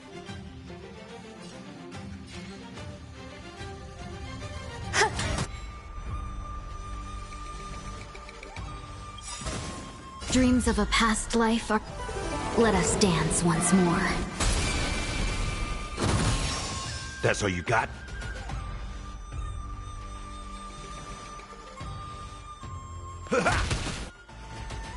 No holding back. Dream vanished. Fight to live!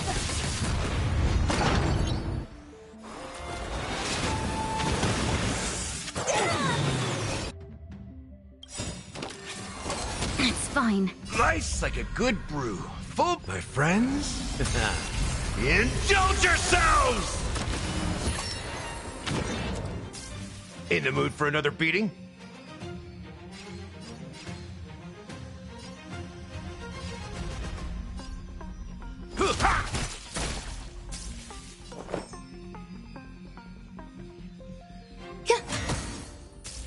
Have we met? Clouds scattered.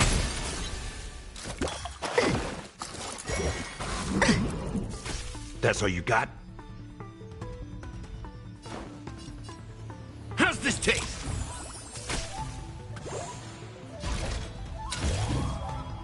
Set the seas ablaze! Grace and elegance. Eternal. No holding back. Joining the battle. Detonate! There's more to life.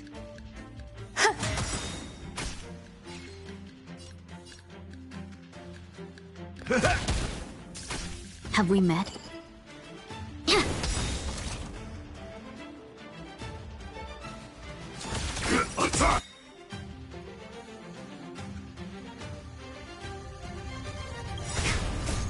Until everything burns to ashes! Fight to live!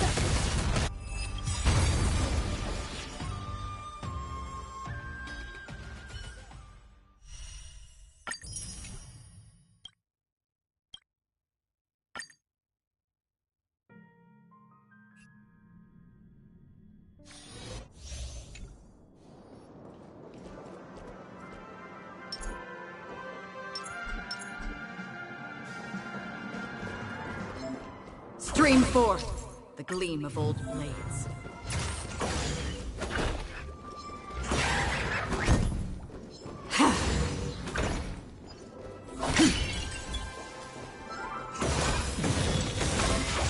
Stream forth the gleam of old blades.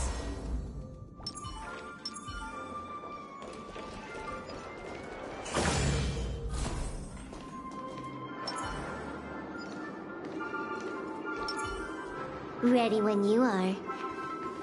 100% break!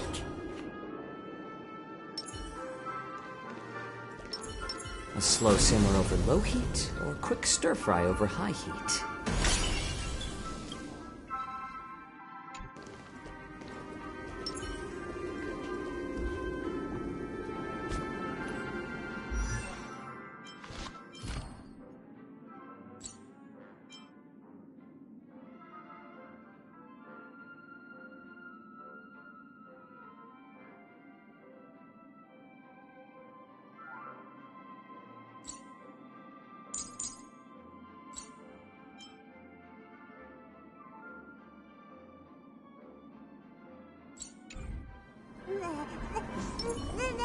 This place is dangerous. Proceeds with caution. Stream forth, gleam of old blades.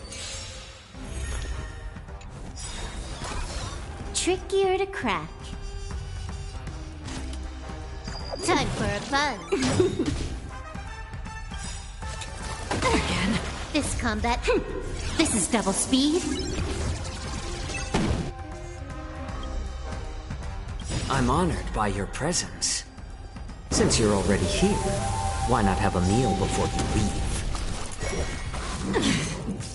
How about letting the enemy strike first?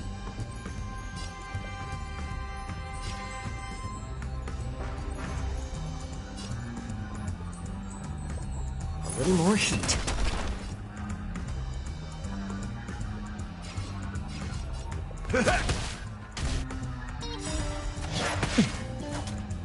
I weep for the departed.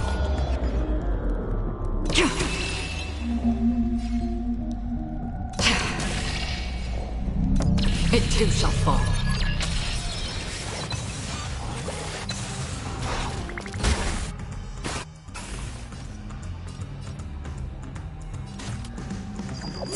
fun.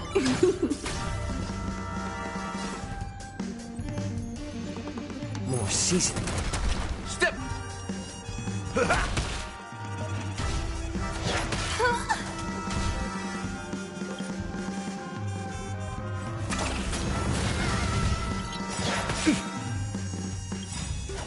Nice like a good brew, my friends. Indulge yourself! I weep for the departed.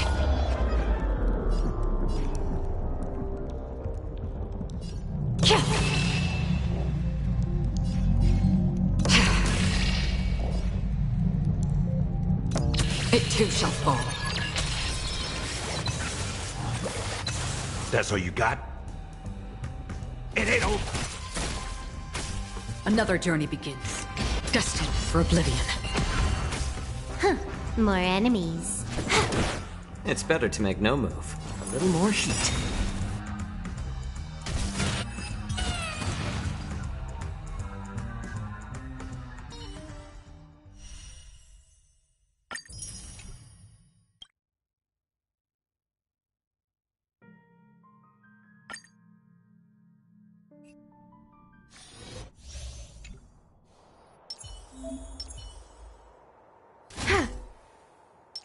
Feeling lucky. Feeling lucky. Feeling lucky.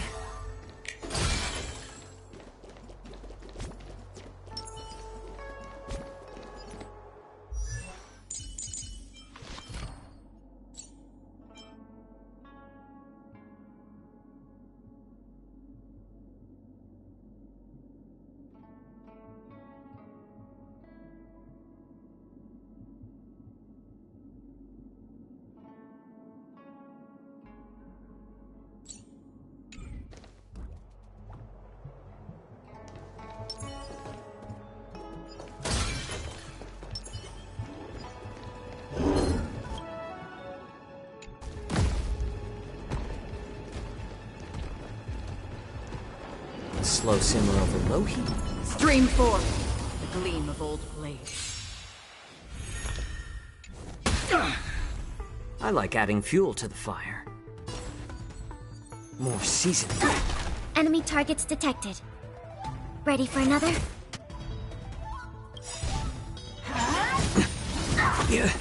I'm honored by your presence. Since you're already here, why not have a meal before you leave? Sure, I'll play along.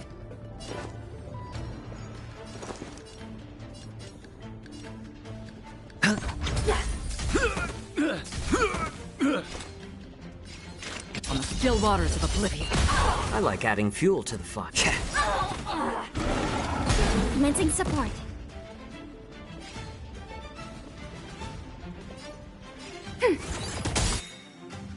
Enemy data secured. Netmark activated. Time for a good old counterattack. I'm honored by since you're already here. Why not have a meal before you leave? I weep for the departed. It too shall fall.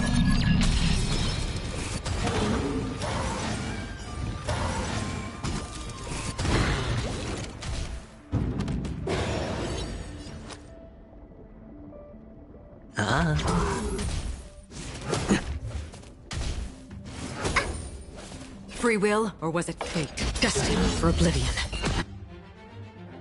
How about letting the enemy strike first? A little more heat.